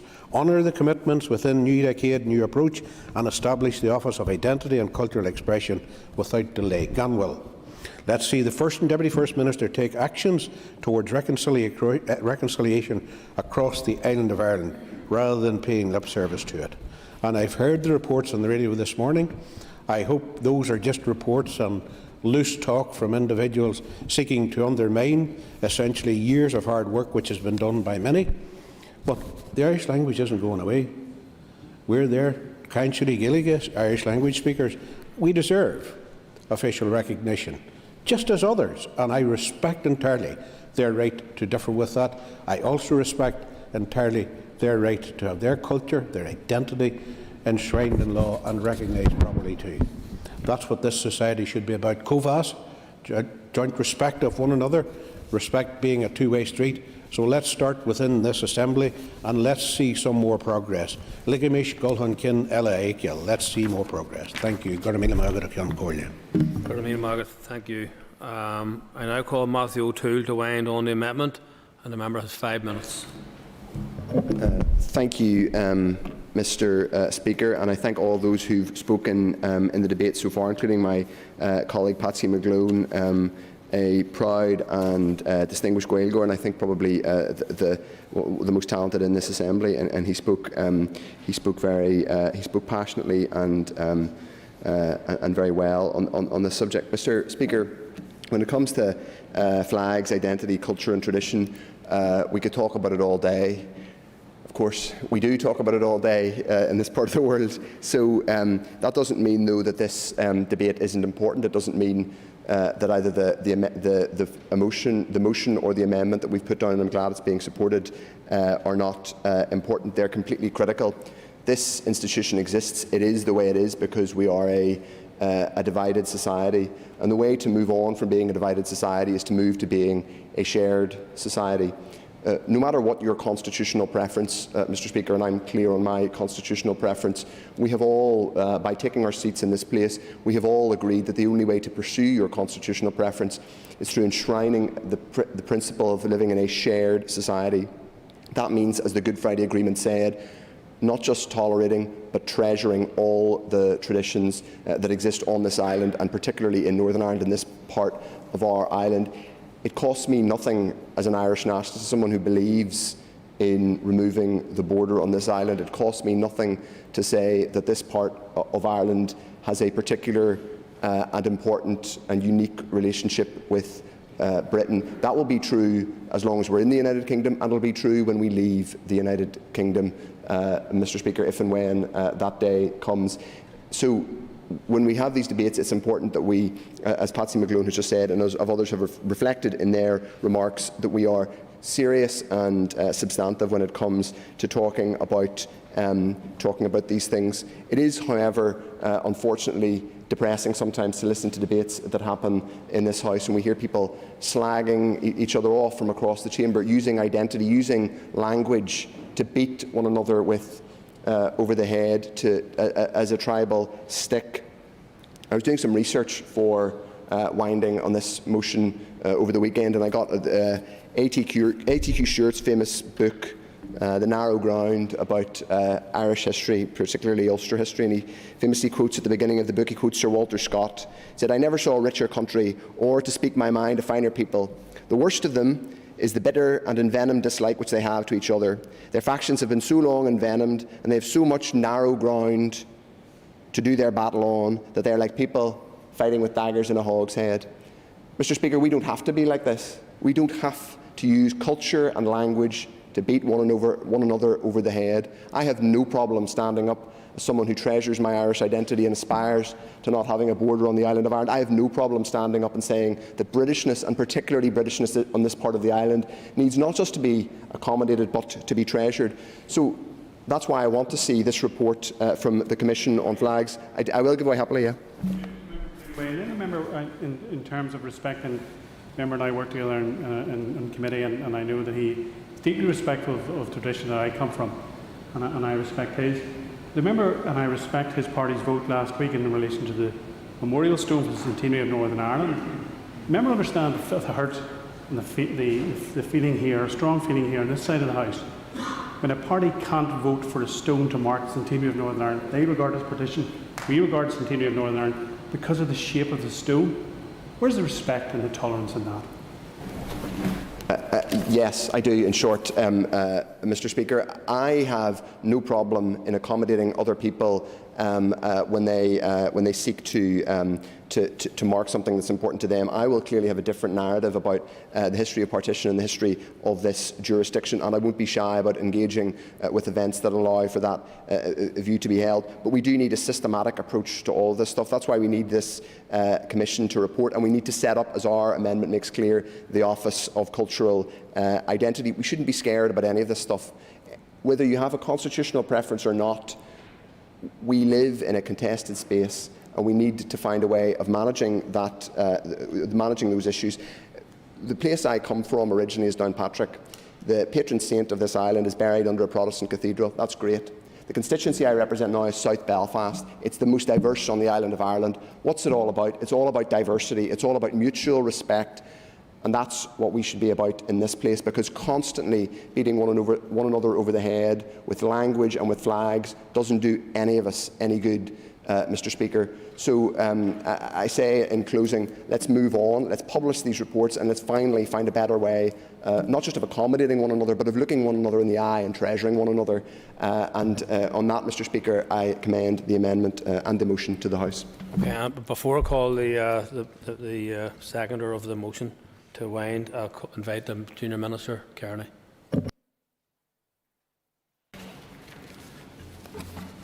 Thank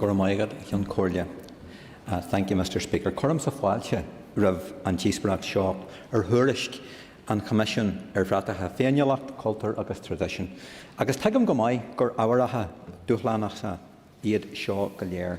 But I am grateful, members, to be afforded the opportunity to respond to the motion brought by members from the Alliance and SDLP parties regarding the current position of the Commission on flags, identity, culture and tradition. And I want to begin by acknowledging that any discussion around these issues brings with it a number of different perspectives and views, and that has been reflected throughout our debate already. And we shouldn't underestimate the challenge that's involved. However, nor should we shy away from those challenges. We must all work to create common ground. And we've done this in relation to other recent challenges, like the pandemic, or unsuccessful initiatives like Together Building a United Community. And we need to do it again in relation to FICT. The commitment to establish the FICT Commission formed part of the Stormont House Agreement and the subsequent Fresh Start Agreement. And the Commission consisted of 15 members, 7 of which were nominees appointed by the leaders of the 5 main political parties who sit on our executive. The remaining 8 members of the Commission were drawn from outside of government through an open competition. And the main objectives to remind members of the FICT Commission were to scope the range, extent and the nature of the issues relating to flags, identity, culture and tradition, to map the benefits and the opportunities in terms of flags and related issues, whilst also highlighting where challenges remain, and to produce a report and recommendations then on the way forward. The role of the Commission in this regard was to consult with the established and new elements of our community, and reference has been made to newcomers to this place at earlier stages in today's debate, identify key areas of commonality as well as difference, and to encourage shared learning, active listening and understanding in a meaningful way across our traditional boundaries. The work of the Commission aimed to contribute to a number of shared outcomes. These included the development of an open, tolerant and mutually respectful society, the development of a shared identity that relies upon its mutual interdependencies and seeks to identify areas of common value, and an improved approach to dealing with contested displays and expressions of identity. Further, the Commission sought to maximise opportunities to achieve significant reductions in manifestations and levels of hate crime, the development of a society that can seek to identify areas of commonality and have constructive debate around where the challenges remain, and to maximise the opportunities then to promote benefits of diversity and cultural expression in our society. The Commission was cognisant of the New Decade New Approach in concluding its work, and it provided its final report on the 17th of July last year. And I want to take this opportunity to thank the Joint Chairs, Professor Dominic Bryan and Neville Armstrong, and all of the other members of the Commission, both lay members and party political representatives. They all, each one, deserves credit for the work they have done. It is important to emphasise the inclusive make-up of the Commission, albeit that I noted Mr Beattie highlighting the fact that only one female sat on the Commission in his remarks earlier. But all parties were involved in the work of the Commission, and all parties have a stake in the resulting report and the recommendations which have been made. It's also important to recognise the key role played by the independent members of the Commission. They provided critical input from the wider community beyond politics, and their contribution undoubtedly added value to the work of the Commission and the report. Junior Minister Lyons and I met with the joint chairs of the Commission in October 2020.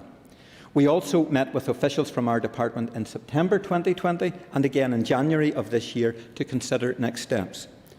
After these series of meetings, it was agreed that the next step should be to convene a working group to consider the issues discussed in more detail, but also to agree on a way forward in relation to the report itself. And I'll talk about the working group later in more detail. But before doing so, it is important that we acknowledge the context that surrounds the issues that we are discussing today. The Commission did important work, but it is plain that the wider societal issues relating to flags, identity, culture and tradition are bigger than the FICT report or any other report, and I think that was also reflected in earlier contributions today. These can only be understood and advanced if we look at them across the board and at every level in society. To do this, we must focus on the principles that seek to address the causes of these issues rather than the potential ways to manage them. I agree with many members. I suggest that the commitment to principles of equality, parity of esteem, respect and an absolute commitment against any forms of intolerance are essential to create the environment for change. It is collective leadership on these issues and on those principles that will foster an environment in which the FICT report can seek to flourish. The multifaceted challenges that have arisen from the ongoing pandemic have been unprecedented in many ways, and that has in fact impacted in relation to how we have considered the progression of the report. Because our priority, and all members will agree with me on this, must be constantly in relation to keeping people safe and saving lives. However, Minister Lyons and I, supporting the Joint First Ministers, are committed to working with other executive colleagues to taking this important work forward. The Commission considered as part of its work some of our most complex societal issues, with impacts across many aspects of all our daily lives. And many of these issues, as members know, have been with us for generations. Many of these issues have been with us then, and they remain with us today. And the report has the potential, I believe, to provide us with pathways to make progress, potentially, on a number of those core issues. However, I repeat, that we should remember that no single report, publication, policy or strategy could hope to provide conclusive solutions to all of these long-standing issues. The extensive list of outcomes sought by the Commission that I have mentioned earlier should leave us in no doubt as to the scope and ambition of the FICT process. But we should all be realistic. It is inevitable that at the conclusion of any such process, the challenges will still remain. While the report could never have been expected to provide the solution to all of these issues and challenges it has considered, it will nevertheless provide us with avenues of progress in regards to many of them. However, real change in any of these complex and challenging issues will only be achieved when all parties represented in this House show the necessary leadership and commitment to that change. And it is in that context that I absolutely agree with the wording of the motion before us today that decisions around the implementation of the report should be made by the Executive. There needs to be collective leadership from all of us in this regard. The scope of the work of the Commission and the cross-cutting nature of the report itself is such that support and leadership will be required in a number of areas for us to make progress. So, organisations, public bodies and the wider community will all need to take responsibility and show leadership for how we go forward. I mentioned earlier that a working group had been set up to consider how to progress issues in relation to the FICT report.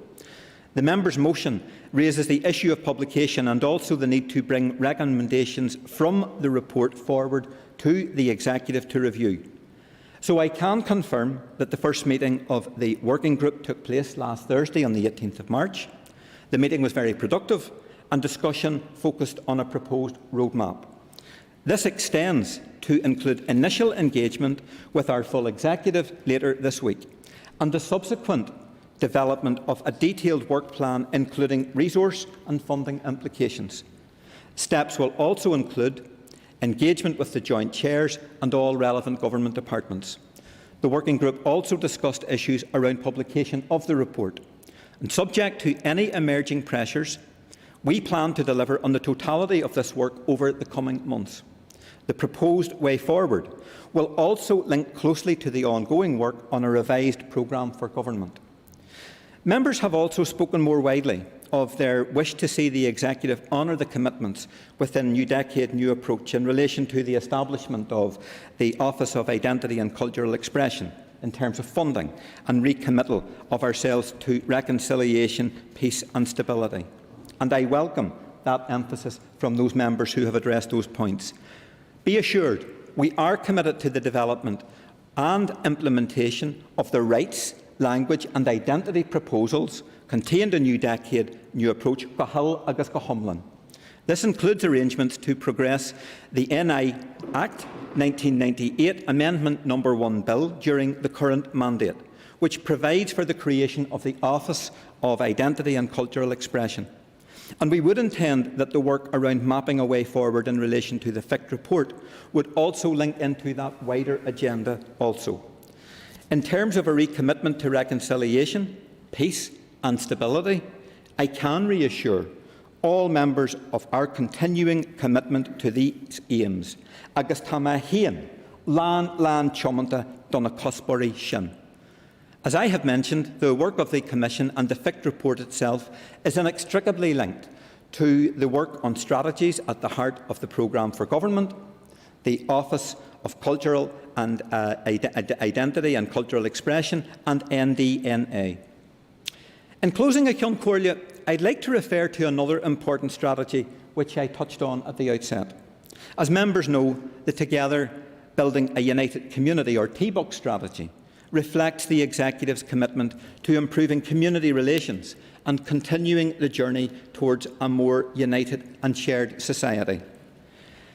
The TBUC work enshrines a framework for government action in tackling sectarianism, racism and other forms of intolerance, while seeking to address division and sectarian segregation.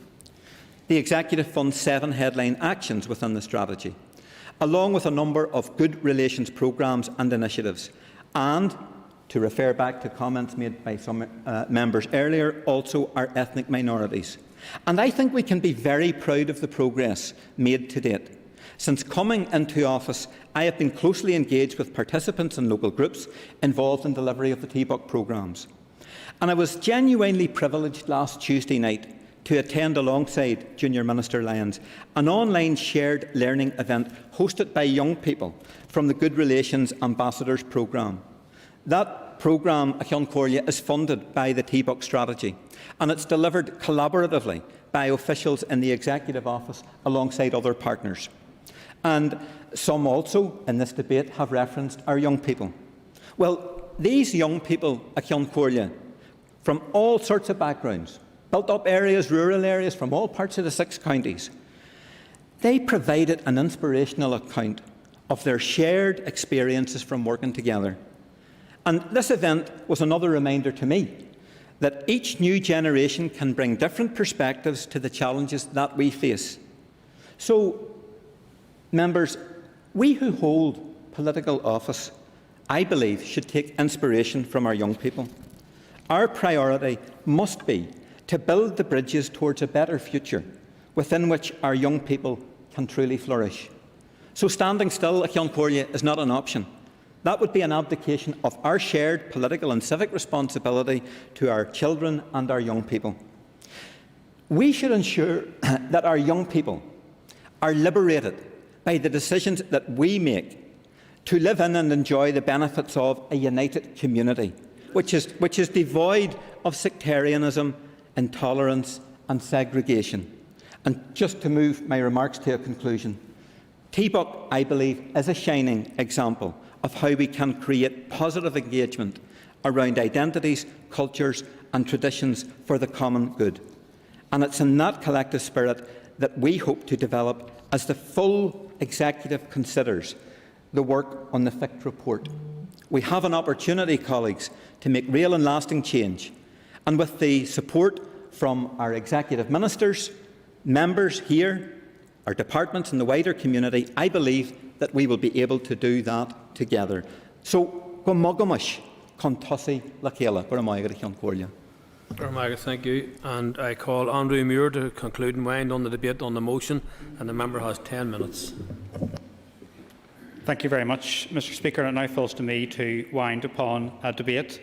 The tone and perhaps the nature of the debate, perhaps to me, demonstrates how much we are a divided place here in Northern Ireland and the scale of the problem that is now facing us. And a FIC report is not going to solve all that in one instance, but it will be progress. We understand where the background to FIC came from. It was from the Fresh Start, and then we had New Decade, New Approach. And if FIC is to succeed, then what it does require is actually a fresh start and a new approach. And some of the contributions today didn't, to me, demonstrate a new approach. It demonstrated an old approach. And we all need to come into this place aspiring to a fresh start and to a new approach in our society. People came with very different perspectives in relation to the past and their visions for the future. And as someone who is fortunate enough to come from a mixed marriage, I have some, not an entire, understanding of those perspectives and backgrounds that people bring. I come from mixed marriage from a very proud Republican background and a Loyalist background. It's something I'm very, very grateful to have. I have greatly enjoyed over many years with my family attending the 12th and also attending the Felons Club. And these are perspectives that enrich you. Did you buy any drink in the Felons Club? I'll not comment on that. And I think those are perspectives that enrich you and get you to understand the perspectives that others come from. And I think we should learn that our past and our shared history is something that we should use to celebrate rather than to cast up against each other. Because it's something like it is our shared past and it is our history that actually enhances us going forward. And it's regrettable that some would view that in other ways. I come here to wind this debate from a perspective of someone who was fortunate enough to be an elected representative for the last over 10 years. And throughout those times, many people have contacted me about many different issues. But one thing that remains with me all the time is around the issues that people have been debating here today, which is flags, identity, albums and culture. And I remember there's an email here I got through in 2015, and I'll anonymise the area because you'll understand the perspective. This is an area, is a lovely place, it's a lovely street with no hint of trouble. A flag has been erected on a lamppost outside my house, and it is something a lot of homeowners don't want to see. I am a Catholic man living here, and I don't want to be seen complaining or putting my face out there. That's why I come to wind this debate, because the response to that individual was powerlessness. Another correspondence. I wish to pass on my strong sense of annoyance and outrage shared by my family and our neighbours at the unwanted placement of flags on the lampposts, and they name the area. The area they name again has always been a road where people of all and no faith and different backgrounds have lived together in peace and harmony. It is outrageous that our lampposts are now festooned with flags and offensive paramilitary banners. These have no place in our neighbourhood. We as this Assembly must do better to be able to respond to those individuals and to be able to create a better society where we don't receive correspondence like that. And the Alliance Party's view very clearly in relation to this issue is that a clearly communicated, respectful and time-bound flying of flags and emblems in public places can be a genuine expression of cultural celebration in Northern Ireland. The situation at the moment is serving no one. And that correspondence that I've read you out, I'm sure that there will be correspondence from my unionist friends and neighbours who would have received from other perspectives. Yes, Matthew. I just echo what he said, representing, as his colleague does, areas like Finaghy, Rosetta, Carryduff, places that are proud of their diversity, that a lot of those people are not so much that they object to the flying of flags in any circumstances per se.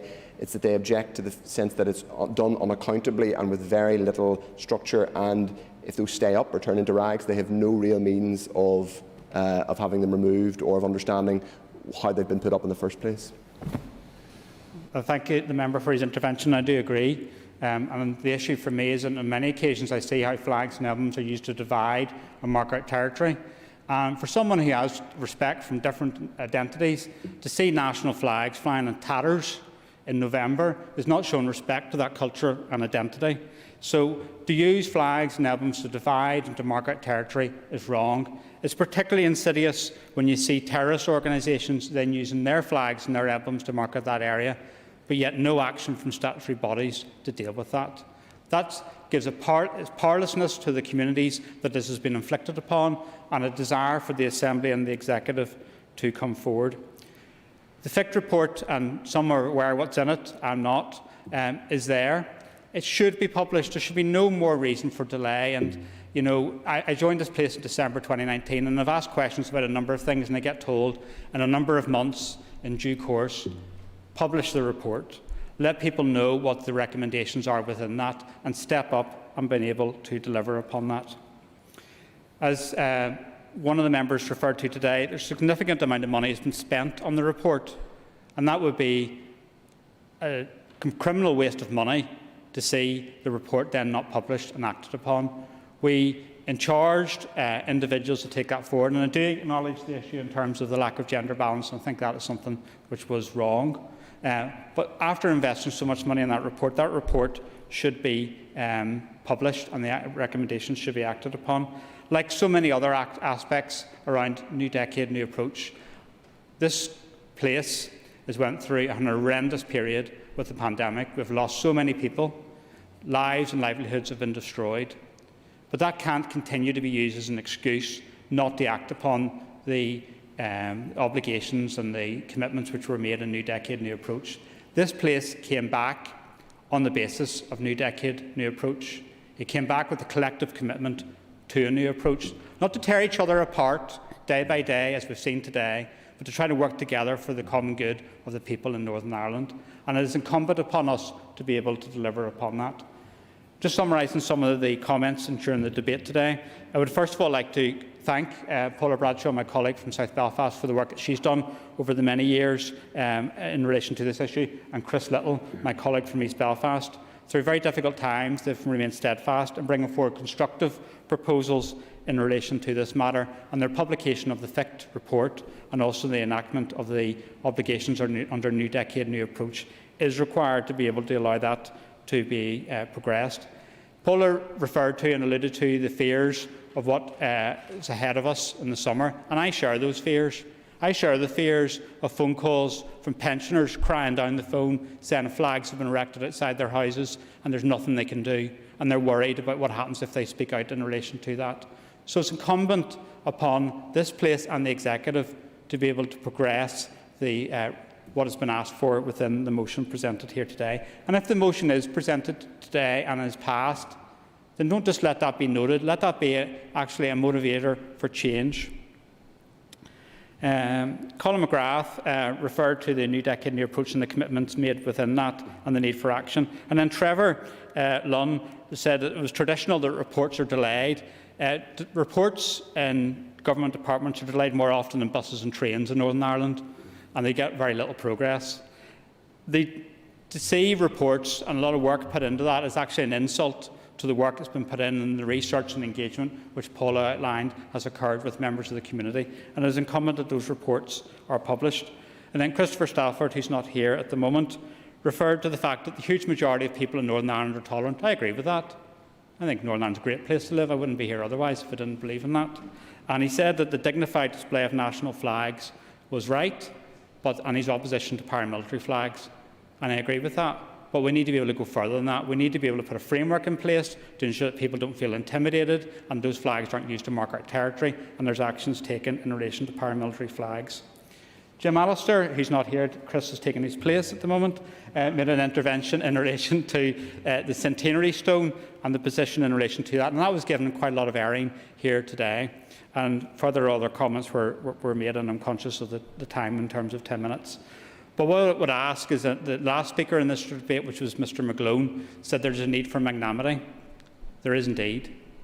In relation to the centenary stone, in relation to expression of different identities and cultures other than unionism or nationalism, that's required. And that's will be the ultimate measure of this place when this mandate finishes, is whether we're able to show magnanimity to each other. Thank you very much, Mr Speaker. Thank you. And members, the question is that the amendment standing in the names of Colin McGrath, Matthew O'Toole and Patsy McGlone be made. All those in favour say aye. Contrary, no. The ayes have it. The ayes have it. The question is that the motion as amended be agreed. All those in favour say aye. Contrary, no. The ayes have it. The ayes have it. Thank you, members. And certainly, Mr. Thank you, Mr Speaker. And I speak as the DUP member for East Antrim.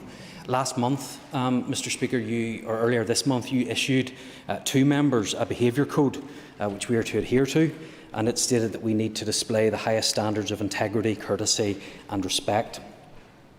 Mr Speaker, the Sinn Féin speeches in the debate that we have just had were little more than a diatribe against British and Unionist identity in Northern Ireland and against Northern Ireland itself. Indeed, apparently, Ms Anderson has said that it's insensitive for us even to ask for a centenary stone to commemorate 100 years of Northern Ireland. Mr Speaker, if we are to move on as a society, we need to treat each other with a little bit more respect.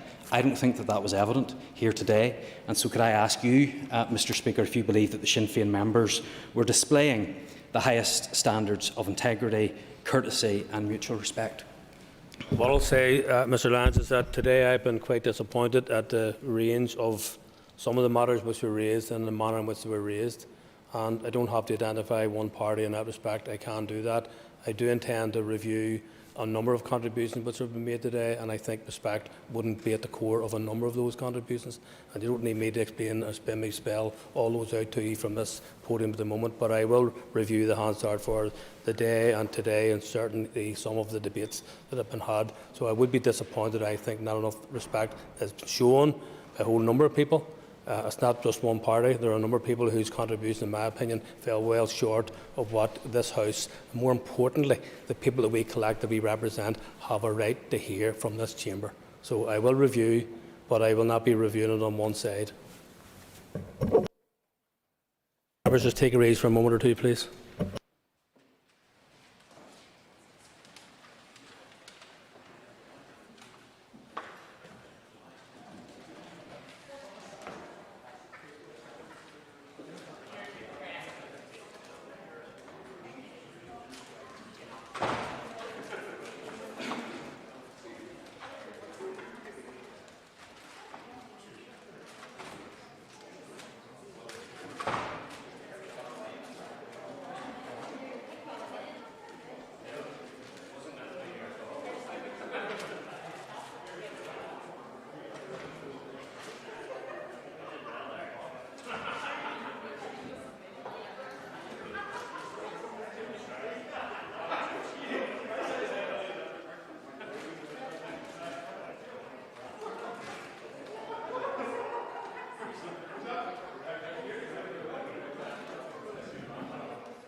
Order members.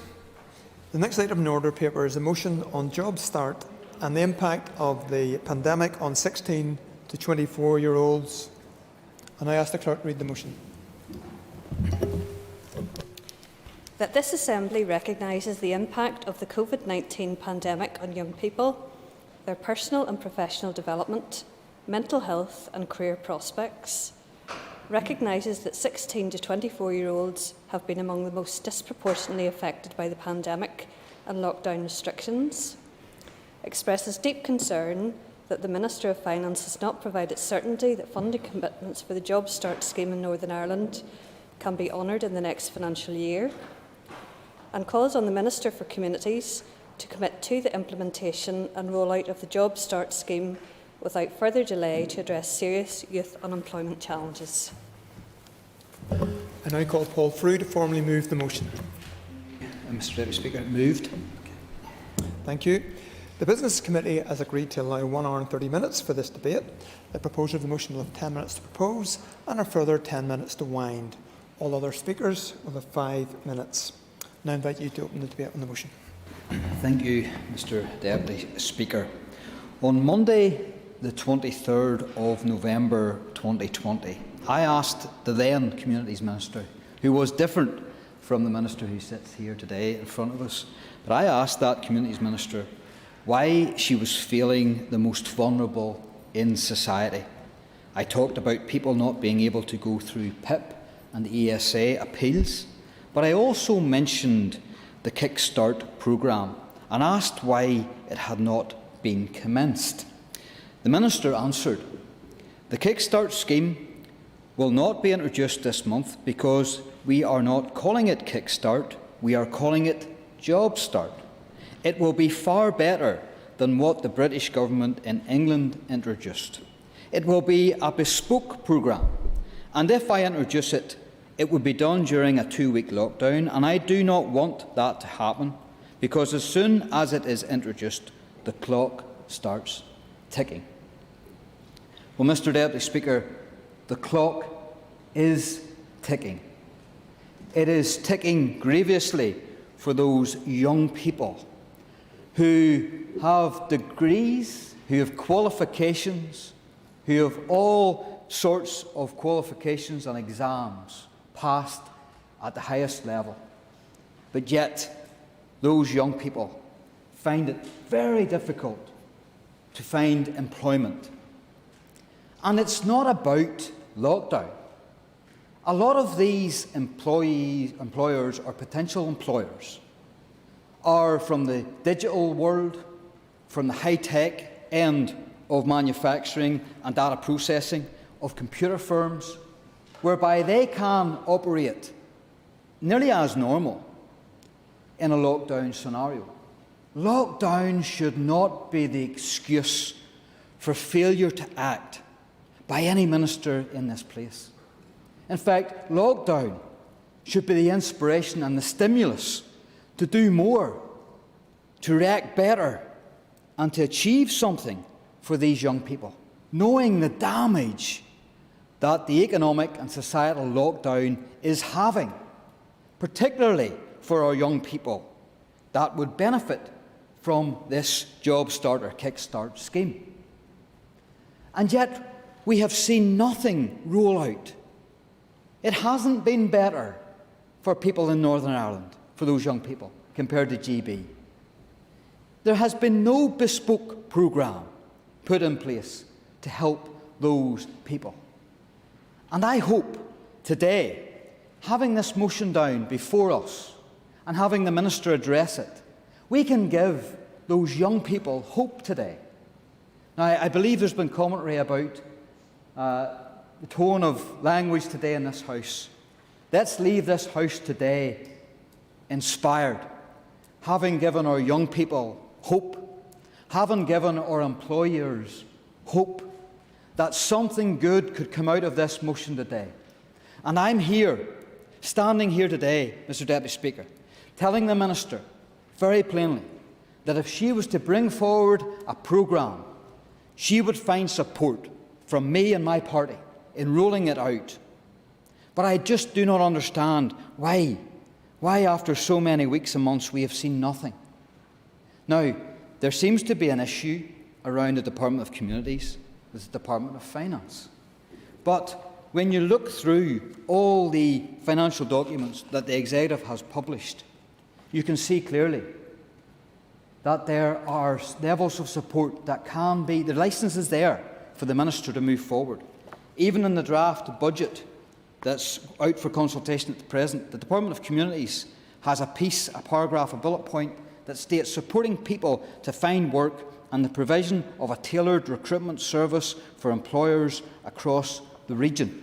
Even in the budget bill, which has been debated and passed in this House, in all 4 schedules, it states provision of youth and adult employment services, programmes and skills training programmes, employment schemes and services, including those for people with disabilities, and career information, advice, guidance services. In every single schedule of our budget bill, which has been passed, you can see very clearly, Mr Deputy Speaker, that there is provision left for a scheme such as this.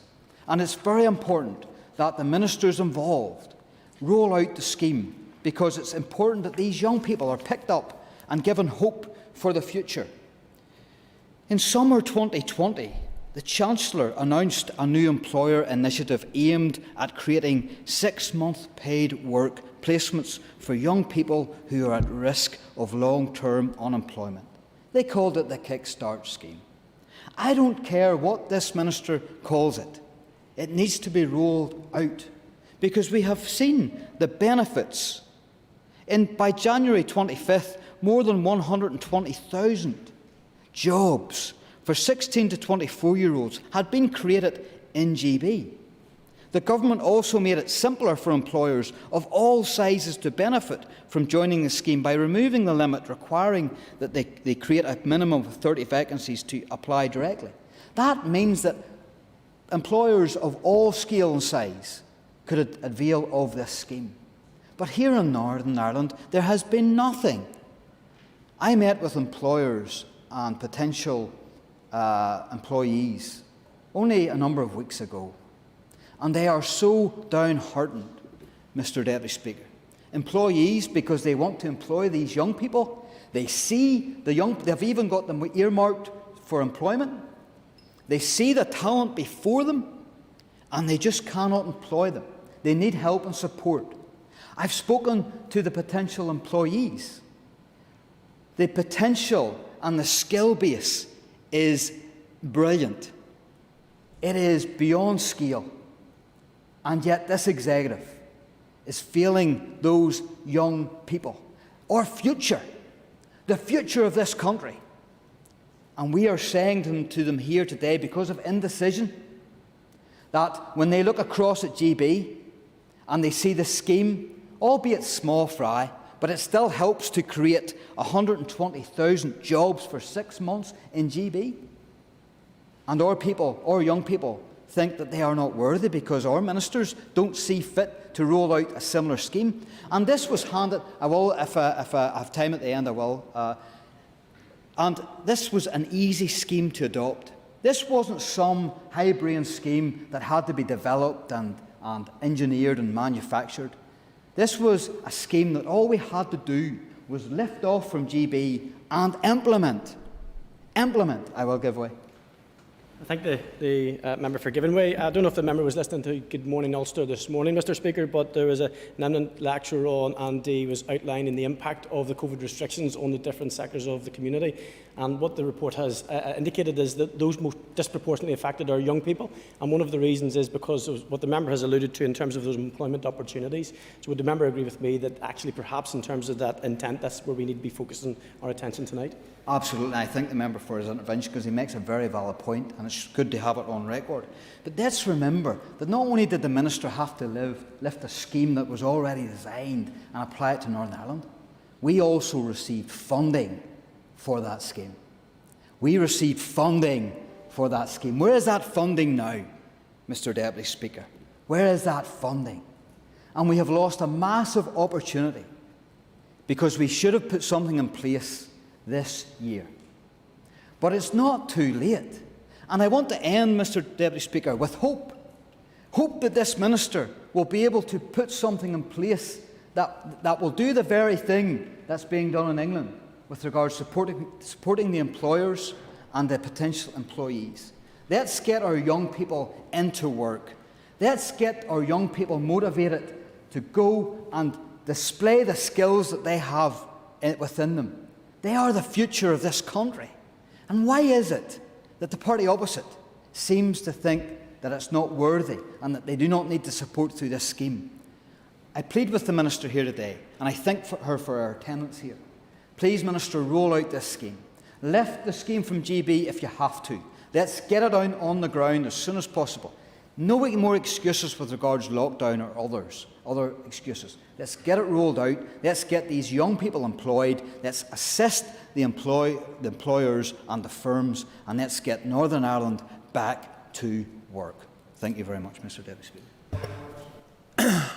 Point of order, Mr. Dowd. Just before we move on to the next speaker, it's stiflingly warm in here. I know there's a lot of hard hour times, but could we do something about the heat? I understand that is attempting to be dealt with by the engineers. Your point is on the record. Okay, thank you. I now call Karen Mullen.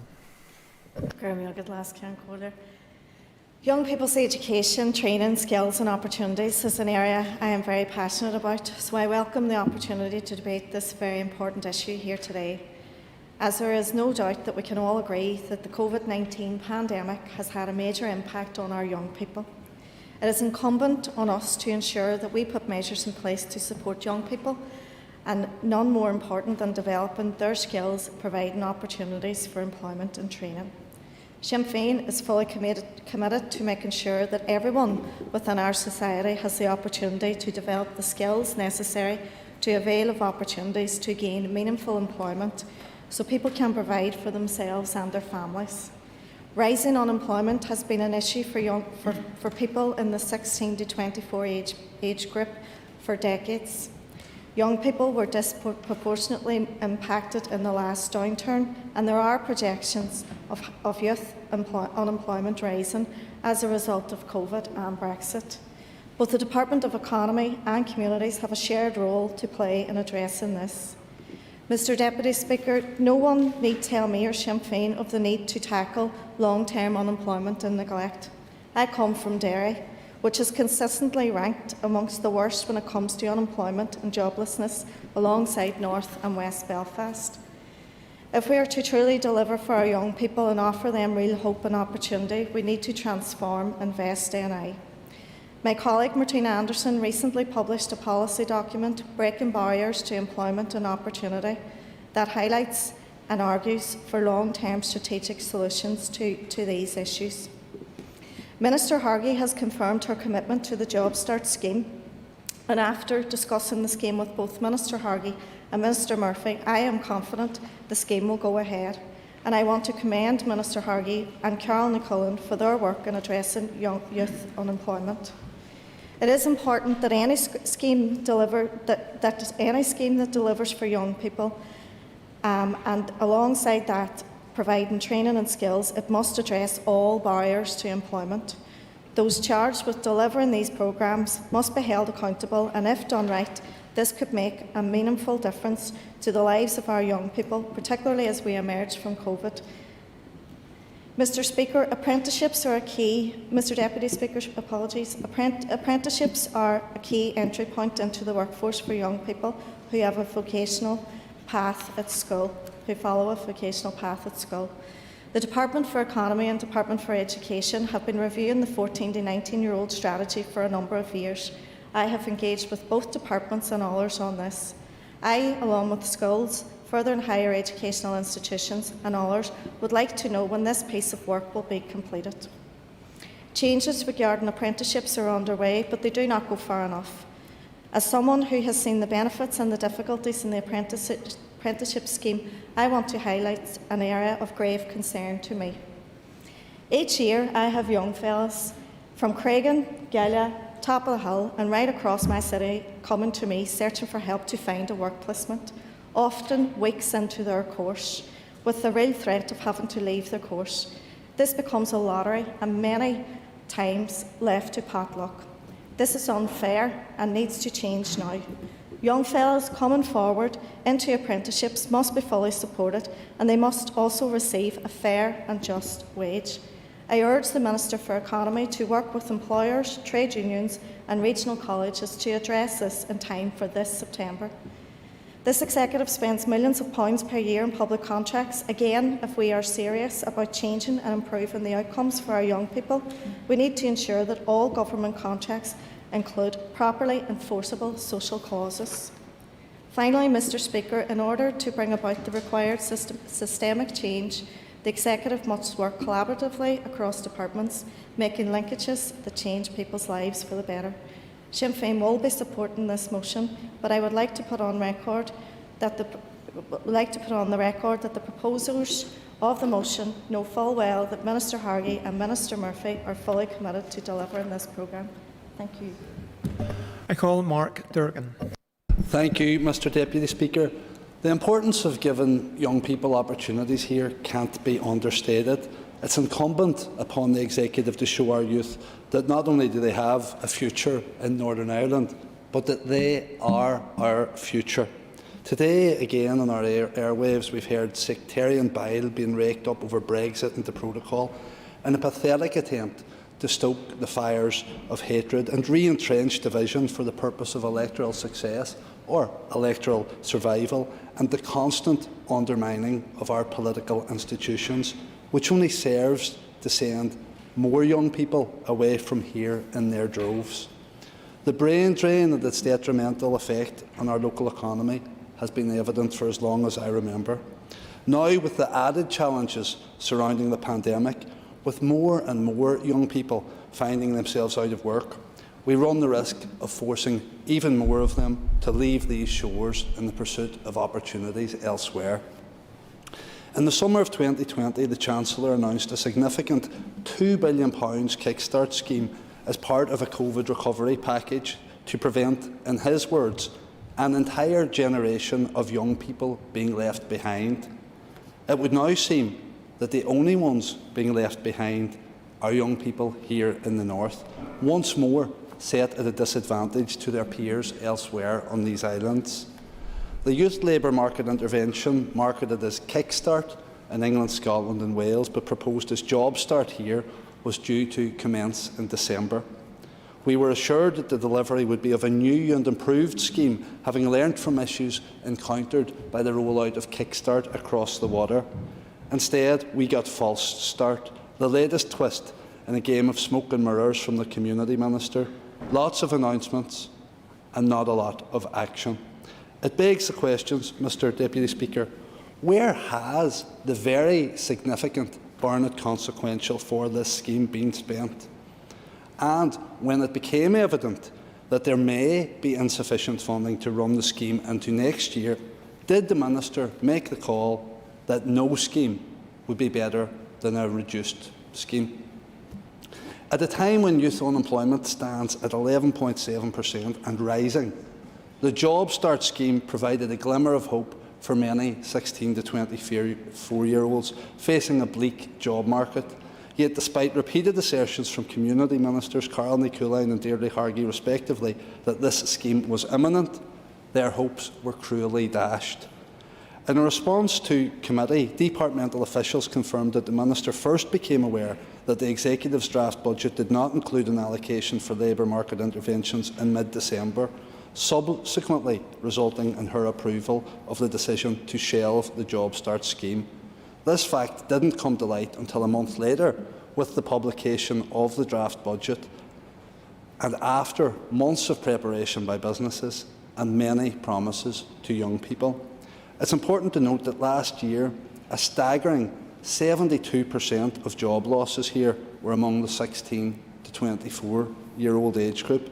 And when we weigh that up with the Department's proposed cut to the independent advice sector that we've now been assured won't happen either, when universal credit claims are up 126% and the bid for 900 new staff put on ice, that'll probably get sorted as well, mind you. It's unsurprising that our young people feel that they've been held in contempt.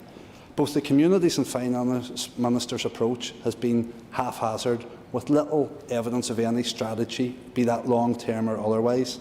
Their failure to commit to the Job Start scheme, while disappointing for the businesses involved, is utterly devastating for young people who have been left in limbo, not knowing where their future lies, and now feeling that the North has nothing to offer them. Furthermore, when our young people are voicing that the job prospects here, or lack thereof, are impacting on their mental well-being, the Executive has a duty to act. Our young people desperately need support to enter the labour market at what is the most challenging economic period many of us will ever face, I hope. If the Finance and Communities Ministers fail to get this scheme over the line, it will be completely ridiculous and will cost us much more in the long term, not just economically. I, of course, support this motion, but as I previously outlined, the myriad of failures within the draft budget must be addressed to give our younger generation a fair and fighting chance. I call Robbie Butler. Thank you, Mr. Speaker. We will be supporting the motion.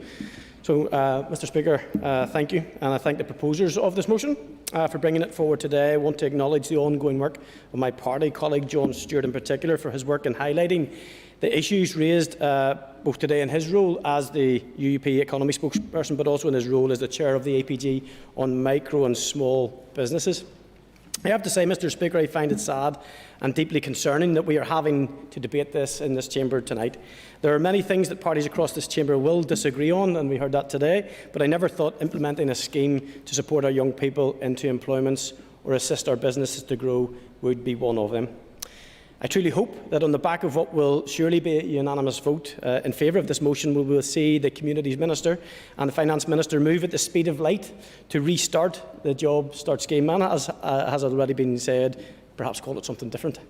Young people have been among the worst affected by the COVID pandemic and lockdown restrictions in terms of employment opportunities, personal and professional development, and indeed mental health. And the members from Foyle both spoke about the lack of hope, and I know in their areas, because I've sat on APGs and around mental health, how important it is for young people to receive messages of hope, and I hope for all of our sakes that tonight we get to hear some of that. This impact was recognised by the United Kingdom Government when the Kickstart programme was announced and launched. The scheme provides employer subsidies for the creation of new jobs and employment opportunities for 16 to 24-year-olds. The Department for Communities announced a similar programme in Northern Ireland, Job Start, which would commence on the 30th of November.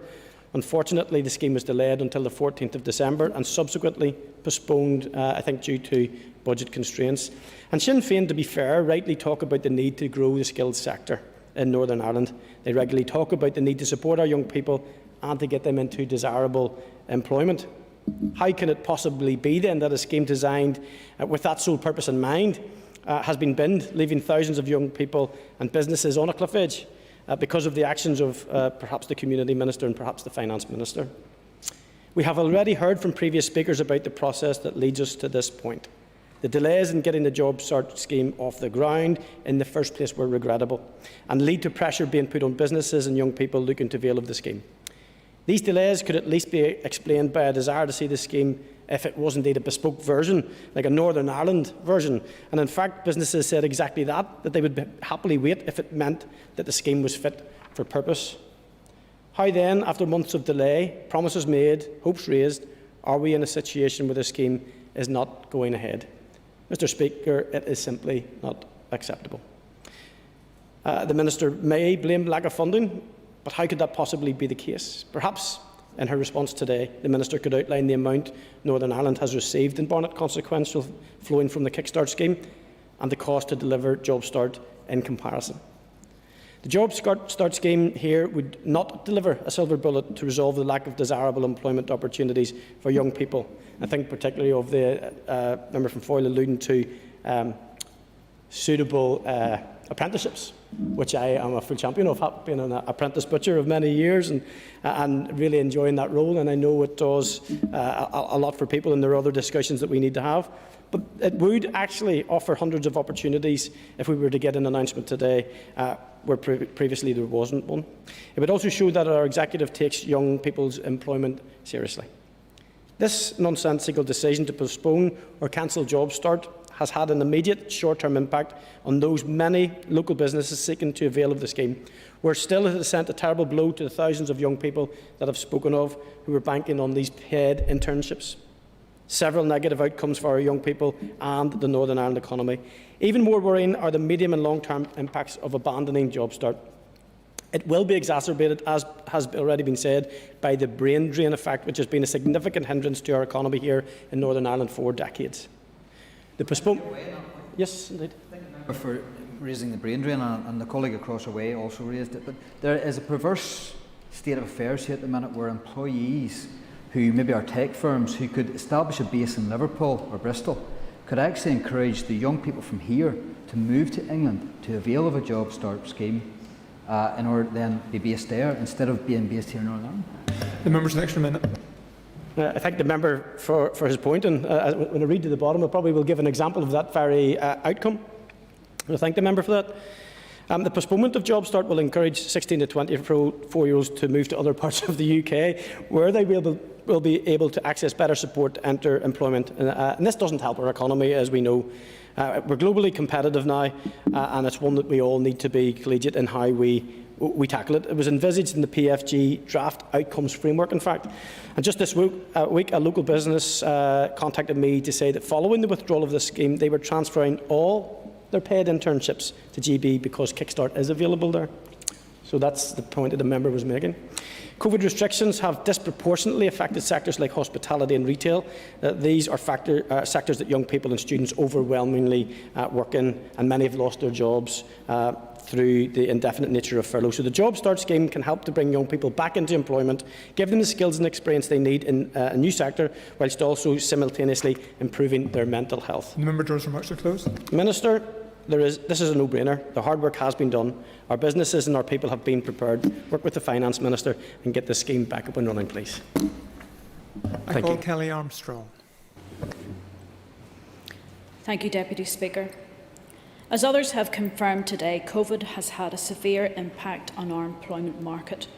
More than ever, we need progressive and innovative schemes that will ensure our young adults aged 16 to 24 do not become the so-called scarred generation. Generation Z are entering a jobs market compromised by COVID. These young people will be permanently scarred by the effects of unemployment and its well-documented negative impact on mental health and well-being. And I'll declare an interest at this point as a mummy of a teenager just about to become an adult. She's a member of that Generation Z. I don't know what my generation was called, but it was probably the dark ages by today's standards. Look, I get it. The intention of the Job Start scheme was honourable. It was due to start on the 14th of December. It was promoted as being better than the GB scheme because it was going to include options for people with disabilities. It included longer times, there was more investment for it. It sounded great. As we know and others have said, the Kickstart scheme did get started in GB in September, and it has been rolling forward. But I'm not so politically naive to understand what happened here. The funding that came across to Northern Ireland was unhypothecated. The Executive chose to spend that money in the way it chose to spend the money, and it wasn't on Job Start. And I know the Minister at that time had come to the committee and had said the money would be found within the department. Unfortunately, as time has rolled on, we've had COVID. The opportunities for young people to go out and have work experience and to take up what would have been the Job Start scheme weren't there. I know that there are young people who left school last year, and we don't know where they are.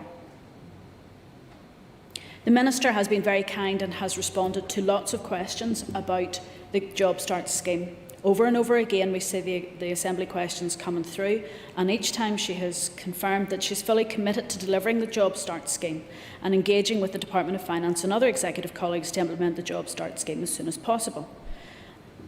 The Minister also talks about the draft budget that presented significant challenges. We know that the consultation ended on the 25th of February, but we still don't know what's happening with Job Start and what happened to those young people last year, or what will happen to our young people leaving school this year. On the 18th of March, indeed, the Minister told us about the different schemes that are currently available, like the Advisor Discretionary Fund, the Travel to Interview scheme, the work experience programme, but still no mention of Job Start. But today, I'm a wee bit annoyed that we're hearing that it will go forward when we don't know what the budget will be. I'm annoyed as well that the executive as a whole did not use that money when it came across as part of the Barnett consequentials for our young people. But I would ask the Minister, let's move on from this today. I would ask you if there's an opportunity or a way to produce a report to confirm what the outcome has been for those young people who left school last year. Where are they and what help do they need? What support is going to be provided to our young people this year? If Job Start's there, well and good. But I'm sick, sore and tired of hearing about bright young people who are going on to do A-levels being looked after and cared for within a school system, while others who are leaving the school system are left behind. I don't want that to happen again.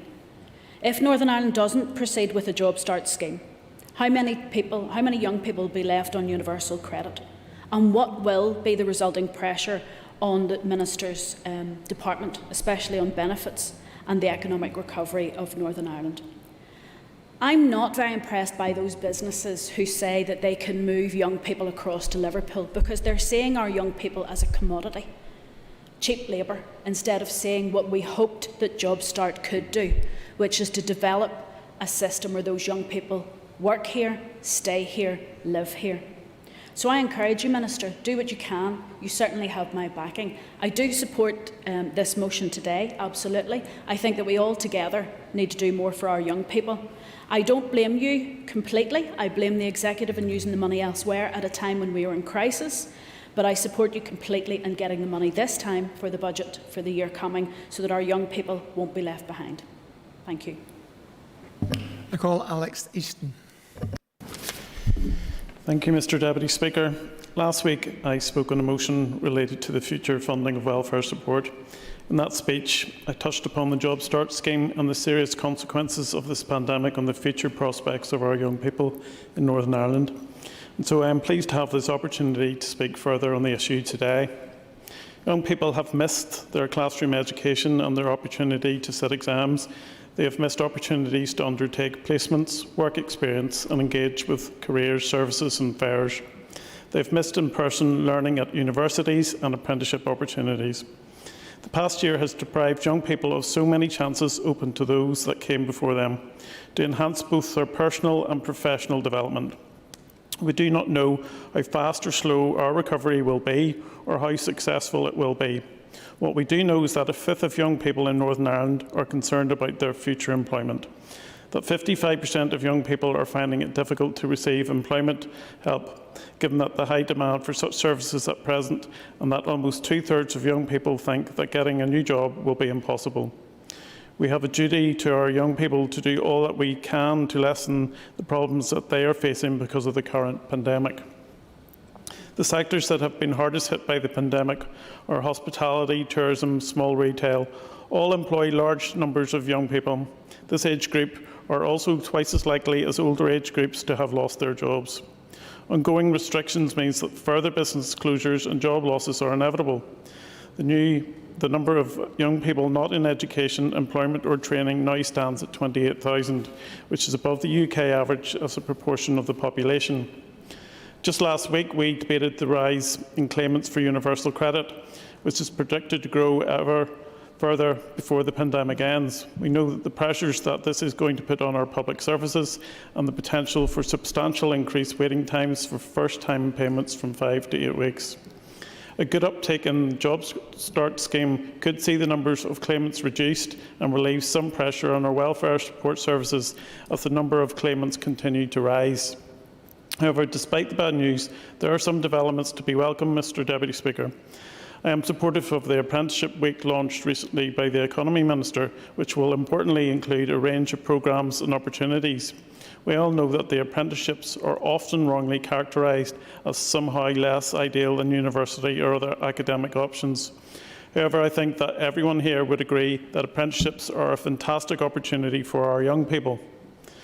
and something we need to further encourage these young people for whom academics and university are not so suitable. I'm also pleased to hear of more places becoming available in the Assured Skills Academic Training Programme. However, these developments do make me question how valid the excuse by the Minister for Communities is that it is difficult to engage young people with businesses given the current restrictions. If the Economy Minister can do it, then why can't she? While these programmes are to be welcomed, the lack of certainty regarding the Job Start scheme is extremely concerning, and it's unfortunate that this seems to have been caused by the Sinn Féin Finance Minister for failing to provide that funding. A point I made in my last speech, which warrants repeating, is that we have a serious problem with the brain drain issue moving from here to the UK. This has been a long-standing issue that we should be doing everything we can to prevent. I want our young people to live, work and raise their families in Northern Ireland.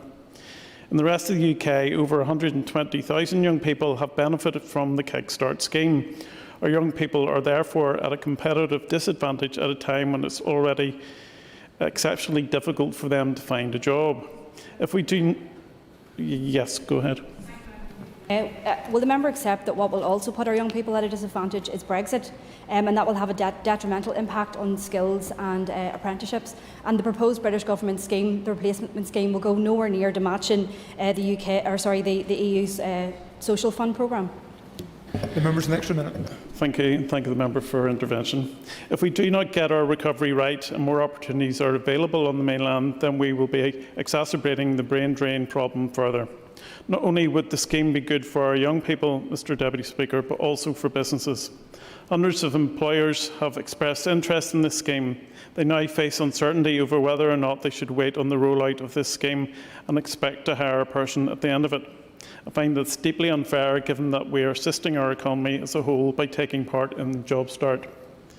Many have already invested time and money into this process and laid the groundwork for participants to train as part of their business. They have no clarity as to whether or not they will go ahead as planned. These businesses are trying to help us. The least that we should be able to give is certainty. To conclude, Mr Deputy Speaker, our young people have already been deprived of a great many opportunities and are struggling with mental health issues, further exacerbated by the economic and employment-related anxieties. The cost of this scheme is very little when compared with the other economic support packages being rolled out to assist people through the pandemic and its aftermath. I therefore call upon the Minister to implement the Job Start scheme as quickly as possible in order to go some way to counter the difficulties our young people have faced educationally and economically during the pandemic. Thank you, Mr Deputy Speaker. I now ask that Fra McCann would be brought onto our screens. And I call Fra McCann. Caramil Mayogat, Alas Cloncorlia. Carja, the COVID-19 pandemic has had a significant impact on everyone over the course of this last year. This is particularly felt by our young people in so many ways, and which many members have already detailed. One aspect of this has been the main focus of today's motion, is the impact it has had on our opportunities for employment and training. We are all aware that youth unemployment levels have been rising for a number of years now. While this predates COVID-19, there can be no doubt that it will clearly certainly be exacerbated by it. The Department for Communities, along with the Department for the Economy, have a joint role to play in addressing this in their own prospective ways. Immediate interventions from both departments will be crucial in the time ahead, as well as looking towards longer-term measures and addressing what is and what isn't working. The Job Start scheme, as well as the additional labour market interventions, which the Minister has previously outlined, have the potential to make a real difference for people in this age group. I wish to commend both Colony Coonan and Minister Hargey for their commitment to ensuring that this scheme will not simply be a copy and paste of the Kickstart scheme, but that it will be tailored to meet the needs of employers here and will be more inclusive in terms of participation, particularly for young people with disabilities. From the early stages, it was confirmed that the requirement of a minimum of 30 replacements per employer that was proposed in Britain would be removed. This would allow the scheme here to support single job creation. This is really important, as many local businesses here and SMEs would not have met the criteria. This would have a knock-on effect of limiting and the variety of employment and training opportunities that could be made available. I note that this requirement has since been removed in Britain, which shows the foresight that there was in this matter. Other changes which the Minister has outlined include increasing the 6 months placement to 9 months for people with disabilities, to allow time to settle in and for any adjustments to be made, as well as the proposed widening of the criteria to extend the reach of the scheme. With the work and planning has obviously gone through this to date, I have absolutely no doubt of Minister's commitment to deliver this scheme and to do it well. For this reason, I am content to support the motion. It is important to ensure that any scheme delivers for young people participating.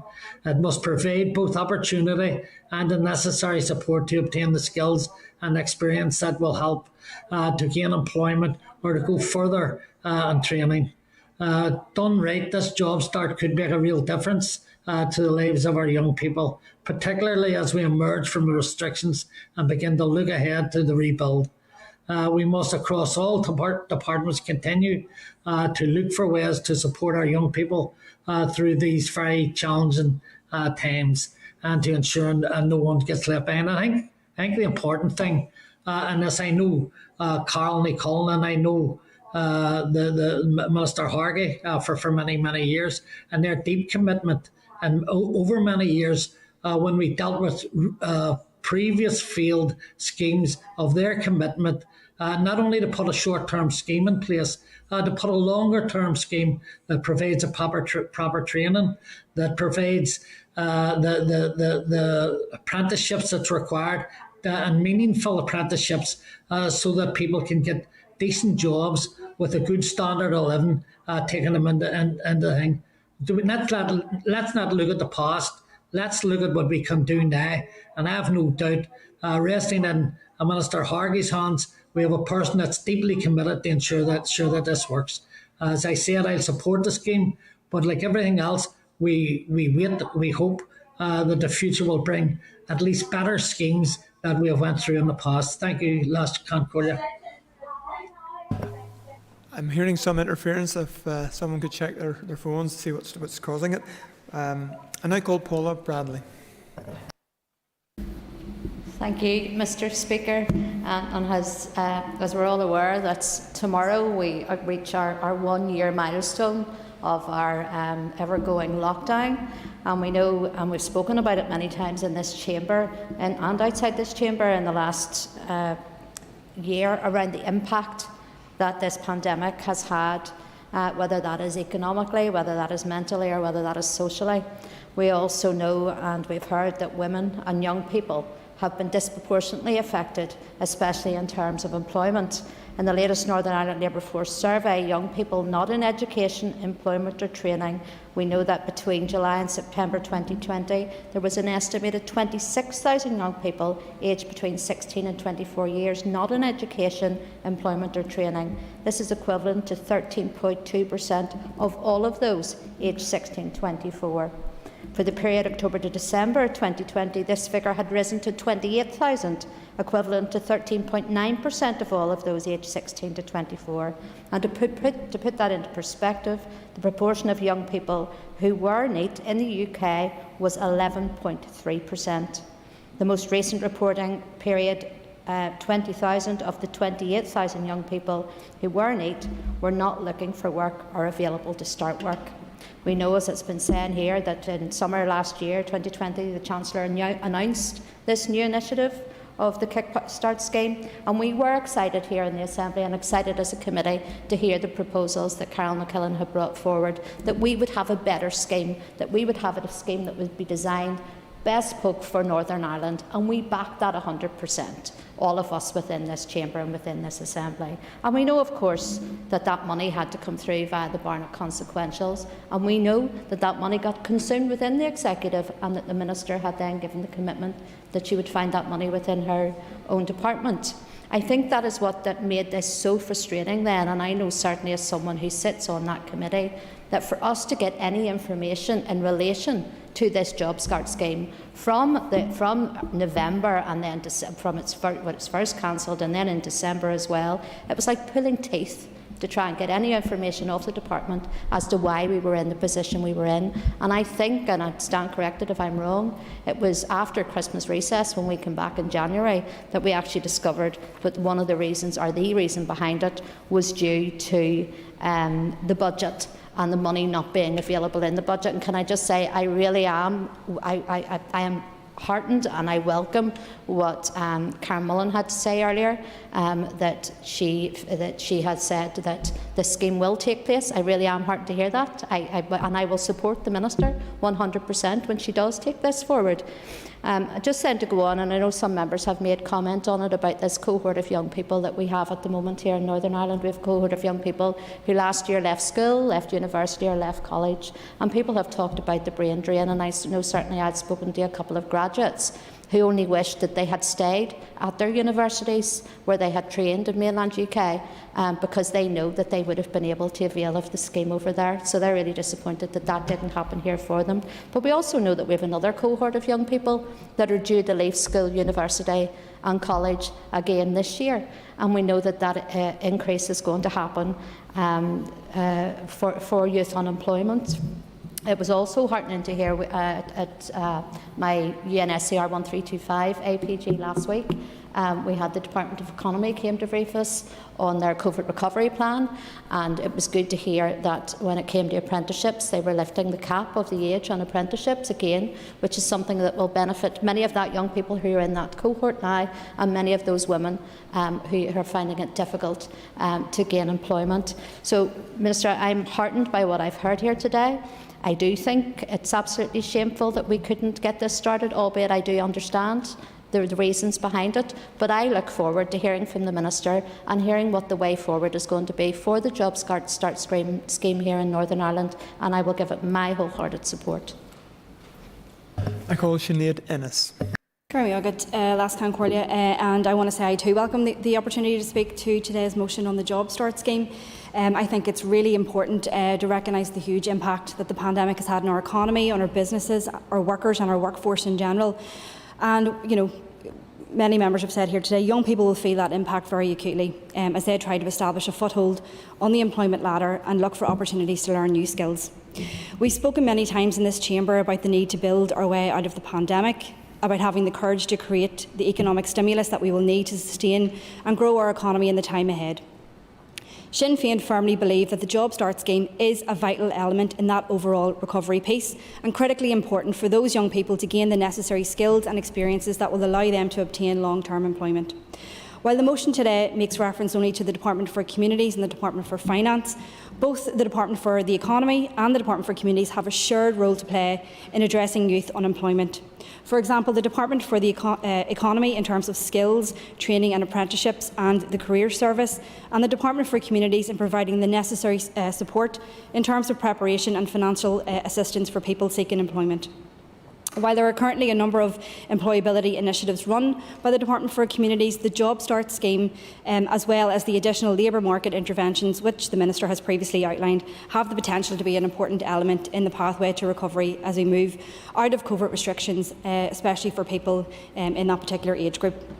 I want to recognise the important intervention by the then Minister Carol Cullen for not just turning out a copy and paste job on the Kickstart scheme in Britain, but to tailor the scheme to our unique circumstances here. And I see heard Mr Paul Frew lament the fact that it was a copy and paste job, but I'm sure he will know that that decision has since been vindicated by the scrapping of the 30-employee rule in Britain. This will allow the scheme here to support single job creation, and I know surely that Mr Frew understands that, and that other members in this chamber will know that this is really important, as many local businesses here are small to medium enterprises and would not have met the criteria. This would have had a knock-on effect of limiting the variety of employment and training opportunities that were available. Members are aware that the implementation of this scheme has been delayed, and this has been frustrating for everyone. Parallel to this, the difficulties highlighted by the recent draft budget have been discussed at length over the last number of weeks in this chamber. Flat budgets, yearly budgets, British Government constraints around the spending review outcomes, late announcements, no ability to carry over the money, etc, etc, etc.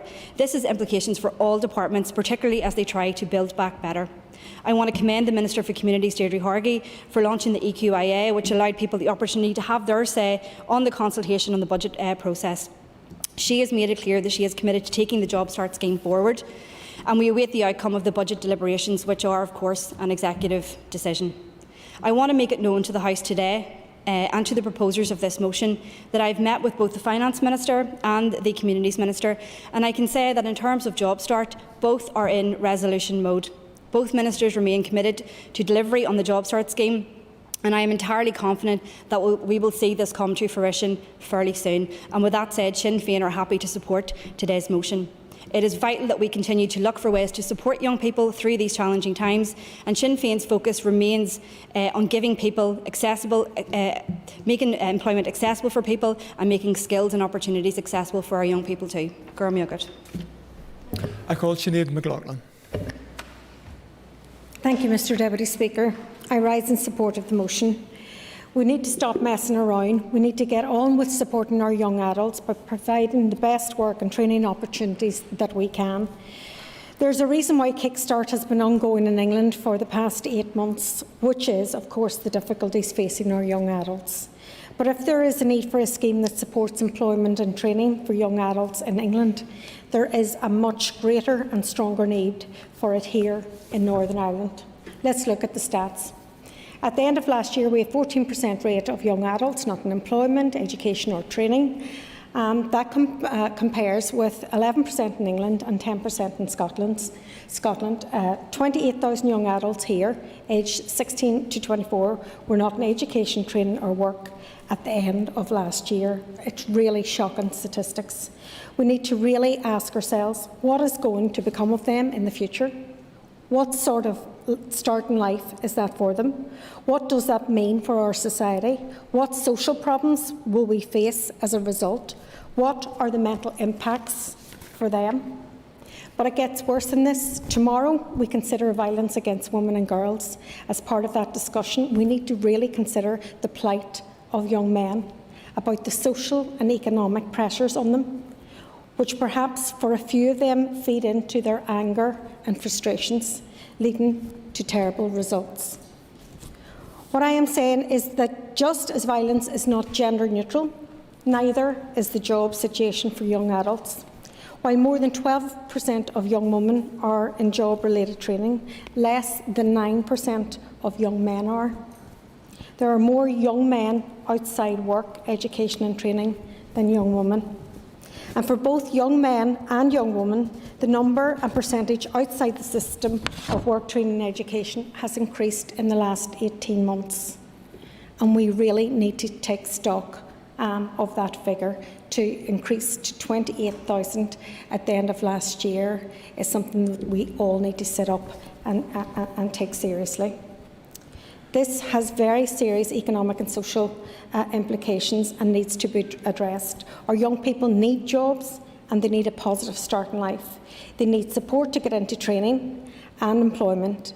The Minister for Communities has a duty of care and responsibility to put in place an ambitious and comprehensive Job Start programme, and I would urge that the Economy Minister to engage with that programme in order that the synergy between the apprenticeship programme and the Job Start programme are rolled out to the benefit of the individuals, of communities and for our economy. It is intolerable in these difficult times that employers are seeking to engage in a programme and offer our young people meaningful work, providing skills and experience, providing a fulfilling future, only to be told that the Minister has not established the programme. I spoke to one such employer earlier this month. Hervey Holmes runs a company called Unisue, and he told me that there was a supply and demand need for a Job Start programme. He indicated that government and businesses should be instrumental in building talent solutions. I spoke to 2 young interns within his company who also ably articulated what their engagement has done for them in relation to not only skills but their own personal confidence and their personal mental health. We really need to ask, why has the response here been so slow to put forward a Job Start programme? Mr Deputy Speaker, the University of Ulster Economic Policy Centre observed, in Northern Ireland, proportionally the young and those at the lower end of the earning spectrum have been the most impacted by the pandemic. Without additional support, it is not only the young adults who face a challenging future, but it is actually all of us. As I said at the beginning, Mr Deputy Speaker, I would ask the Minister to get on with it, and let's all stop messing with our young people. I now call on the Minister for Communities, Deirdre Hargey, to respond to the debate, and you have up to 15 minutes. Yeah, thanks very much, and thanks to everybody for their contributions to the debate, and just I welcome the opportunity to speak to this motion. And just to say firstly, I recognise that young people have been adversely impacted by the COVID-19 pandemic, because I've said it on many occasions, and indeed the current economic crisis and what will unfold over the next couple of months. The current youth unemployment rate in the North is 12.1%, which equates to 12,000 young people. My department's initial labour market response to COVID-19 was to introduce schemes to support the biggest volumes of people affected. 2 groups were identified as needing urgent response: young people and the work-ready. That is those who are ready to be re-employed but need help negotiating the process of finding work. The first wave of the new provision included the Job Start scheme, which was to provide funding for employers to create job opportunities for young people aged 16 to 24 years. Who are at risk of long-term unemployment. The Job Start scheme has been developed and was due to launch on Monday the 30th of November 2020, but was postponed due to the COVID-19 circuit breaker that was introduced by the Executive on the 27th of November. And I know that some have made comments around that, but if people can reflect back as to where we were last November, the arguments about closing up, the arguments about staying open, the run into Christmas, a real fractious time which was adding real uncertainty to many, and a real concern with the spiral in numbers of those being infected, and particularly the increase in hospital admissions. The Job Start scheme, as I said, in terms of that, the outline business case was approved by the Department of Finance and allows for 3,313 young people to avail of the Job Start scheme at a cost of €24.854 million up until the 31st of March 2023. Also included in the first wave of the new provision were expanded flexible support funding through the Advisor Discretion Fund, ADF, to provide up to £1,500 per person with an eligibility criteria to apply in a 12-month period to address barriers that face young people when trying to gain employment. This included in the expansion of the proposal to pay upfront childcare costs to allow parents to get over the initial cost of registered childcare when moving into employment. It is anticipated that the upfront childcare grants will be operational from the end of October 2021. It is estimated that the expanded ADF, so the Advisor Discretion Fund, will result in over 10,000 awards being made to help people move closer into employment during the period the 1st of April 2021 to the 31st of March 2022. A refreshed work experience programme will provide a financial incentive as an additional motivator for participants and employers to take part in the programme. In addition, a new opportunity guarantee strand for young people will offer placements with a guarantee of an interview for a job or an apprenticeship. Costs are in the region of €0.71 million and will provide support for up to 770 people. New provision to help up to 77,000 people who are work ready by providing training on core employability skills such as motivation and confidence, interview skills, CV development, job search techniques and basic digital skills. Work ready employability services will cost around €4.1 million next year. Further provision is planned to be developed collaboratively with local councils through the labour market partnerships, including schemes similar to the Restart scheme, and to help those who lost their jobs 12 months ago at the onset of COVID and who are at risk of falling into the category of long-term unemployed. The Restart scheme to help those who lost their jobs 12 months ago at the outset of COVID are also... Sorry, just repeat it myself. My department also bid for €38.9 million for labour market interventions for the 21-22 financial year.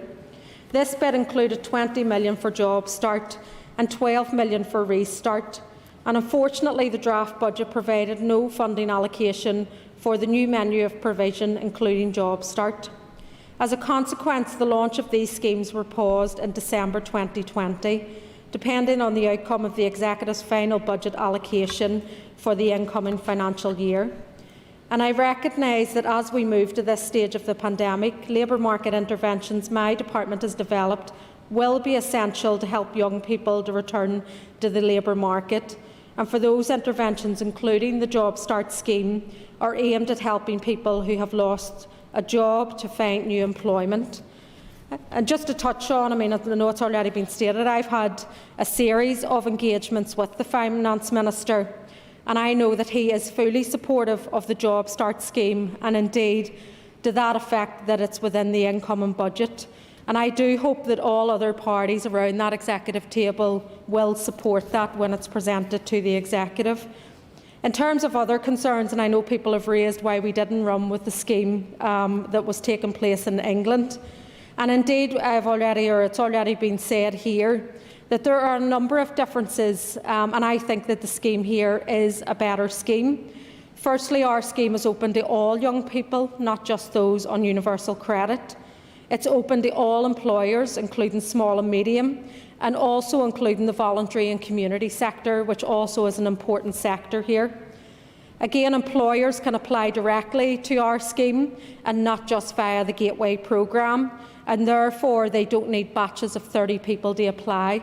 And as was said previously, England have now moved in terms of the changes that we made, and I think that says a lot.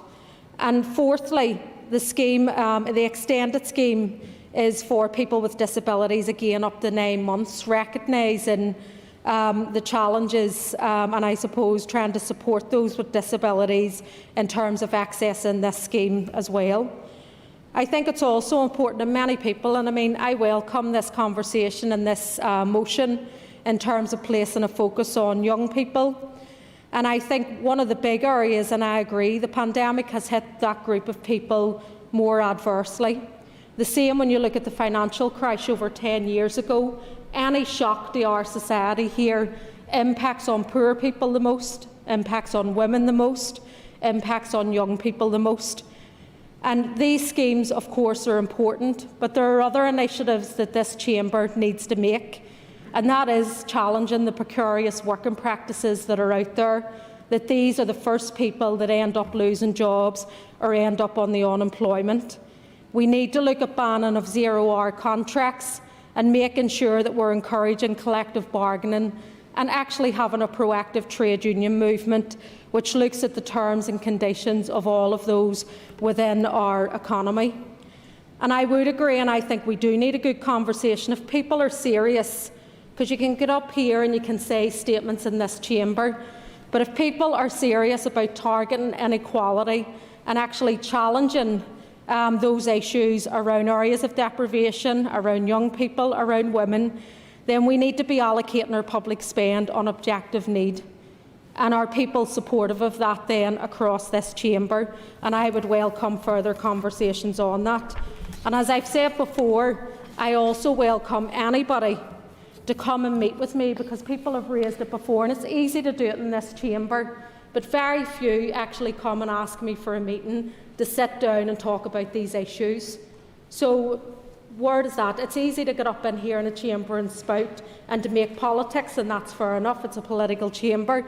But if people are serious, then my door is always open to come and engage and sit down to work through these issues, and you will not find me wanting in that regard. I have agreed with the Minister for the Economy, who I met with recently, that a collaborative approach to our respective departments is essential to achieve a shared economic objective, and in particular to respond to the challenges faced by young people in the labour market. Our officials have been working collaboratively to produce a coherent, joined-up approach that works for individuals and companies and provides the support and assistance that young people need. I've moved quickly to provide help and assistance to ensure that people do not suffer financial hardship as a result of the pandemic, and have also, my officials, developed the Job Start scheme to help young people move into employment. I am keenly aware that the last year has been difficult for many, and particularly for our young people who have lost their jobs or who have not yet had the opportunity to gain employment.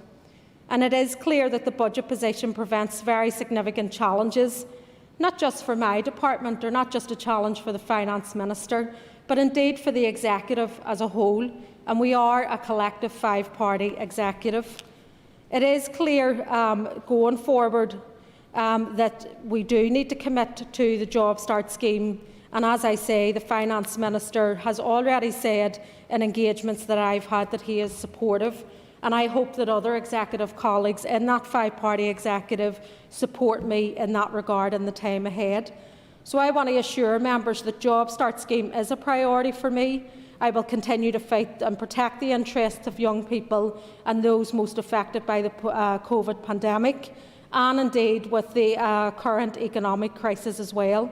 And I am committed to working hard to ensure that the resources are targeted at those most in need. And I do hope that from the sentiments that people have been saying here today, that there will be support around the Executive and across this chamber to target and resources as we go ahead on objective need. Thank you.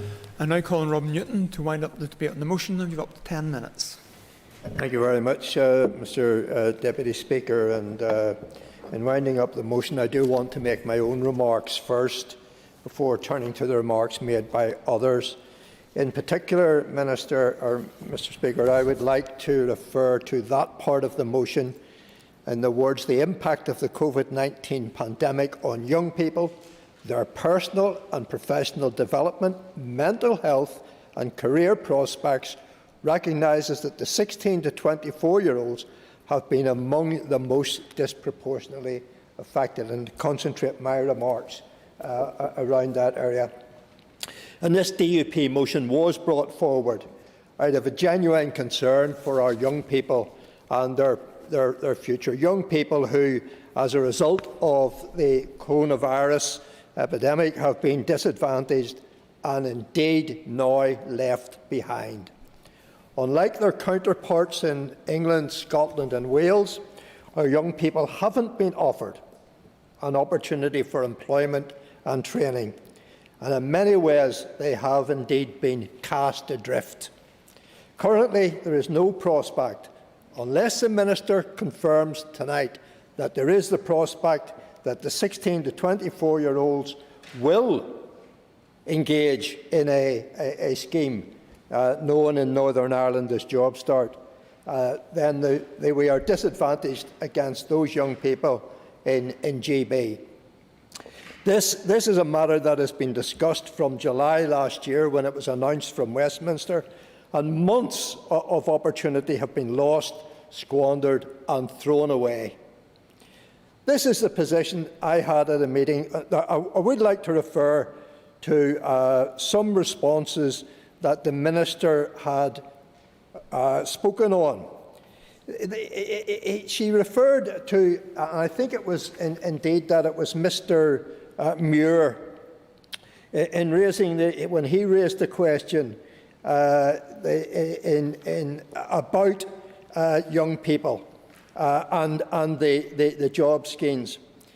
And the Minister said, the position is, I had a meeting on this morning, we are looking at a bespoke scheme in response to needs that we already know.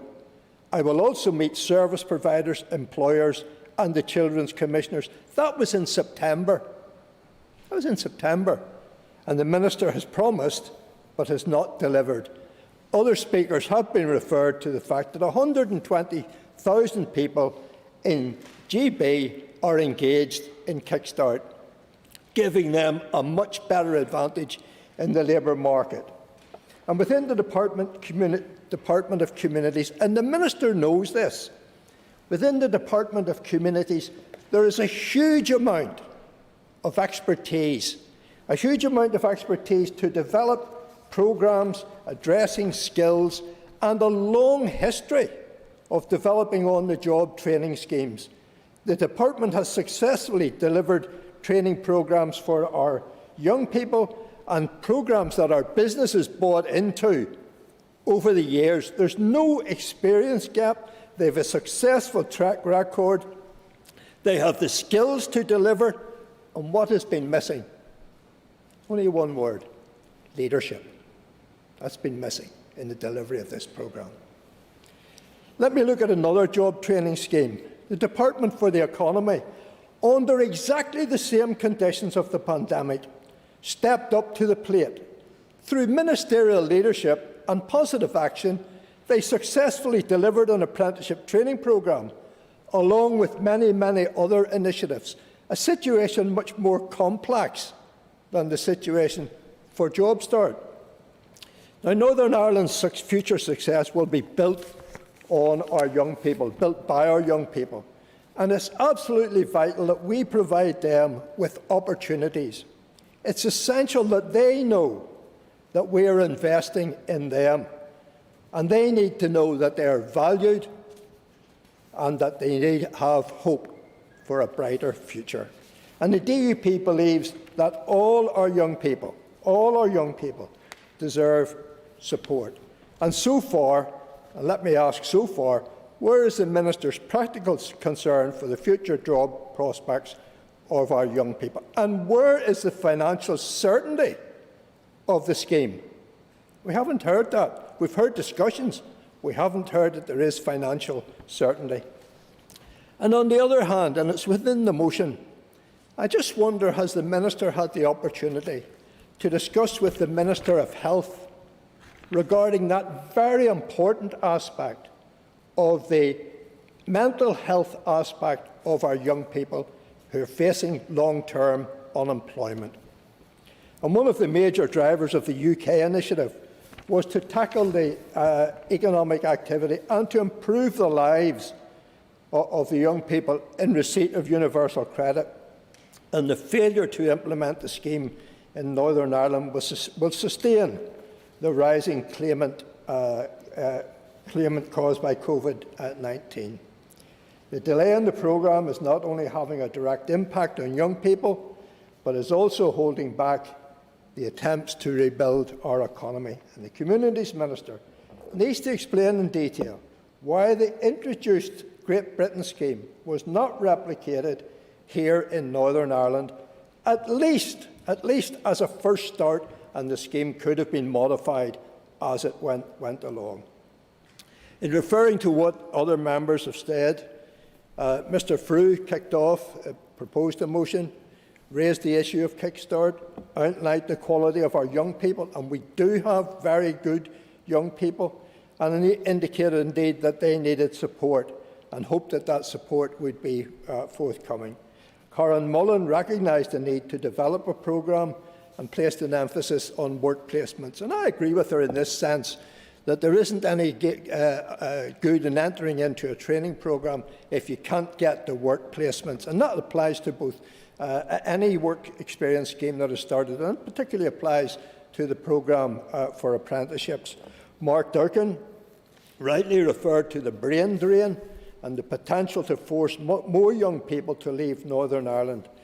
And I have to say, I like the expression, Job Start has now turned into a false start. and indeed that it was devastating for our young people. Robbie Butler said hopes the Minister will move on the scheme, and indeed that the scheme will transpire. Kellie Armstrong agreed the need for an initiative, and indeed agreed that schemes were needed. And she said schemes, and we don't have to limit Job Start to just one particular branch. Job Start could in fact have a number of themes running through it, but indeed she said schemes to address the needs of our young people, and urged the Minister not to leave our young people behind. Alex Easton highlighted missed opportunities, young people who haven't been in education, job fairs that were missed, work experience that was missed, careers advice that was missed. And indeed, young people are now at a disadvantage, having missed that. From McCann, not unexpectedly, indicated also that the pandemic had unemployment had on our unemployment figures, and paid, not unexpectedly, great tributes to the Minister. Paula Bradley, in her remarks, made reference to the one-year lockdown, highlighted the statistics of unemployment, and indeed expressed difficulty in getting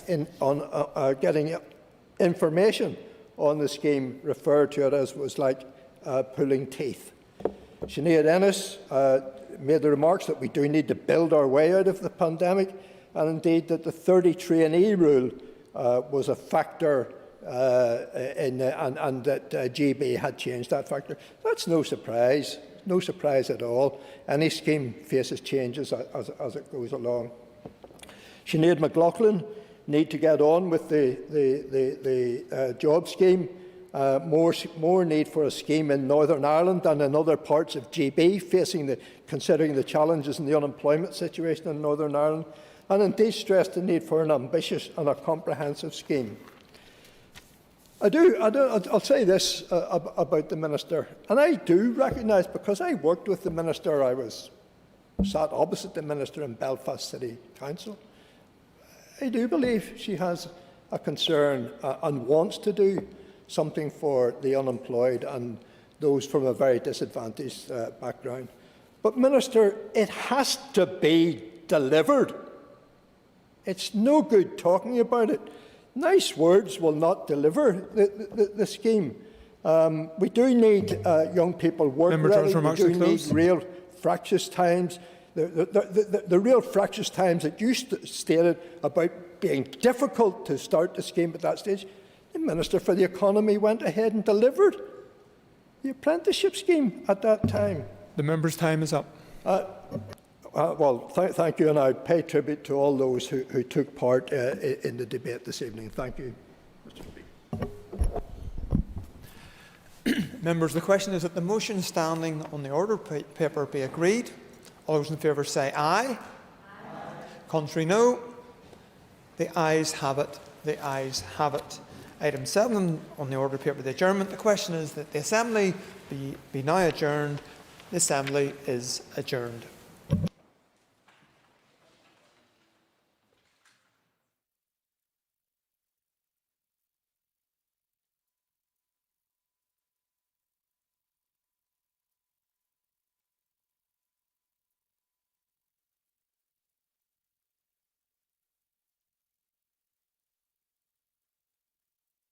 Assembly Plenary, Programme Sound. This is the Northern Ireland Assembly Plenary, Programme Sound. This is the Northern